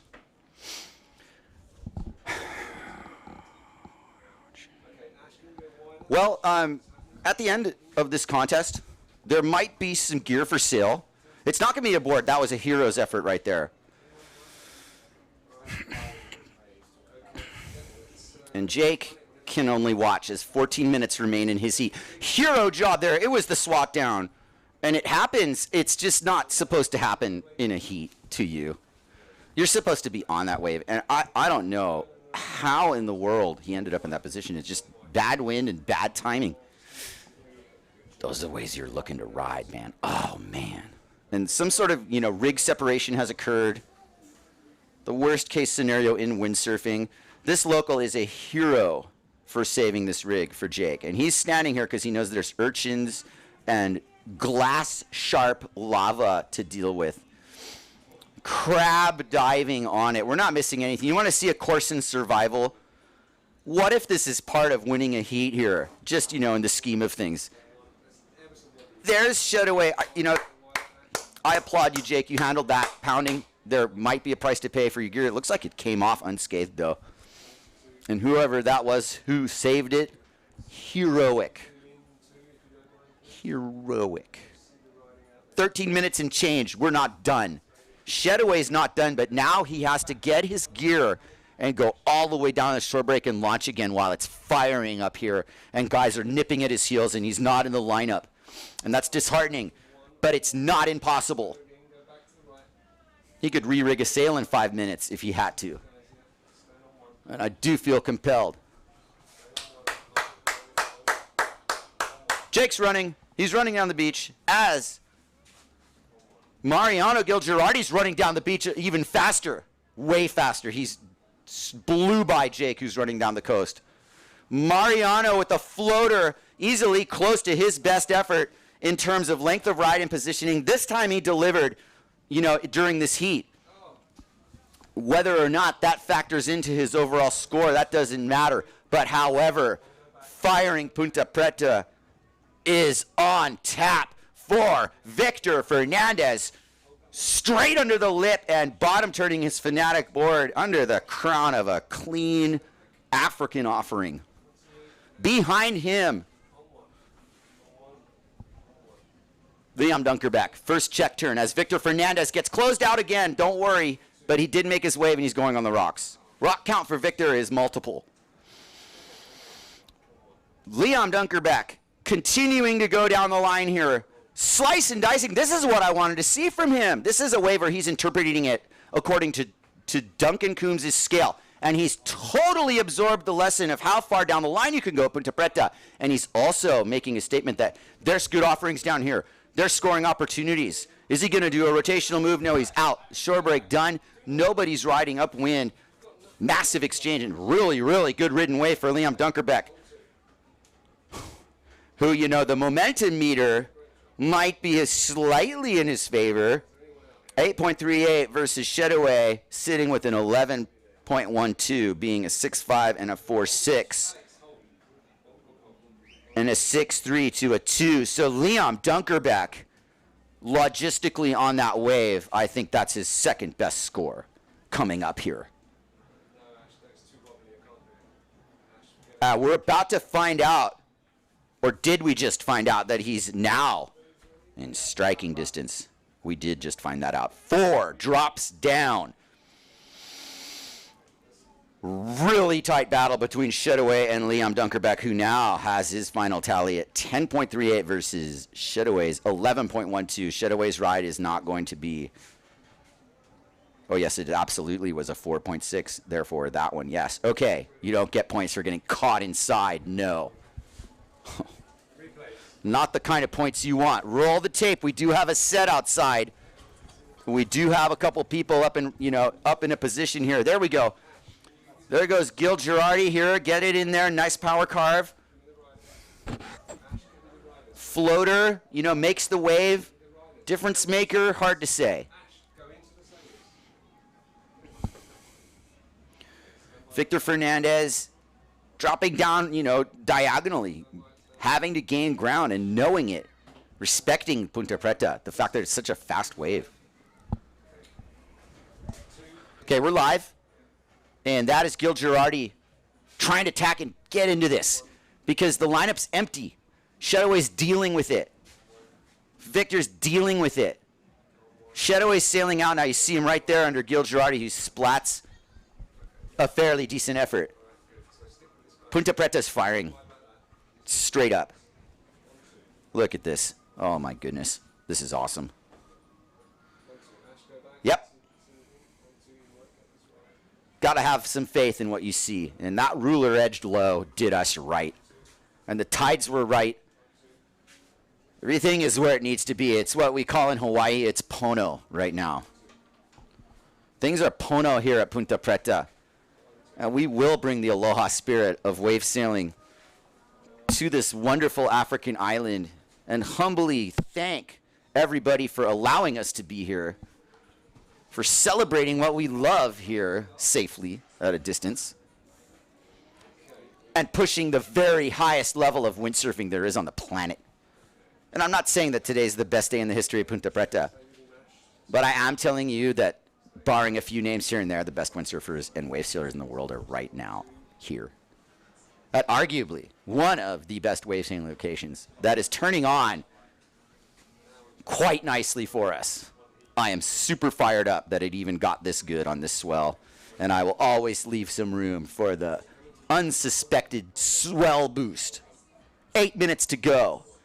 This has been a battle. Jake Shedaway's hanging on to it. Death grip status. Gripping it here. Bjorn Dunkerbeck and Jake have a competitive, friendly relationship.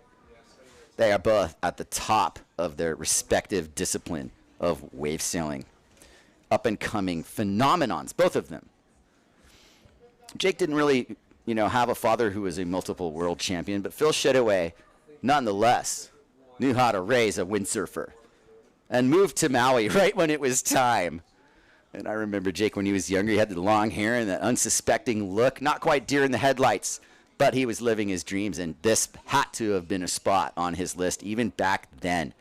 And it's very justified right now that US 25 is in first place in this heat, ahead of Dunkerbeck Morales, who, for no other reason than being the son of a multiple world champion, also knows that this is a chance for him to cause a little noise. This is Gil Girardi, vertical approach, a little bit of a tight nugget to steam remote. Oh, yeah. And, you know, it was a good little still shot, but you knew he was going out the back for two reasons. Number one, because of his line from the cut back. And second of all, because there was half a centimeter of water under him. Ponta Preta is epically critical. And you freeze deer in the headlights. You see this lip that you're supposed to hit. You got, you know, in my case, somebody yelling at you like, Jock, go! And, you know, there's a difference between go and no, but there isn't. Sometimes he's telling you not to, and you're like, no, and go, and you just obliterate. There's Dunky. Dunky's got his hands on his hips. He's like, oh, man. He's living intrinsically through his highly talented son. Oh, this is a beautiful moment, man. I am so happy to be able to bring this event to you. And I'm fired up as it gets. Great battle here in Heat 5A, the resale. And nobody would argue this was the better heat to run. Period.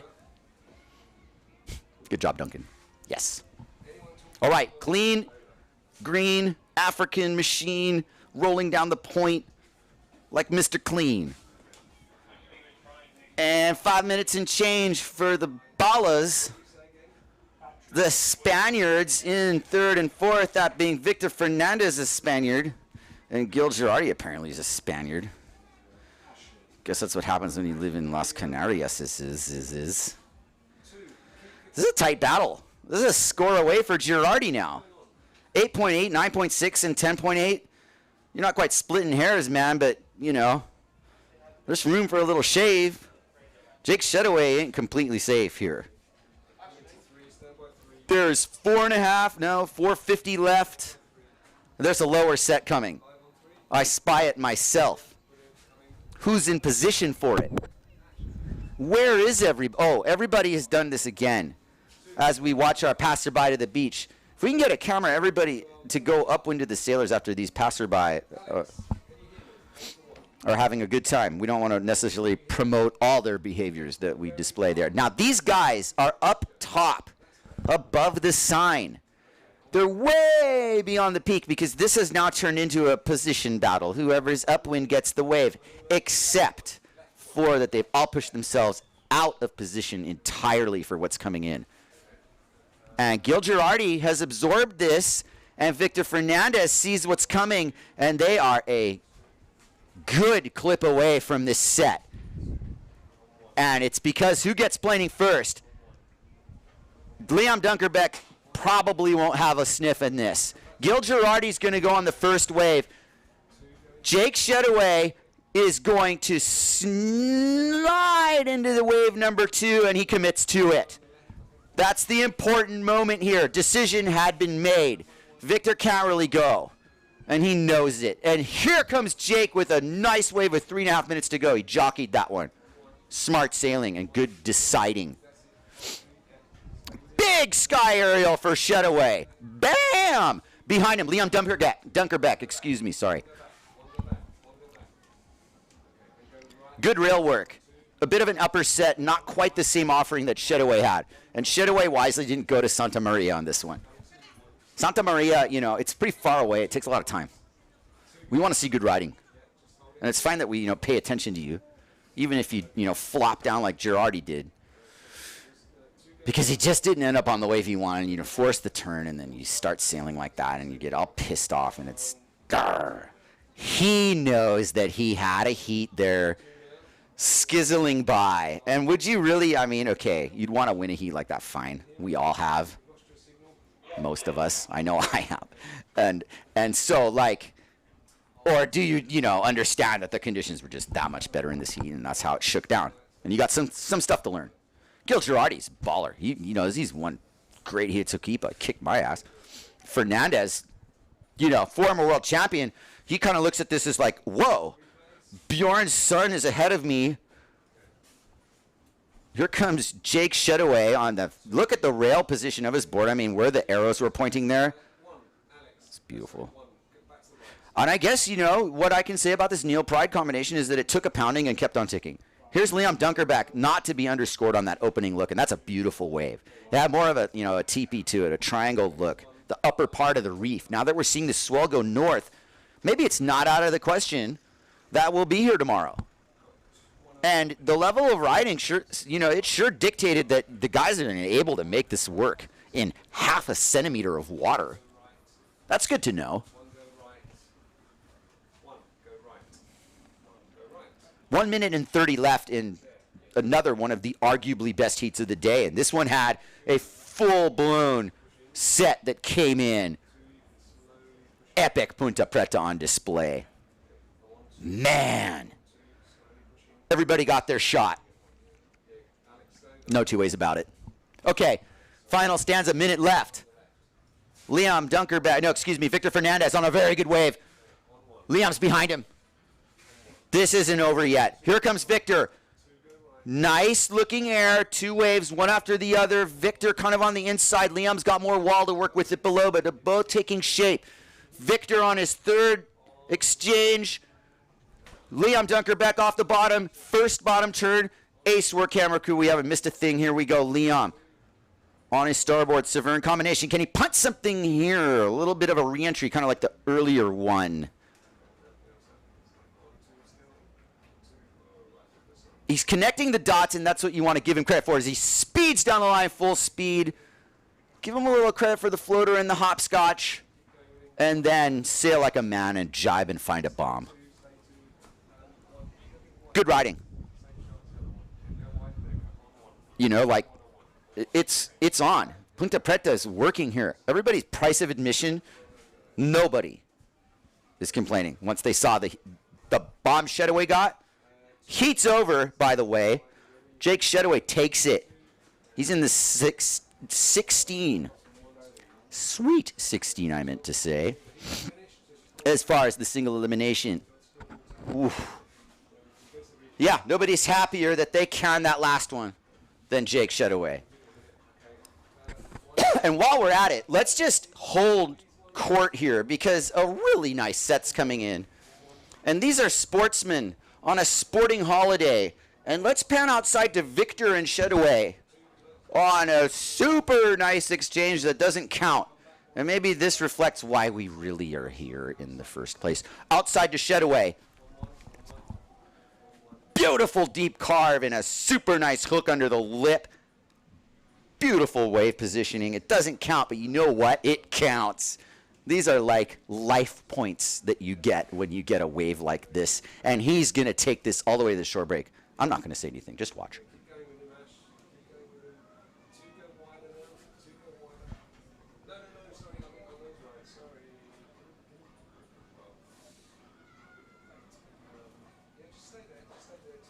Welcome home, Jake. Great heat all the way home. Don't count bottom turns. Just tell me how long that wave was. Tell me. Firing Ponta Preta. I'm so proud to bring this event to you and see that it actually showed up. This is such a good way to start the tour no matter whatever else happens. If the waves completely die right now, which they're not going to, then, you know, like, it's been worth it. But it's plenty left. Can you please put the competitors back on the stream, please?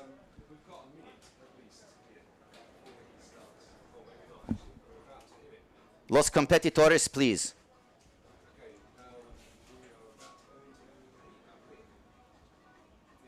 "45 minutes, heat on, green flag. And we have Granguillot's in this heat. All right. Clarec, this is the Frenchy heat. Jules Denel. And Salmon, who's German but kind of would pass for French. You're redheaded. And nobody's in first, second, third, or fourth either. That's just for now.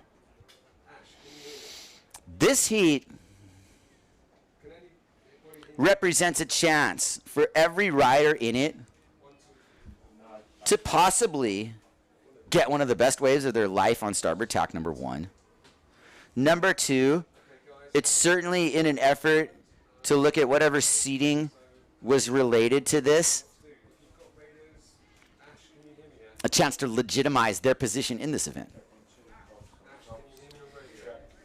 Because we're connoisseurs of that style of wave riding that we like so much, that aggressive pocket-driven approach when you put a well-designed board in an environment that it's truly designed for, with a rider who's not scared to take chances but knows how to calculate and ride a place like Ponta Preta that's a point break. That's a chance for one of these guys in the seat to prove they're like that. And that will legitimize the boards they ride and the sails they use, right? Is that how it works? Okay. I think the important thing is that everybody gets a good wave and has a chance to demonstrate their style. And that is on tap for this very moment here.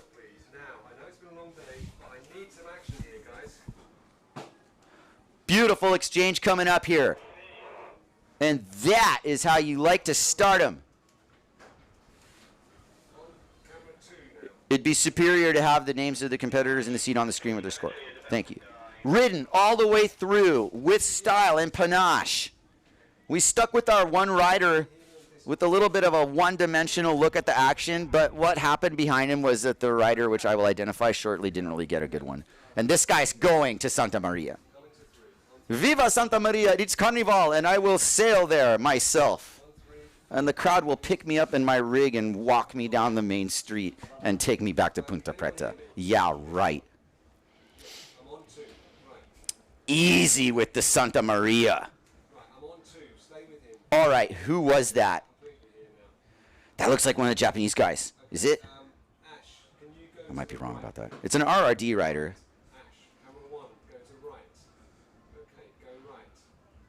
It's not. Alex, go to two. Two, go to white. Exactly.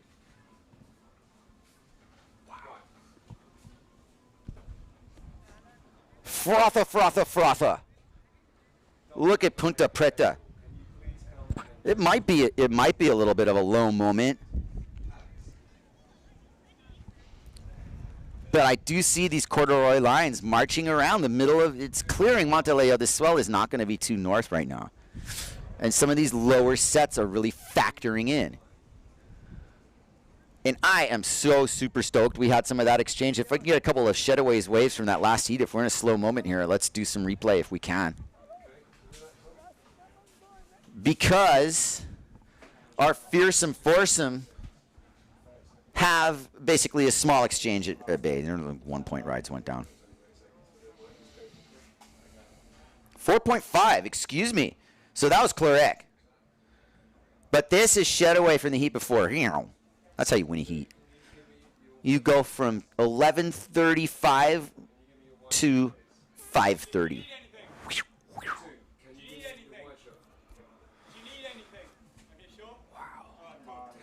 Beautiful Ponta Preta. Jake Shedaway showing the way.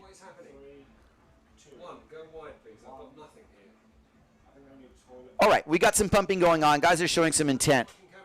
And there is a little bit of action. It's not de-action. Until that point, they need to work. I'm on one. Two, what is happening to you?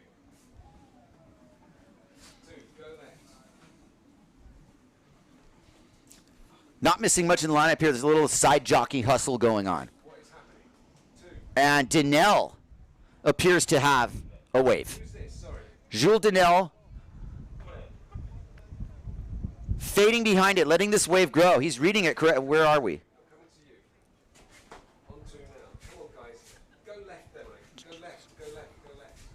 Denel skies it. That's basically what you missed within that bobble. Hello, McFly. Like, Is that hard? Like, find the rider and film him. All right. 39 and change. Donnell really didn't get much there. He did one of those like air bobble lift aerials. Not a lot of points scored there, but a beautiful set's coming in. Oh, we've got action here. Somebody's pumping into a hero set. Oh, this is good.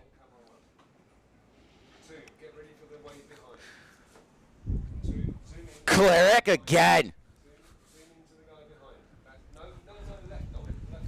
Huge high line there. Just watching Ponta Preta giving you the projection that you need here. And behind him, is that not Salmon? Not that at all. Get out of there. You're going to get hurt. Beautiful air. Not hurt. Jeepers. That was Granguillo. And he's far away from home. But he's not all alone. He's got some more of his French friends out there with him. Viva la revolution of French wave sailing. There is some friendly fire in this heat. It's only fair.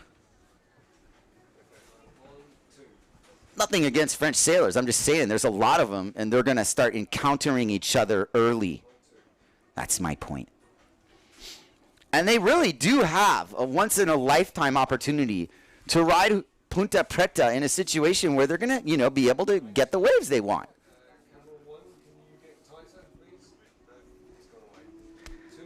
There goes Donnell. Beautiful pan out. Keep this angle. Tells you the story. Nice aerial. Back in. That's what we paid the money for. That's why you get paid, boy. Do aerials. Okay, Julien Salmon tacks out. Granguillo is behind him. Here's the hustling. Granguillo basically mandated himself onto this wave. I'm like mandatorily going to get this wave. I'm pumping it. I am not going to relinquish my death grip on my boom, and I am in the straps, and I'm on this wave. Now we're talking. Salmon behind him. Granguillo takes aim at the lip with a bit of a more horizontal approach, but a more of a make-the-wave ideology. However, he's on the first wave of the set, and that might not really be what he wanted to do. But he got out of there in one piece, and his stuff's in one piece, and he's happy. All right? Julien Salmon is happy, and it's a little more of this anticipation because his moment has arrived in this heat to show the world what he can do at Ponta Preta when it is being offered to him on a silver, shiny platter. Here is his offering, and here is his chance to hook under the lip and get an air floater and kick out. There was more to that one, but he didn't really do what the live wanted him to do, what we wanted him to do.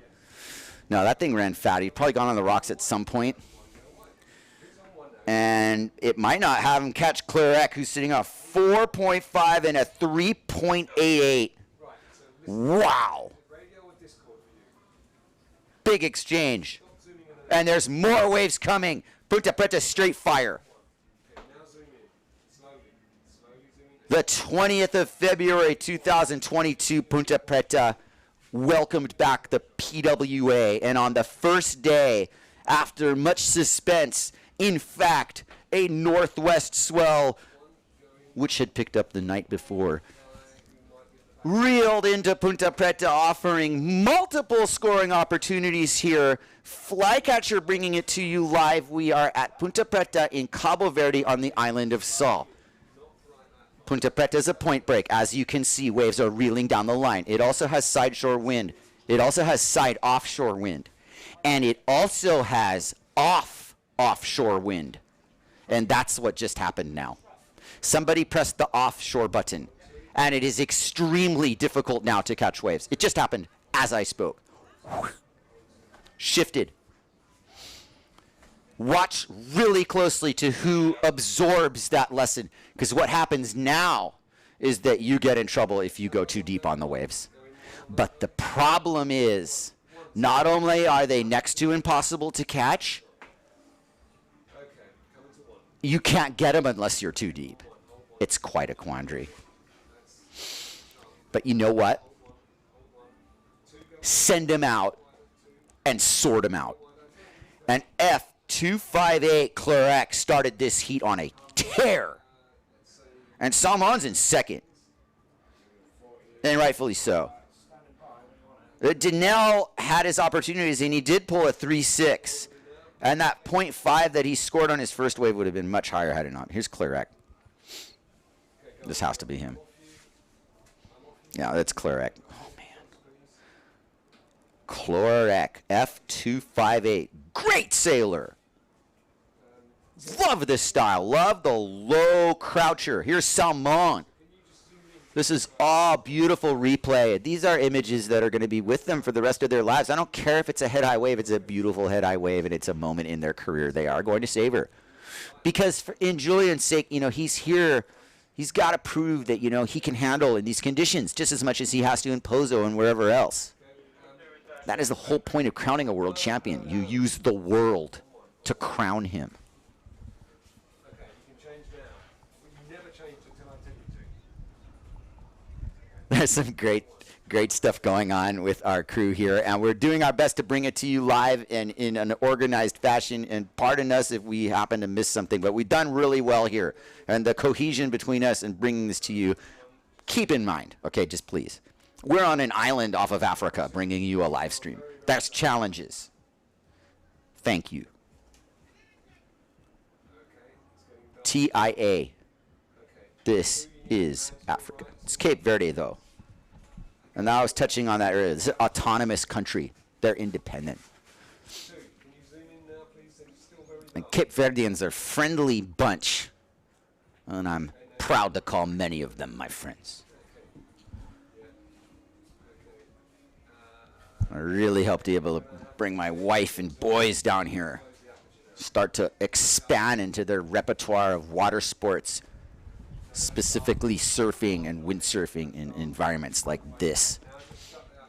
Here is an exchange ripe for the picking. You are looking at Clark, who's on his horse, and he's got a full head of steam here, and there is a nuggeting set at Ponta Preta, and I look excited. You're like, what are you excited about? Take a look at what's about to happen as you start backdooring the peak at Ponta Preta. Clark is stalling because this wave is walling, and pretty soon he's going to get on his horse and drive a bottom turn into the lip and sky an aerial and make the whole thing, and there's more behind it. And Danelle is behind on the next wave. Let's follow Clark as the African point break reveals itself in all its glory. I love this spot. It is so amazing. Nothing else but Clark here dominating this heat, legitimizing his spot in the event and taking home some memories. Beautiful. Nothing else going down in the lineup except for Grand Guillaume, and behind him Danelle, the French exchange. Here it is. Grand Guillaume, an insider that's going to shut him down. There's two way better waves behind him. Here goes Grand Guillaume, and you can't really see him, but here's Danelle. Okay, Grand Guillaume's done, and here's Danelle on a big aerial.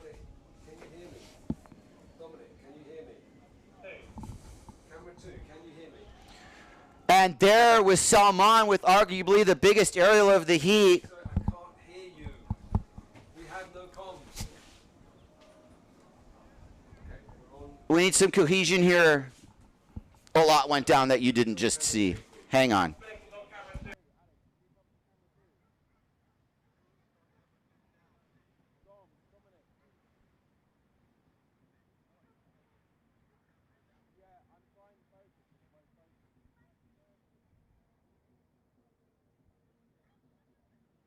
And we're back. Dominic, are you hearing me or not? Sounding. Yes, can you hear me?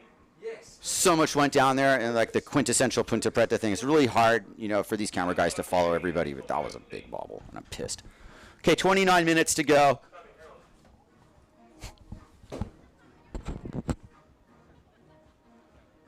It's a really valuable resource, Ponta Preta. You know, like what we're trying to do here, bringing this to you live, and the point is that like the action is scintillating.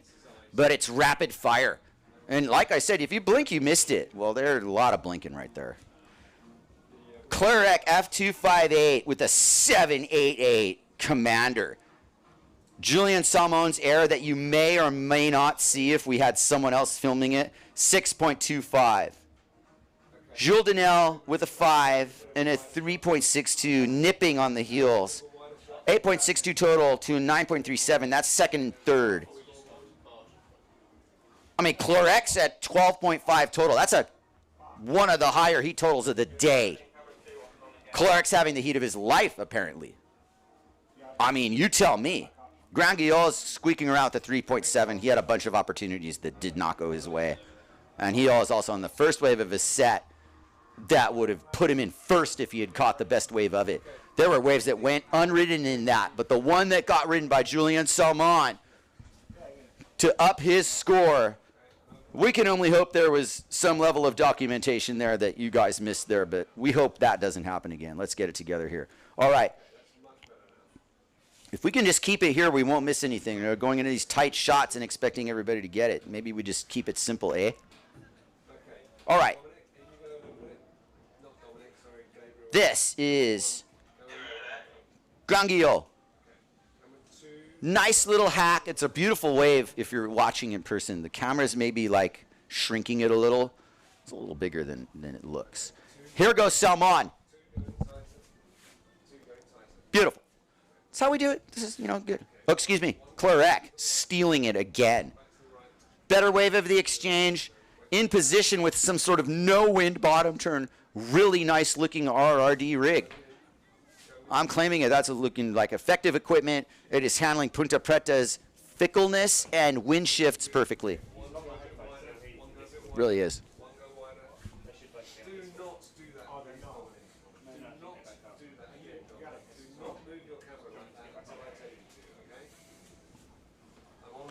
Okay, nugget set coming in. Bottom line, fireworks are about to approach here. Julian Salmon's easily in position for one of the best waves. Hold it right here. Don't move. Please. Right here, Julian Salmon, 27 and change in this. He's not going to catch it. Not enough wind in the lineup. He wasn't quite deep enough. Surfers look at that and they're like, ooh, I like go already. Got the lineup here. Got the permit. This thing's going to run until the cows come home. We're going to get through as much as we possibly can. Ideally, we'll get through round 1. If we do that, it'll be absolutely heroic. This is Heat 7A. I mean, it's on the table that we might be able to even get into round 2. We'll see about that. Right now, Ponta Preta is offering a smorgasbord of appetizers. And there are a couple of main courses that have come through that nobody wanted to eat, apparently. But Clarek has eaten well. And Salmon apparently has eaten fairly well as well. And Denel's right there. Denel's going to be a little haunted by the one he, you know, kind of bobbled early in the heat. He had a good opportunity that he let slip through his fingers there. And that's the difference between second and third. As you look at the jockeying now, the positioning, Granguillau's, you know, speeding around because he's mobile, but there's a wave down low. Classic Ponta Preta offering up itself here. Granguillau's in a really super good wave, and so is Julian Salmon. If we just pan out, we can get this shot beautifully here, everybody. Here goes Granguillau off the bottom and throwing his rig into the air, kind of forcing it a little maybe. But this thing's going all the way downtown. And Salmon right behind him. Good timing as Granguillau keeps going, but you can only focus on one rider at the time, and we will stick with Salmon. Slow-mo, Salmon. There we go. That was better. That was a proper punt. Nice. Now he gets on his horse, punts another one, tail first, floater line, out. Jules Denel on the last wave of this set, but not really. There's more coming after it. And this is kind of a squeaker that he needs to get away from because he could have the lineup to himself. Granguillau is certainly not going to just hand it to him. And here comes an exchange in the crux of this heat as well. 25 minutes to go. Clarek holds on to his lead, and now he can pick and choose, basically, the best wave of the set and stay in position. He's not sailing out to sea either. He's absorbed that he can stay tight and dictate because he's getting going on his stuff. He's pumping furiously because there's a wave that now he can't get that's going to shift low, but it's not that big of a set. It's a little less than critical. It's one of those inside tempt you to go on the rock sets. Clarek has absorbed this already and is heading back out into a position where the next gust of wind can gift him an opportunity.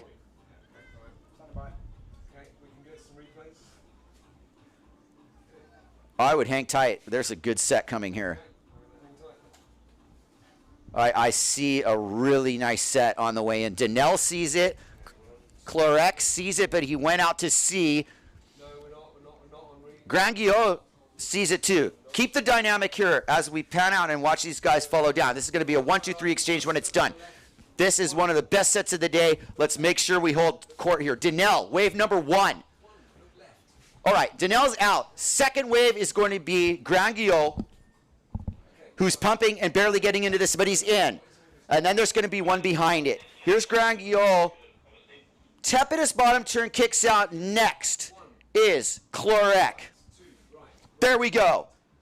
Opening stanza, that's how you do it. You stay alive in the pit and watch your compatriots suffer in the pit as you carve a bottom turn right around him. And then you sky it, having the heat of his life. Clarek all the way down the line. Nobody else on waves, but a big set coming. Clarek can take this to Santa Maria if he has to, but he doesn't really have to. Still going, Clarek. Reform. Ponta Preta showing its magic. Skate park. Clarek shredded that wave. Almost all the way through. It's firing. The alarm has sounded. No doubt about it. 5:43, 45 minutes of daylight. Plenty of time for one more heat. We're going to finish this today. Round 1 is going to happen. I feel it. Here we go. Salmon engages his bottom turn rail. Throws a little slap of spray. And goes to town. Here comes the offering down the line. Ponta Preta skies it. Just like that one super high scoring aerial, except this one, punishment due. Here comes Danel. Run. Can you go to the right? Fucking hell, guys. Come on.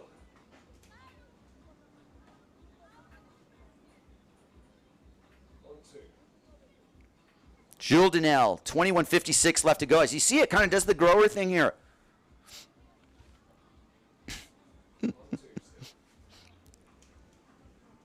And even one more reform section as this pulse just goes right to the shore break. Woo!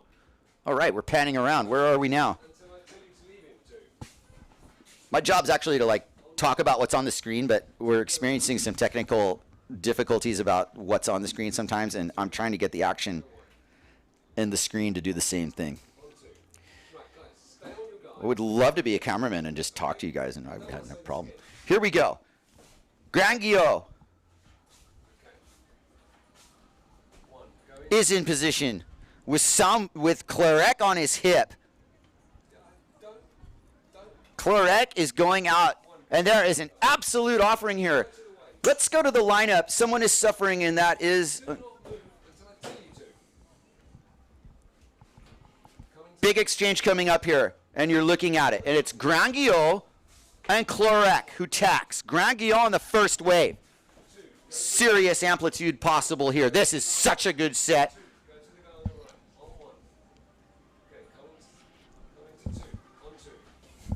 There it goes. Clarek kind of suffered a little bit of being too deep there, and maybe a case of nerves because that was a really super good wave. Okay, Clarek might not be able to do anything about this, but that's a perfect wave roping by him.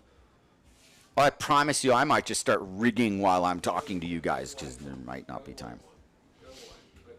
We had fun last night here, though. Boy, look at this. Firing Ponta Preta on offer for the day 1 of our first PWA wave event of the year. SOMWR 10x Cabo Verde 2022 edition. That's Julian Salmon with his brooch board. Not sure what brand that sail is. Pardon me for that.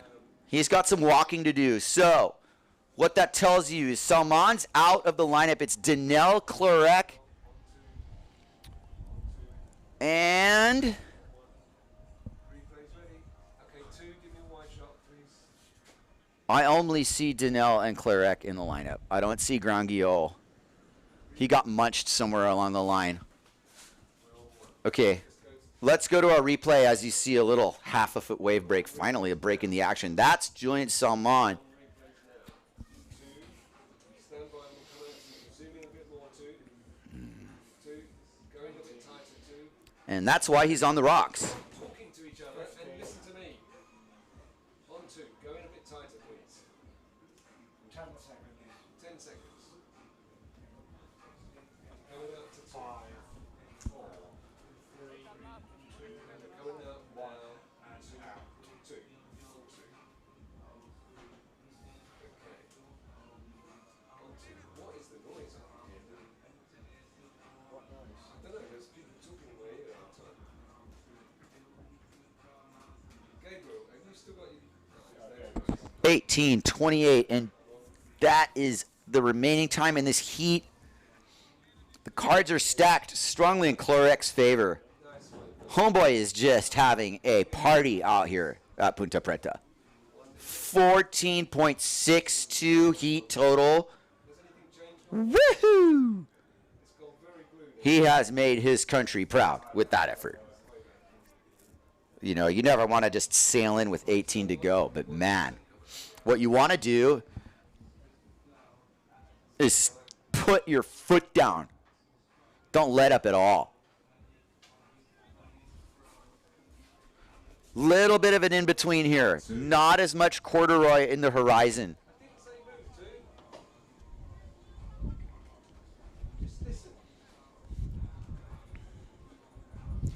Definitely a little break in the action. I'm standing here by the door.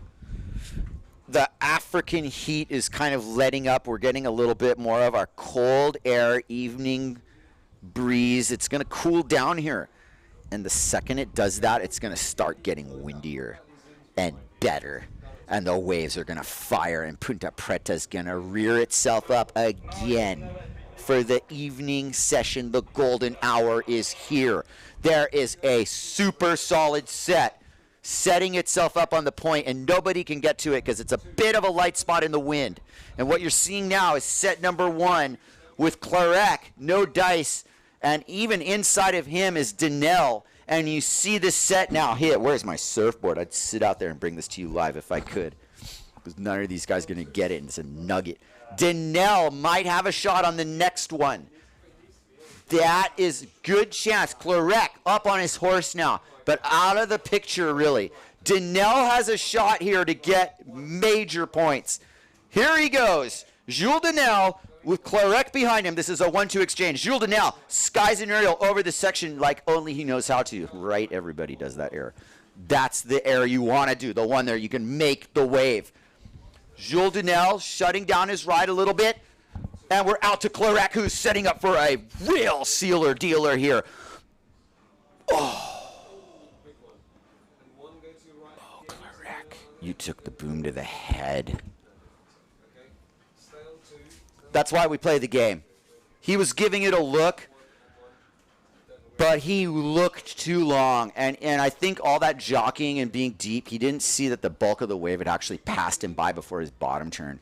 He it's staying in place. And the second he cut back, that thing smoked right by him. That was tough to watch, because it was almost such a big error. And now the RRD rig test commences. How does this RRD board and sail combination handle going on the rocks in Ponta Preta? Or does Clarek have waterman skills and wills his way off the rocks?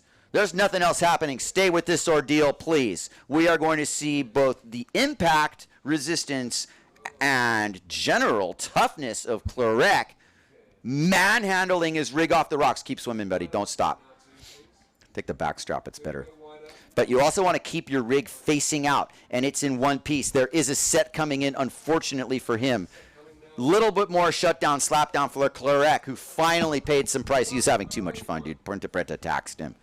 Denel with a low-scoring, not difference-making situation, and Grand Guillaume behind him. Grand Guillaume behind him in a better spot to make a difference, but also choosing the wrong wave because the one after it and the one after that were even better. It's easy to say. Sometimes you're just not in position. But it's wave after wave here. Ponta Preta is firing. And the PWA on day one scores Ponta Preta. No two ways about it. When it's all said and done in the tail of the tape and Carter has his shots, you're going to see how good it got today at times. And anybody who's in this event is darn glad they are. And anybody who's here is darn glad they are. Count me amongst them. Julian Salmon, full head of steam, pumping his rig.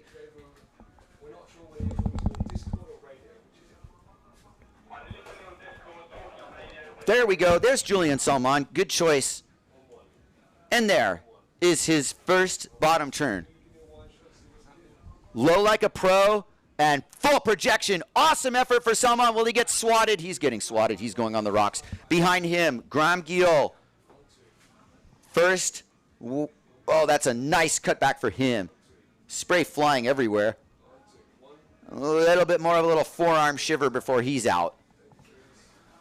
Well, can we get some scores maybe up on the screen? It is a competition anyway. Thank you very much. 14.62 for Clorec, who is now dealing with the pounding that he was dealt somewhere along the line. Is he getting his stuff? Where is he? What happened to him? He disintegrated. He's got 14 points, but he's got no more gear. Does he have gear? What's the status? I feel for Clorec. You know, he loved his board and his sail, and it's somewhere on those rocks. 12:30 left. Clorec's rig is probably in ribbons, or isn't it? We'll find out really soon.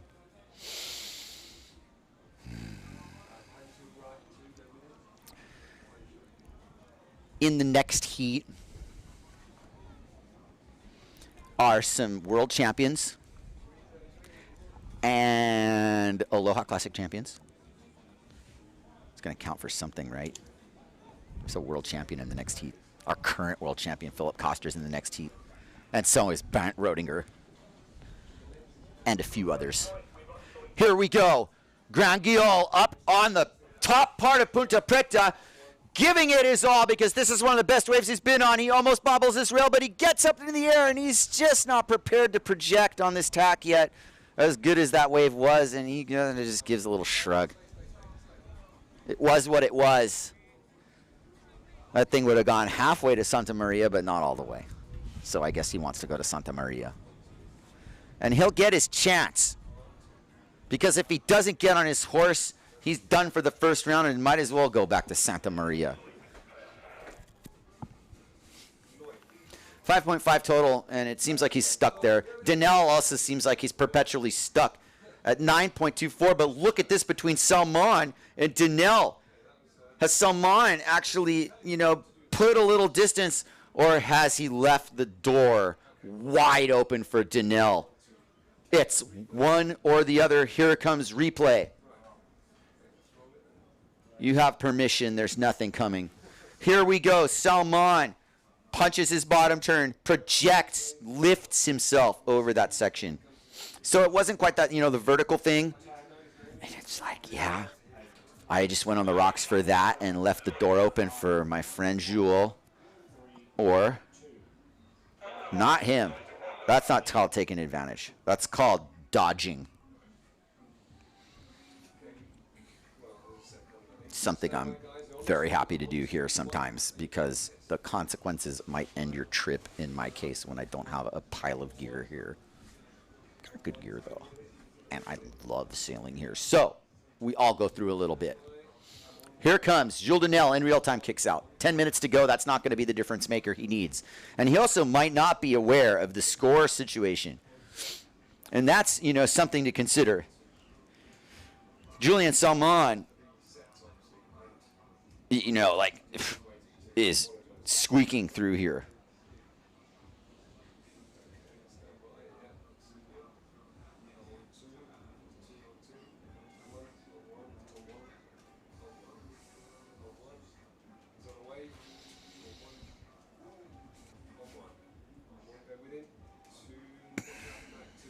Clarek, back in action. Excuse me?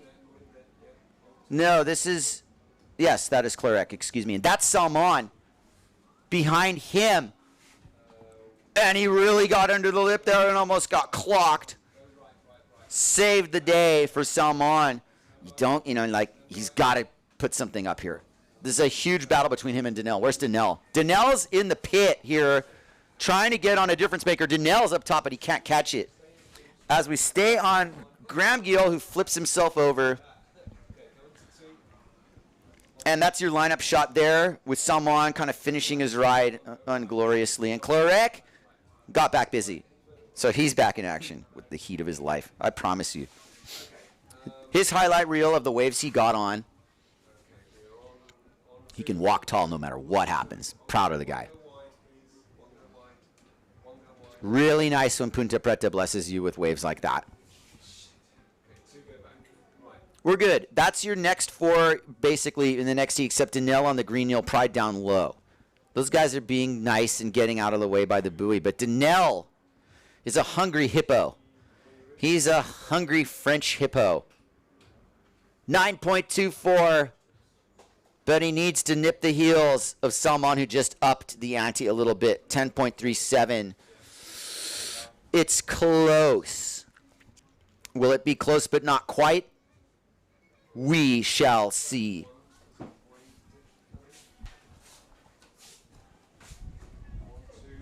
I spy a set. It is not from Tibet, but it is worth a look.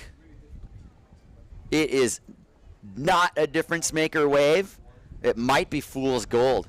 And what's going to happen here is these guys are pushing themselves deep.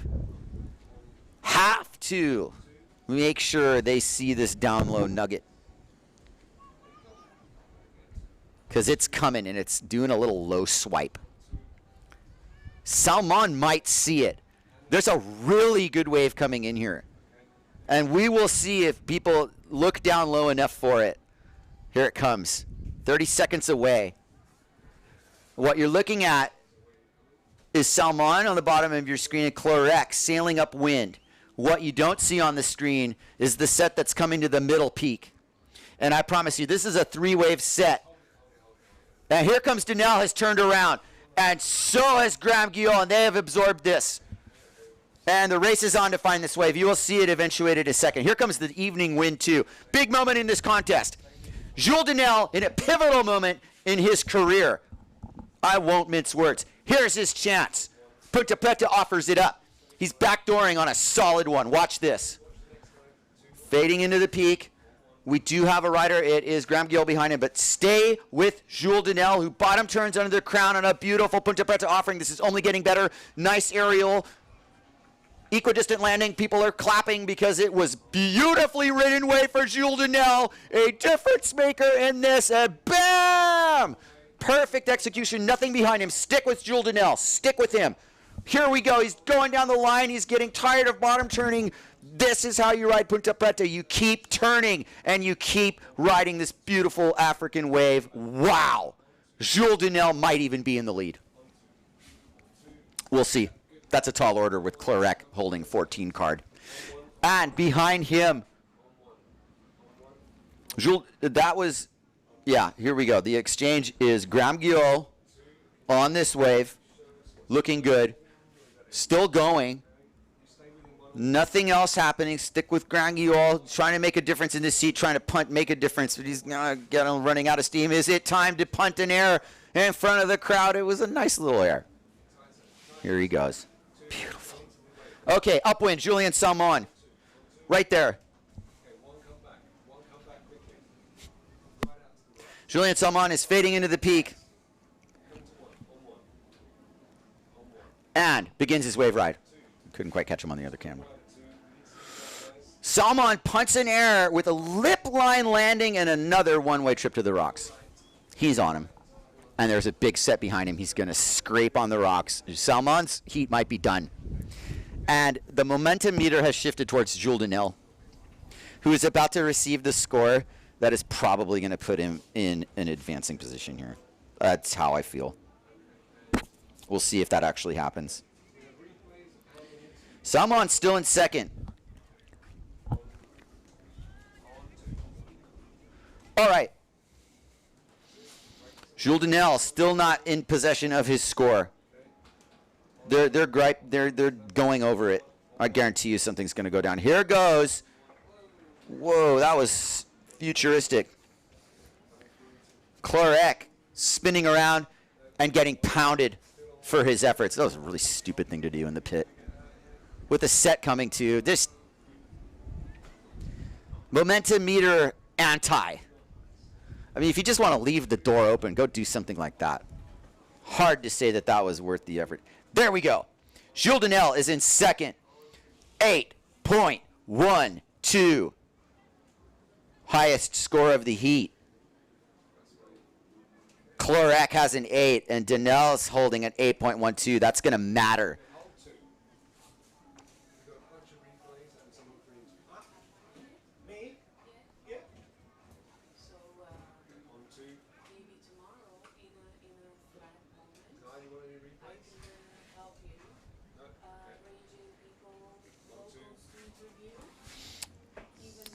We want to see real life at Ponta Preta. There's Clorek getting destroyed, and there is everybody, you know, the helpful servants, the good Samaritans of Ponta Preta helping out Salmon's rig as he just tries to not get a feet full of urchins. Clorek's rig is in danger of becoming damaged, though it's kind of a gentle little push over that water rock. Roberto, if you're watching this, he has earned the right to a new rig, Roberto. He has done very well for your brand in this heat. Denel is nipping on his heels, though. And Denel is actually alive in this heat and has a chance now to get into the lineup by himself and turn the tide and even possibly take the lead if he gets a window difference maker. And there is corduroy to the horizon. And Clorek, you know, for no praise and no disgrace, can't do anything about this. He's just going to have to sit and watch. Denel has turned around on the first wave of this set, and it's a very good offering. This is not a mistake if he can produce the goods. Here comes Denel off the fade line. He is now going to punch his first bottom turn with 155 left and projects his aerial down the line out the back. And maybe he felt something breathing down his back, or maybe he just didn't feel like hopping that last rock that's now starting to get exposed with the tide change. 1 minute 43 left until the final heat of the day, which by my book will be closing up shop here close to dark, and it's going to get good, and I can't wait to call it. All right, our helpers are helping Salmon's rig down. Is that also Clorek's rig looking like it's in one piece? Obrigado, my friends, for helping out our competitors. Wow. Big difference maker situation in here. Jules Denel has something to play for here. There's definitely a set coming. There's a minute left in this heat. Let's pan out to the lineup, please. All right. Two, back to the waves. Two, back to waves. Now. Okay. Push forward, zoom in a bit, please. Zoom in a bit. There we go. All right, hold it there. Jules Denel has decided on this wave now. And there's a big exchange coming here. Lacerates that lip. Great turn. Great setup turn for Denel. Big stack of waves coming behind him, though. Oh, my goodness. Look at that floater line. You can see the board translucently through the top of the waves barrel. Beautiful, beautiful ride. Here comes Grand Guillaume on the wave of his heat. You can do it. You can be a contender, my friend. This wave's going to give you the chance to show everybody what you can do. Wind up your coil, buddy. Steady wins for you. Come on. All good. He's up. He straps up again. He's done. 2 seconds, 1-0. Heat's over. Ponta Preta has one to herself. Grand Guillaume, good show. The Frenchie heat was a good one. It was a good one. And in the end, Clorek hangs on. Barely. Denel was coming for him. I don't think he cleared on that last ride. Fair to say. 30 seconds remaining and a battle upcoming because Bernd Roedinger and Philip Koster are in the same heat. There's a little bit of background to this, and it had to do with a moment when I said I would place a bet in a heat with Koster and Roedinger. And Twitter and Facebook and everything else exploded. And we had a long talk about that. Where's he going to beat him? Well, that moment has come. Our current reigning world champion is out in the lineup with Bernd Roedinger, the samurai. I call him that, and I will explain why. Because he's a master technician of style. You understand that? Bernd Roedinger is a master technician of style, and he is also lethal in down-the-line conditions. Philip Koster displays a level of amplitude and tenacity in windsurfing that puts this sport in the map on the mainstream level. What he does at Pozo is astounding. Philip Koster deserves to be world champion like he is many times over. Here's Jules Denel's last wave. Just not enough for anything but a pat on the back. But you know what? He's going to advance, and that's the name of the game. This heat's on, ladies and gentlemen.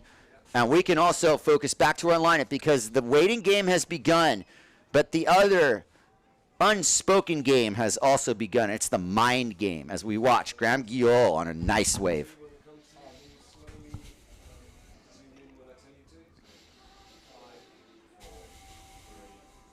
Graham Guillot, great heat, buddy.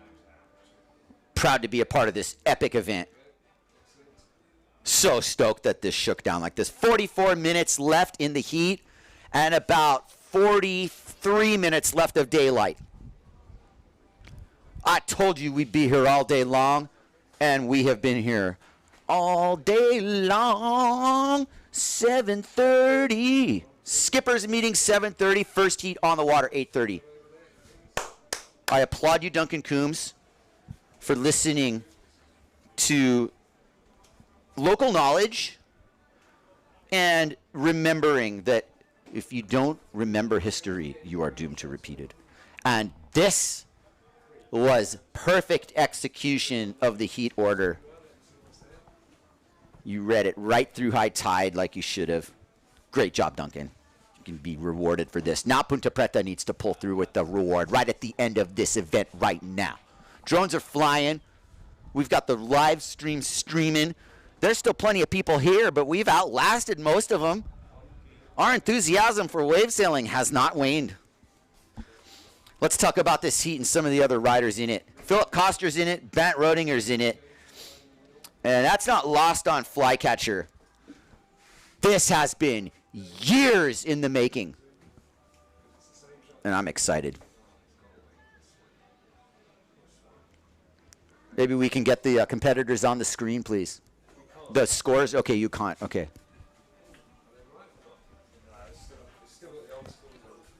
I'm going to see. You having fun at the contest? I do the same thing in Cape All right. Verde. I do a broadcast here. Oh, no way. You're doing the Cape Verdean broadcast? Hey, do me a favor, man. Tell me your name and do a little Cape Verdean broadcasting for the PWA, just for a second. Hello, people. Hello, everybody. It's Erinaldo from Head Click. We do a broadcast, have a team in Cape Verde. We'll just chill the event. Good luck for everybody. Yeah, brother. Thank you. Obrigado. See what I tell you how friendly the people in Cabo Verde are. What was your name? Eri. Kai. Yeah, bro. You too, man. Enjoy the show. We're bringing it to you live here at Ponta Preta. The jockeying has begun. You know, this is one of those things right now where everybody is monitoring everybody else. And that's because nobody has the opening exchange here. This reminds me of Barrett's heat already when he won the Aloha Classic. And his 2 counting waves were ridden in the final 5 minutes of the event, if not less. I've never seen anything like it. And I've never seen anything like the Chewbacca Taka that went down. Roar! Right in the clutch. You blink, you missed it. Bam, bam, you're dead.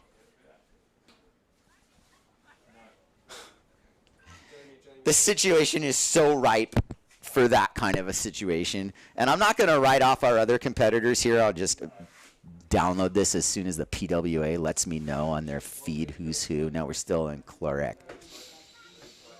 Okay, I'll go to the elimination ladder, and we'll figure out who F47 is. Just a moment. Give me a break. Okay, come on. Rodinger, Sugi, Koster, and Flechet. Or is this the guy who got the wild card from Kohlberg? And Sugi's on the Gastra. All right, we're locked in. Philip Koster, current reigning world champion with 2 extra years to his credit. Beautiful opening turn from Koster. Did we nickname him the Zebra because of his board graphic? Is that a zebra graphic? That's tight if it is. Flechet? Is he going to leave a little Flechet on the reef? He sure is. He's going to wear scars on his feet for that decision. We are looking good here, man. All the locals having a good time here. Here's the evening wind I was talking about. Look at the lineup now. We can get away from Flechet's ordeal and look at the lineup. I just want to show you how windy it just got. You can see it on the inside. It would slowly pan out. Flechet and his ordeal, it's the fastest water start you ever want to play. Get out of there. Your gear's dependent on you. Your country's dependent on you. Please. Oh, dear Lord. Won't you find me? Flechet wants a set wave. Sugi wants a set wave. Koster didn't really get a set wave, but he got a nugget. That was a beautiful ride from Philip. In the lead. Whoa. No, not in the lead. Flechet's in the lead with a 2.12. 1.38 for Koster's wave. Oh, really? Okay. Maybe we'll get a new score in a second here. Was that it? Bernd Rodiger. He has a story behind him, and you see him on the hot sail with the blue top there. That's a very cool looking sail that Jeff Henderson built him, and it's got this like translucent panel that looks like a kaleidoscope when you're in the African color and Maui color. I've seen that thing just reflect very interestingly towards me. And as many people have seen recently, Flechet here gets busy on his second wave of the heat. Actually wrapped that board around completely and floated through the little section. He's not going to pay any dues. What? Wow. Yeah, like I said, you're riding a quad fin, and single fin would have hit the bottom and you'd have gone flying and broken yourself. Sugi, not necessarily a veteran of Ponta Preta. He was regretta miss his session yesterday, and he tacks, but he's been here for a while training. And they got no Ponta Preta before this event started. This is the first Ponta Preta that's been sailable, I am going to say, in maybe a month. Maybe less than that. That's a big claim. But it's been a while. And trust me when I tell you that I pay attention to this, because I kind of like to be here when it's on. And everybody knows that it's on. It's on. And contest time, is a special time, because the world is watching. And people like Bernd Rodinger, who's off your screen but pumping for a wave and will soon be on one. There he is. Let's give him his due, because he's in action right now. Keep it on, Rodinger. And Flechet is in front of him. 36:54 left to go. Bernd Rodinger's setting up here. He's setting up shop. Flechet's below him. But here's Bernd Rodinger in tight with Rodinger here. US 1113. Hot sails, flickaboards. His first offering of the heat. And he has just redirected and dissected that first section. Nice air with the hair. Second air with the hair. And he's behind the peak, and oh no, he will not make it out of that trap. Here comes Koster. Will he get trapped? Koster's a bit more of a speedy guy. He's over it. Rodiger kind of needed to be over it, but you know what happened to Rodiger? Was he got trapped, man. Ponta Preta boxed him in. But Rodiger has absorbed the teachings of many who have gone on the rocks before him, and he is going to not go on the rocks. He's going to hold onto his rig and swim through this white water and duck dive it like a surfer and get out of there like nothing happened. Good job, Aaron. That's how you do it. You're not done yet, though. Get out of there. Swim. Get out of there. Okay, he's clean. He's a clean wave riding machine. It's all good. No uphaul in his arsenal, I guess. He should have one. Listen to me. You should have an uphaul. Sorry, man. You don't need an uphaul. You can just do that. One of those relatively technical clue water starts. Look at that sail. It's pretty cool. KS3, I suppose. Koster's on a 5 batten. Hold up the replay. We're talking tech. Okay? Koster's on a 5 batten sail. Yeah. Rodiger is on a 3 batten sail. Sugi's on a 4 batten. You know, you got choices to make in life. How many battens? Sugi, 4 batten, Gastra. What does that allow him? He seems like he's got a fair breadth of power. In other words, like not too much high end, not too much low end. And does it fit under the wave? Why, yes, it does. Ooh. Was that one of those like intentional bobbles to make it look more difficult? Not really. He was intelligent enough to kick out of that wave because the survival instinct kicked in. We're ready for replays. We'll put these guys out of their misery real quick and do a replay.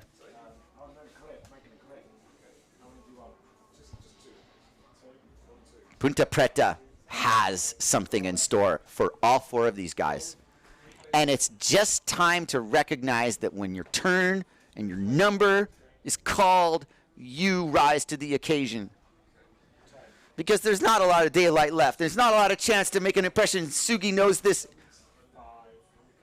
And he traveled a long way from Japan to come here to Ponta Preta. And he's not just going to go on the rocks and destroy his gear without an effort like that and get on the board and score some points.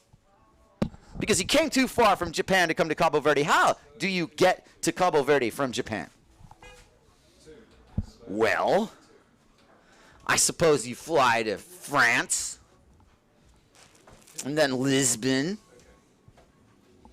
and come here. Not that bad. I remember when my good friend Takuharu Kamaguchi came here for the 97 trilogy. My good friend Taka, I hope you're listening. We love you, buddy. We'd love for you to come back. Both Josh and I really miss you and the good times that we shared earlier in our careers. And I know that you watch these type of events remembering fondly that particular event. Taka bred something out of these Japanese riders I want to talk about briefly. I want to touch back to the Aloha spirit. As we see plenty of Aloha there. Oh, no shortage of Aloha in that crowd. That was Inés Correa and Licha and a couple of our friends. Yes, I remember Josh telling me that when Sugi and Ishii showed up, they went straight to Josh like, how's it going? You know, like, good to see you. We're from Japan and we came here for the contest. Josh, how you doing? That's not lost on Angulo. That level of respect that was shown there. And the reason I bring Taka up, because that's probably the most respectful human being I've ever met in my life. And it goes a long way. And I'm just saying, like, friendly competitive aside, these new guys from Japan are such threats in competition. It's not even funny. And Sugi's in a battle here, and he knows it. But he's on the board here. There's scores on. And what he's done, in my opinion, is he's blended into this field by being, warm and gregarious, but he is a deadly force in this. And you're going to see it in a second. Bernd Rodinger pumping on the outside with the set coming down low. This is his moment to scratch and claw and tear into this Flichet on a lower bowl here. You don't see it. There he is. Hold tight. Just keep it on Flichet. Nobody else caught one behind it. Hold it here. Flichet's making a difference by staying active on the inside. He's the only guy who's combed the inside. Whoo! 30 minutes left and the sun is low, my friends. It's starting to get like chilly African. This has come down to the last heat of the day. There won't be any sailing for me after this, unfortunately, but I scored last night. I'm fine. Rodinger and Ishii in position for what looks like a super good set wave. Koster down by the buoy, doesn't have enough wind to do anything with it. Rodinger has played this tactically perfect, and he has his pick. And he is going to go for wave number 1. And here comes Ben as a roping right-hander in front of him forms. This is a surfing wave, guys. Hi, Ben. The samurai has entered the arena. Fade line bottom turn does it for me. That's pure wave riding right there. Bat Rodinger is scissor dicing down this perfect offering floater line. This is getting interesting. He is going to flick his board around. Oh, no. Not quite on the rocks either. Slap downs. That was beautiful, and that's what we paid the money. We paid money to be here in one form or another. You guys watching online, you're paying money somehow. I know you're not paying the PWA directly. But your internet connections and all that and whatever are paying money for Ben Rodinger to put on a show like that. And we'll see the replay, won't we, guys? We'll see the replay. Yes, we will. They're like, no, maybe not. Excuse me. Sugi, 2.88 and out of, just doesn't have a backup. Flichet's been dropping scores, but they're all mid-small scores. But that puts him ahead of Koster, who got a 1.38 for a wave that I thought might have gotten a higher score. That's just me. Okay. I just had a bigger impression of that. I'm a Koster fan. Fine. Bat Rodinger drops a 6.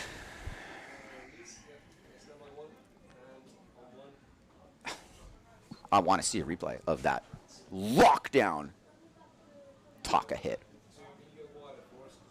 Not quite the Chewbacca Taka, but it had lightning quick precision, twitch-like reflex. That kid is a rotational wizard. And Koster knows it, and Koster's going to get right into it. Why not? This not on that wave.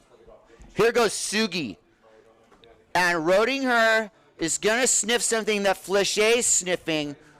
And it's kind of like they both want this wave. One's getting a look at it because one's coming in. But first, Sugi on his Gastro Taboo setup. Really given a chance here to get into this heat. And there's a nice blast with a little bit of a head flick. He's done his homework. Did he just realize you get extra points for doing the hair flick? Maybe. Maybe he needs more hair. Nice little check air done. Okay, next part of this exchange is very interesting. The wind is dying. We have 27 minutes left. If we can hold the line here, I do firmly believe that this heat towards the end of it is going to have that end of the day set involved. It's going to come down to something really, really exciting. Bat Rodinger on another wave. The samurai draws his sword and kicks out and puts it back in his holster with his icy blue eyes staring at the current world champion, pumping frantically for a wave that he's probably going to ride. Here comes Philip Koster. Let's see your small wave game, Philip. The zebra. I like the zebra board. Wow.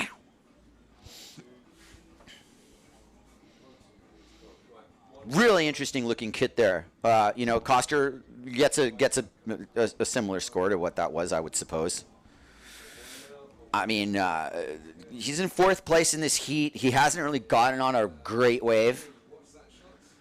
Rodinger with a 12.38 total at some point could realize that he's going to just walk away with this heat. But it's not over yet. He's in a commanding position. He's kind of in that position where the samurai sword is already kind of like drawn blood. And the other competitors from Japan, France, and Germany are bleeding. And Roedinger's just like, I'll stay out. And we'll get another good one. Flachet, you know, has gotten on these waves that have just, it's hard when you don't have the bag. Let's see some replays. Do you guys got replays of Bernd Roedinger? I'm a huge fan of the replay when we don't have action. Here we go. Sugi. He does the little fade too, but you know what? He did an interesting thing is that he took her off really deep on that wave. And that offered him the opportunity to go on the rocks, which he did not take. Here goes Flachet on a nice offering.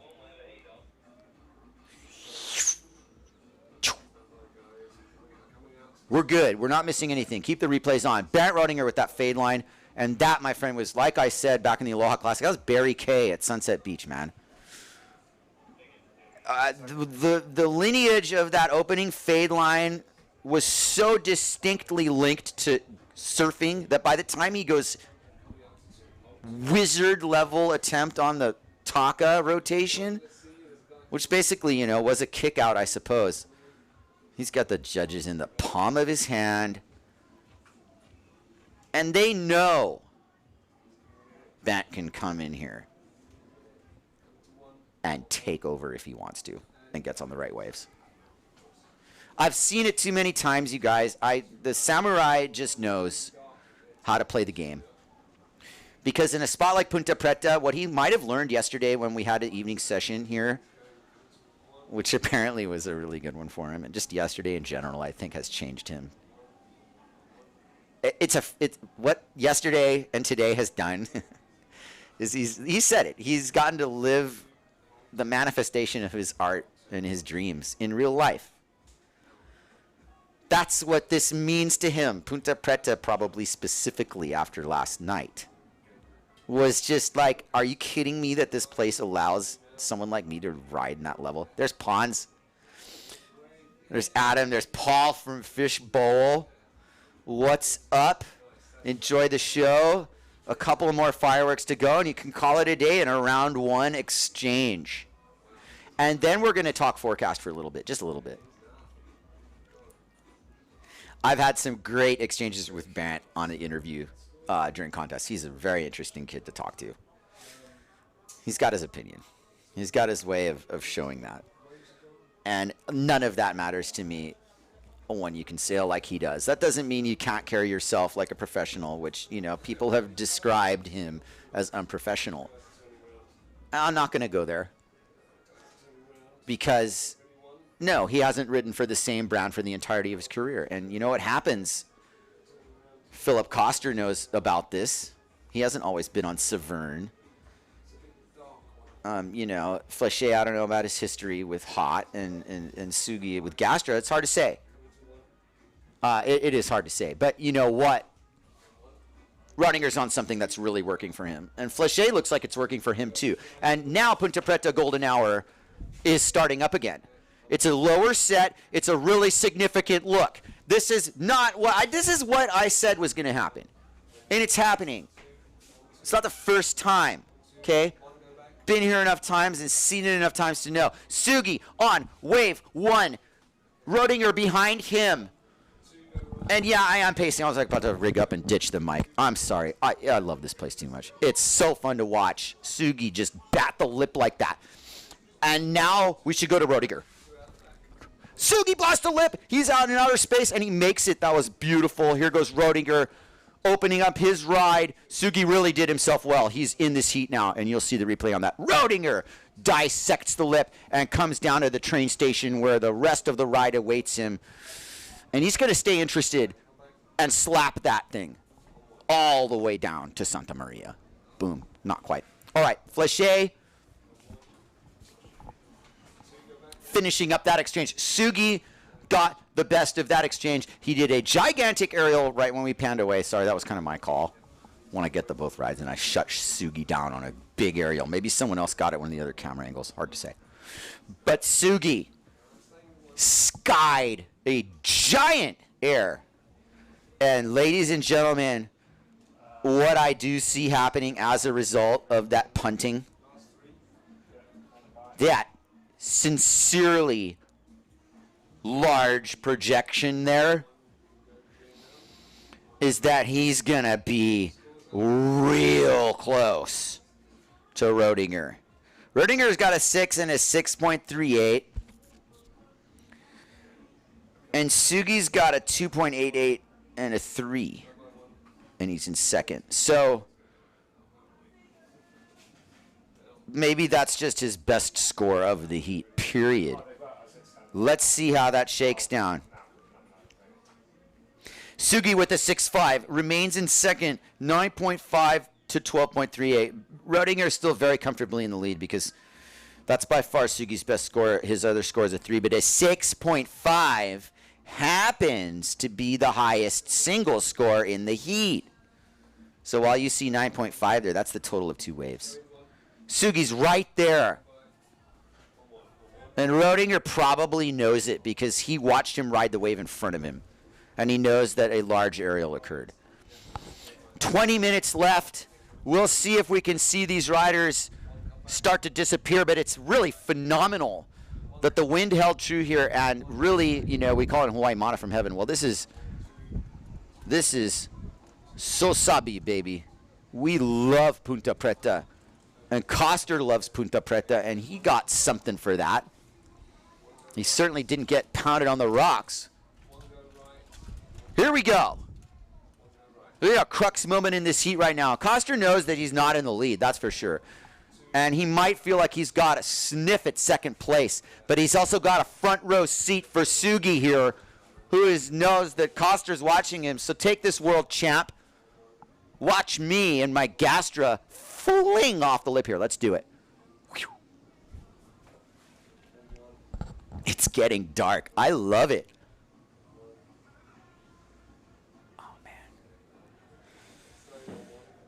Beautiful bottom turn from Sugi, who's going to continue this wave ride. It's definitely the Santa Maria Express train all the way downtown. Let's go.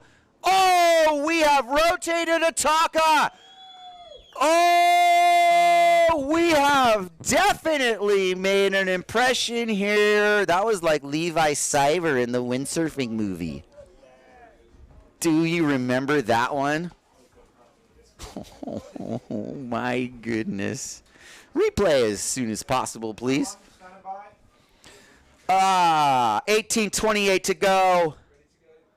Let's punch it. Sugi. No fade line that time. There was no time. Lip drift to high line. High line to connector line. And this is where he really read it. He's like, I'm going to go as fast as I can. It's going to redirect me. One cut back. Now I've got open face right-hander, and now the floater leads to this opportunity. Whoop! Here it comes. Takapow. Takapow. Named after Taka Kamoguchi, and that's a make. I don't care about the last part of that. He's trying to kick out. He didn't want to go on the rocks. Judges, don't punish him for not, like, grabbing the boom weird or something. He made that. And he's in first place. Rodinger, took a little bit of a punch there. Sugi with a 6 and a 6.5. Rodinger, it is 6 and a 6.38. We are splitting hairs, and they are miles ahead of Flachet and Koster. Flachet's kind of soul carving his way through the inside here, looking for an honorable way out of this heat. But I think he's absorbed the fact that he is in a battle that he's not going to win today. But he's happy to be in the mix. And with 1650, I dare him to prove me wrong and get back in the game and show some steel and some reserve. And Sugi, who can see in the dark, doesn't have enough wind. No matter what, Duncan. Don't cancel this heat. We have worked too hard. Everybody's got scores. Even Philip has a couple scores. This doesn't favor him. I understand that. But it's still windy in the gauntlet there, and Roedinger's in the impact zone, and he's waiting for something that may or may not come. Right now, it's not looking like one of those moments where it's just going to rope in perfectly. But I've seen it too many times to count it out. The end of this heat hasn't been written yet. But I'll tell you right now that Sugi answered huge to Roedinger there. Hey, Jerome and the gang. How's it? Good to see you guys. Talk soon. Roedinger US 1113. Sugi J7. F47 Flichet and G44 Koster representing Germany, who is now pumping on to this wave. And Philip's going to catch this wave. He's going to ride this wave. He knows the people behind him have already claimed what's behind him.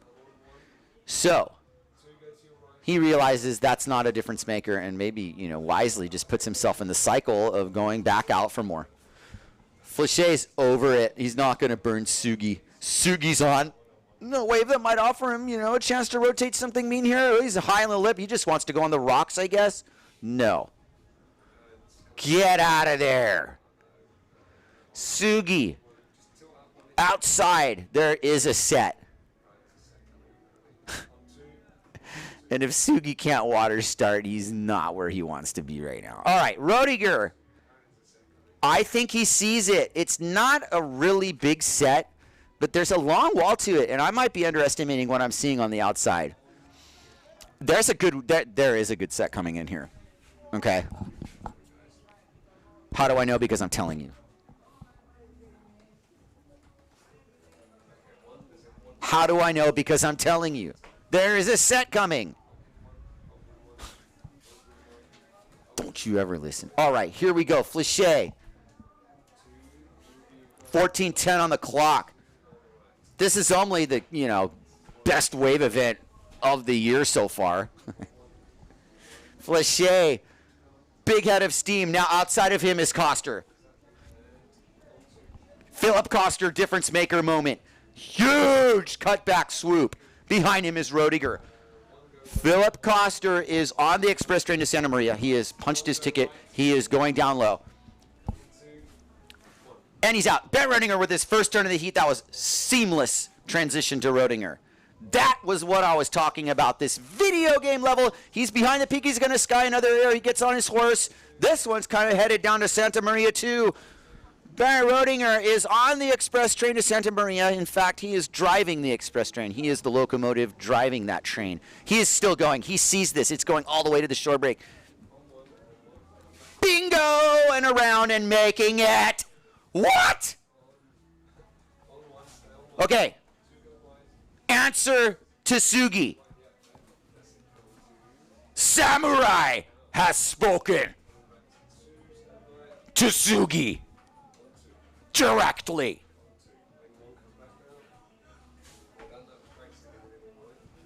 Let me take you back through that ride. Surgical dissection occurred. Roedinger has a gear on the Taka that is so lightning quick and decisive that he flicks it and makes it. He must have studied Levi's Taka in the windsurfing movie 100,000 times. Because that was the standard for a while until Graham did it in 2009 here. And the one Graham did was on this North Peak. Sugi got into it there. But Bance was, I don't know, man.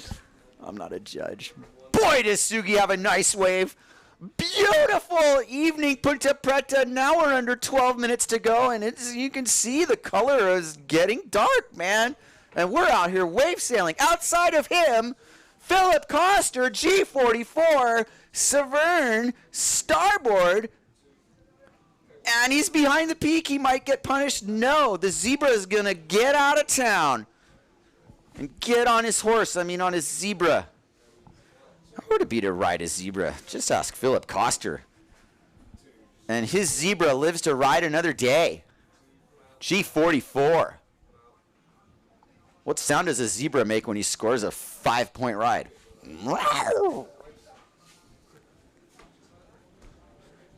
Bat Rodinger is going to get a big score here. It hasn't dropped yet. Or has it? Am I just not paying attention to my ticker?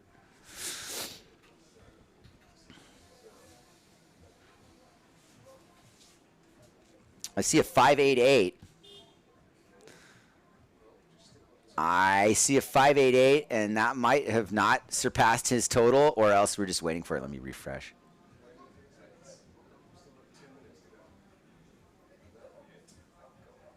It remains 12.38 to 12.5. Let's see if we can get a replay of Bat Rodinger's wave and that flawless Taka in the clutch. Yes, that is the last one. I'll make it easy on you. No, that's Koster in the last one. We won the before this as well. But let's watch Koster. Lip contact. This isn't live. This is a replay. And you see how it almost looked like he was going to get shut down. But it didn't. Now, Flechet's in position. Let's hold it to live and honor these guys' efforts here. Flechet.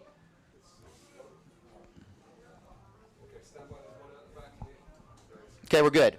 But we do have potential action. We want to honor the live stuff here. If we can just go from, well, we're committed. All right. This is coming down to it. 9 minutes and change in the exchange. And Rodinger's entered the lineup again after his express train. I guess it's a one-way ticket. He got himself back into the lineup without a return ticket. So as to say, he walked home. Dun, dun, dun, dun, dun. Really good battle here. In a situation where first and second don't really matter at the end of the day. Or does it?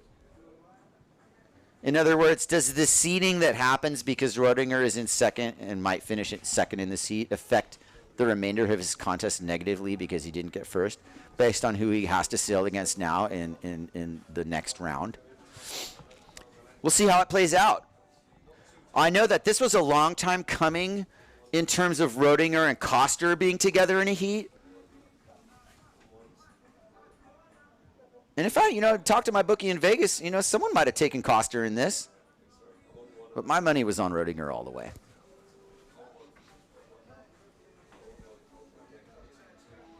And Sugi.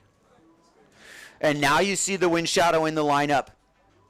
And now it's time to just hope and pray that there's enough wind for these guys to sail in, as we have 8 minutes left in the heat and probably somewhere about 2 minutes left of light.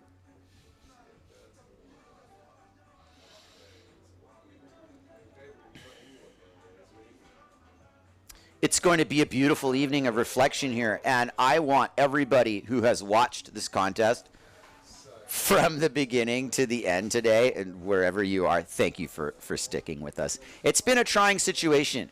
There's been a lot of, in a way, an urgency for me to legitimize why we're here competing at Ponta Preta. I can kind of hear the naysayers being, it's not even breaking. There have been moments today where it's been so freaking good here that those naysayers just pretty much shut their mouths and wish they were here too. Pretty much. Ponta Preta got really good here at times today. And it's a hit and miss place. It's not always just fireworks. Even on the best swells, there's always in between moments. And you saw that here. But here goes Sugi streaking across the horizon. His red sail standing out against the horizon, because here he goes. This is going to be a scoring opportunity for him. He has fended off Rodinger. Sugi expertly has put himself in scoring position with, I don't know what you do, really. Ride this wave as well as you can for the country of Japan with a plan. All the way down. Santa Maria, Sugi. Woo! Yeah. Here comes another Taka attempt, I'm calling it. No, not yet. Not yet. Does he have it? Down the line, still alive. Staying alive. No Taka for you. No Taka for you. He could have had a little taco. A little poke taco there. And there are people kind of thinking about helping him, but he doesn't need help. Sugi's a grown man, and he can get himself out the rocks by himself. Here comes the evening wind. We are blessed with a set an evening wind. Rodinger sees it. He's going ham. He has sniffed out the best wave of the heat for himself. Flechet's on a great wave, too. And this is one that offered him a chance to fade into the point because now the swell's really moved north. I'm optimistic about tomorrow, guys. We might be right back here. Philip Koster outside of Flechet is setting up. There comes Philip, G44. Possibly the best wave of his heat. He's going to hit the lip and sky over it. Yes, Philip, in the mix. Championship caliber. And let's pan out. There's Rodinger behind him. Rodinger drops into his wave. It's fireworks. First cutback. Perfection under the lip. Koster's still going. He's kind of bobbled his turn. Stick with Rodinger here. Rodinger knows he's got to uncork something to take the lead. And why not do a perfect talker in the lip? There wasn't enough wind. Wasn't enough wind for that one. But there's time. There's 5 minutes. And if he gets through this little set, he's going to get back in the lineup first. It's Rodinger's lineup. Koster's clean. Sugi's clean. Flechet is in misery. Walking up over the rocks. Oh, the punishment. Japan, United States, France, and Germany tangling. Tangling deep. Let's watch the lineup here. I do want to illustrate a few key things that are going to happen here shortly. Number one, Rodinger is in the lineup somewhat alone. And secondly, most importantly, how did I call this heat was going to end with the difference maker set, right? We got less than 4:30 left. And Rodinger is inching out into the lineup as we watch Flechet's moment of, contention with the rocks here. Rodinger is outside of the lineup. Let's pan out. There we go. Rodinger's by himself. Look at the corduroy. 3 minutes and 59 seconds left. There is a battle coming up here. Rodinger tacks in the pit. This is awesome. Ponta Preta's really served it up. I knew this was going to happen. Here comes Rodinger. He has decided on this wave, and it is a great decision. Beautiful bottom turn and cutback combo. The samurai has his Ginzu knife out. Waves are roping down the point here. Ponta Preta is on fire, and Rodinger's on it. Big floater offering. Santa Maria Express is open for business. Rodinger's going to town. Ladies and gentlemen, he is going to ride this thing to the shore break. It is cornering in. Beautiful colors. Everything you ever want in a Cape Verde event on display. Let's see what you got. Last little stanza. Keep it on bear. Nobody else has a wave. All the way down the line and a finishing move of some sort. He is so tired. Oh my goodness. Now, was that the 6.5 he needs to tie or beat Sugi? Or is it even bigger? Or are they going to give him another high five? High five? I didn't really agree with the last high five either, but you know what? It's a 4.88. No, it's not. Bat Rodinger takes the lead with an 8.12. Woo-hoo-hoo-hoo. Big display. Yeah, no, I mean, listen. Replay, please, but we got 2 minutes left and we have time for replay after this is said and done. But that happened exactly how I called it. Difference maker set late in the heat. Rewind the tape. I called it. Let's do some replay right in the clutch. There is a minute something remaining. So maybe we can just replay at the end and watch this ending of the heat at the end. Let's just wait. There is corduroy to the horizon. There is a chance Sugi could get on something late here. Rodinger is sailing back out, as well as Flechet, who had to reset from the shore break. But as we have a minute 26 left, there's another set coming. I'm not kidding. The Lord provides in mysterious ways. The Lord has provided us a great day of competition here. I reflect very positively on what has transpired here. And there is a script behind all of it. And it has to do with how special Cape Verde really is. I'm floored.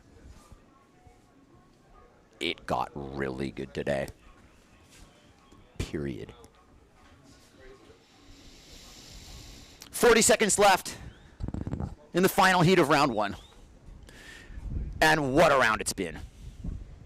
I think Rodinger has absorbed the lesson that you can't sail if you can't see. And, you know, like as cerebral as he truly is, I think he knows that he's probably better off just trying to come in instead of scrape another score and leave Koster and Sugi to sort out their fate. He will be toweling off as the clock winds down. Nobody's got nothing to do. It's over. What a first day of competition we have been blessed with here in Cape Verde. Let's have a hand for these competitors. Worldwide all-time ride right there. A couple moments today that just shined in wave sailing history. We're so stoked that went down like that. It had everything. Bernd Rodinger in first place in this heat, also in that 14-point territory. US 1113 has earned it. And Sugi with a monster effort to take down Koster, the reigning world champ, and Flechet, the aspiring Frenchman, who had a couple great rides in this heat too. You all did great. And I would be the first one to say that Koster, you know, smiling there on the screen, had a couple fun rides today and showed up. And that's what you do. And it ain't game over yet. As the sun set a while ago and Ponta Preta is left alone. And there are the judges who have judged diligently all day. How about a lineup shot? One more time. There's a beautiful wave rolling through here. I like Kurosh just fine, but he doesn't want to be on camera. These waves want to roll through. Look at Ponta Preta. Sugi can't water start, but these roping lines are coming in. As a classic point break has a few to herself. The lights of Santa Maria glisten in the distance as Rodinger comes in, Koster comes in. That's got to be satisfying. Let's replay some tape from that exchange. We actually did it. Applause to Duncan for pulling that off. Round one is done.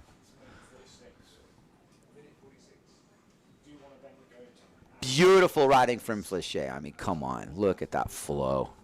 The wave selection wasn't perfect, but it was good riding. He's in the game. Playing it. Beautiful. Koster. That was his highlight right there. A good stomper. Making it look really fun.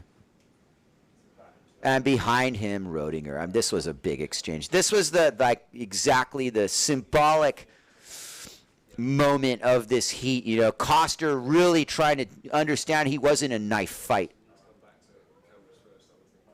And when you're a switchblade killer like Rodinger, you only need to strike once to be fatal. Look at that. Down. Not that one. But the other one, too. We're going to see it. Rodinger knows the dynamics of point breaks because he's a surfer and he's ridden point breaks before. But I don't think he's ever windsurfed a wave like Ponta Preta. Look at the dissection at play there. Look how free he is, both in his mind and his flow. It's just a pleasure to watch. There's a lot, I must say, a lot of Kali Siati in his riding. And Kali, if you're watching, we miss you, buddy. But Roedinger's taking care of the style points that you would put on this wave. Because the battles that Kali and Josh, now it's Roedinger and Sugi. You know, like, it's not lost on me. This was a historical day for all the right reasons. Great sailing by everybody. Let's call it a day here at the 2022 SOMWR 10x Cabo Verde World Cup. Flycatcher out. Have a great evening, and we will see you soon. Aloha.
The board feels great. It's kind of a bigger waveboard and helps you out a lot on passing the white waters, passing the waves, and like going against the current. In these side onshore conditions, when it's light winds, I'm struggling to do that because of my weight, and on this I felt it's super easy. So I think it's perfect for people to start learning how to wave sail and to jump and wave ride. We want to make wave riding accessible to everyone in any conditions. Do you want to wave ride even if the wind is light and the currents are strong? The Code 2022 is a free waveboard like no other. With volumes ranging from 85 all the way up to 135 liters.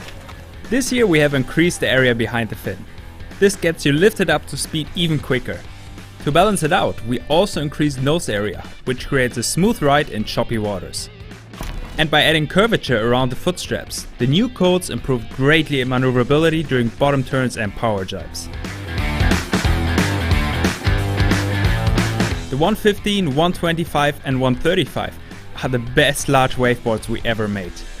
With a compact shape and thin rails, you'll enjoy tricky conditions and ride more waves, always with enough flotation under your feet. In the turns you keep a lot of drive. So you don't really slow down, even when the wind gets a little bit patchy. And then it's super nice to have big waveboards like that, like for heavy riders like me, to have a lot of flotation and still be able to wave ride in light wind. It's really nice.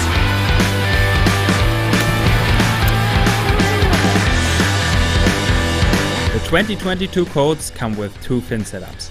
With the thruster fins you get the most wave performance. But once you switch around to the larger single fin, the board turns into an agile freeride board. More drive, increased agility and quicker. The new 2022 codes are a significant step forward. Are we promising too much? Come and try for yourself.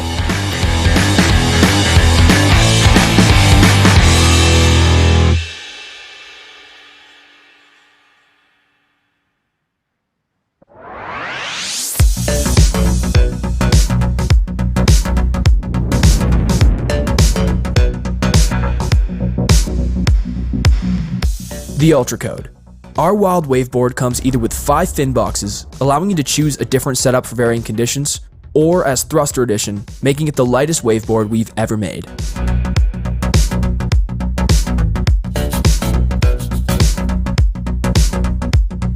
A total of 7 sizes are available in Carbon Reflex, a technology with an industry-leading track record of only 1 board broken per 100 boards sold. The thin rails and slight tailcake provide the Ultra Codes with plenty of grip while carving through your turns. The concave bottom shapes allow for quick rail-to-rail transitions, while the shallow tail allows for faster turns. The compact board design gives plenty of control in strong winds and while jumping and flying through the air.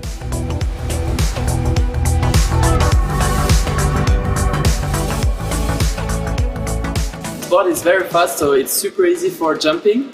It's very stable, and for surfing also it's a nice board because you can lean forward and do a nice bottom turn and push a lot in the top turn. Thick white water, currents, and dodgy wind conditions often slow us down in the wrong moments.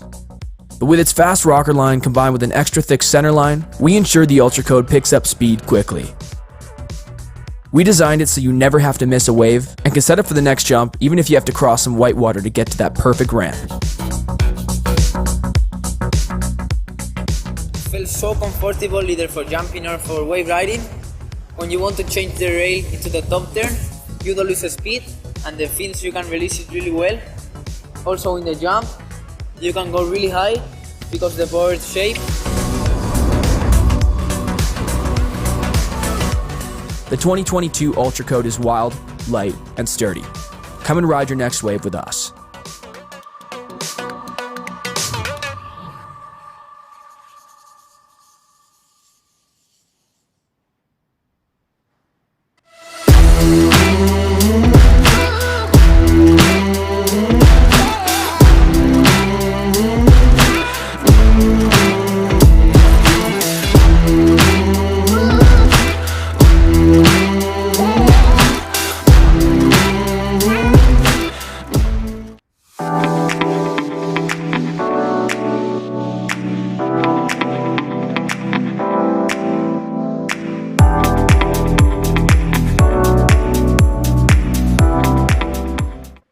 Família, então manda saldo para Cabo Verde através do serviço de saldo internacional de CV móvel, onde que pode fazer através de ding.com ou pode fazer através de mobilerecharge.com ou pode localizar pontos de venda que está disponível no país que você está. Saldo internacional da CV móvel. Fica ligado.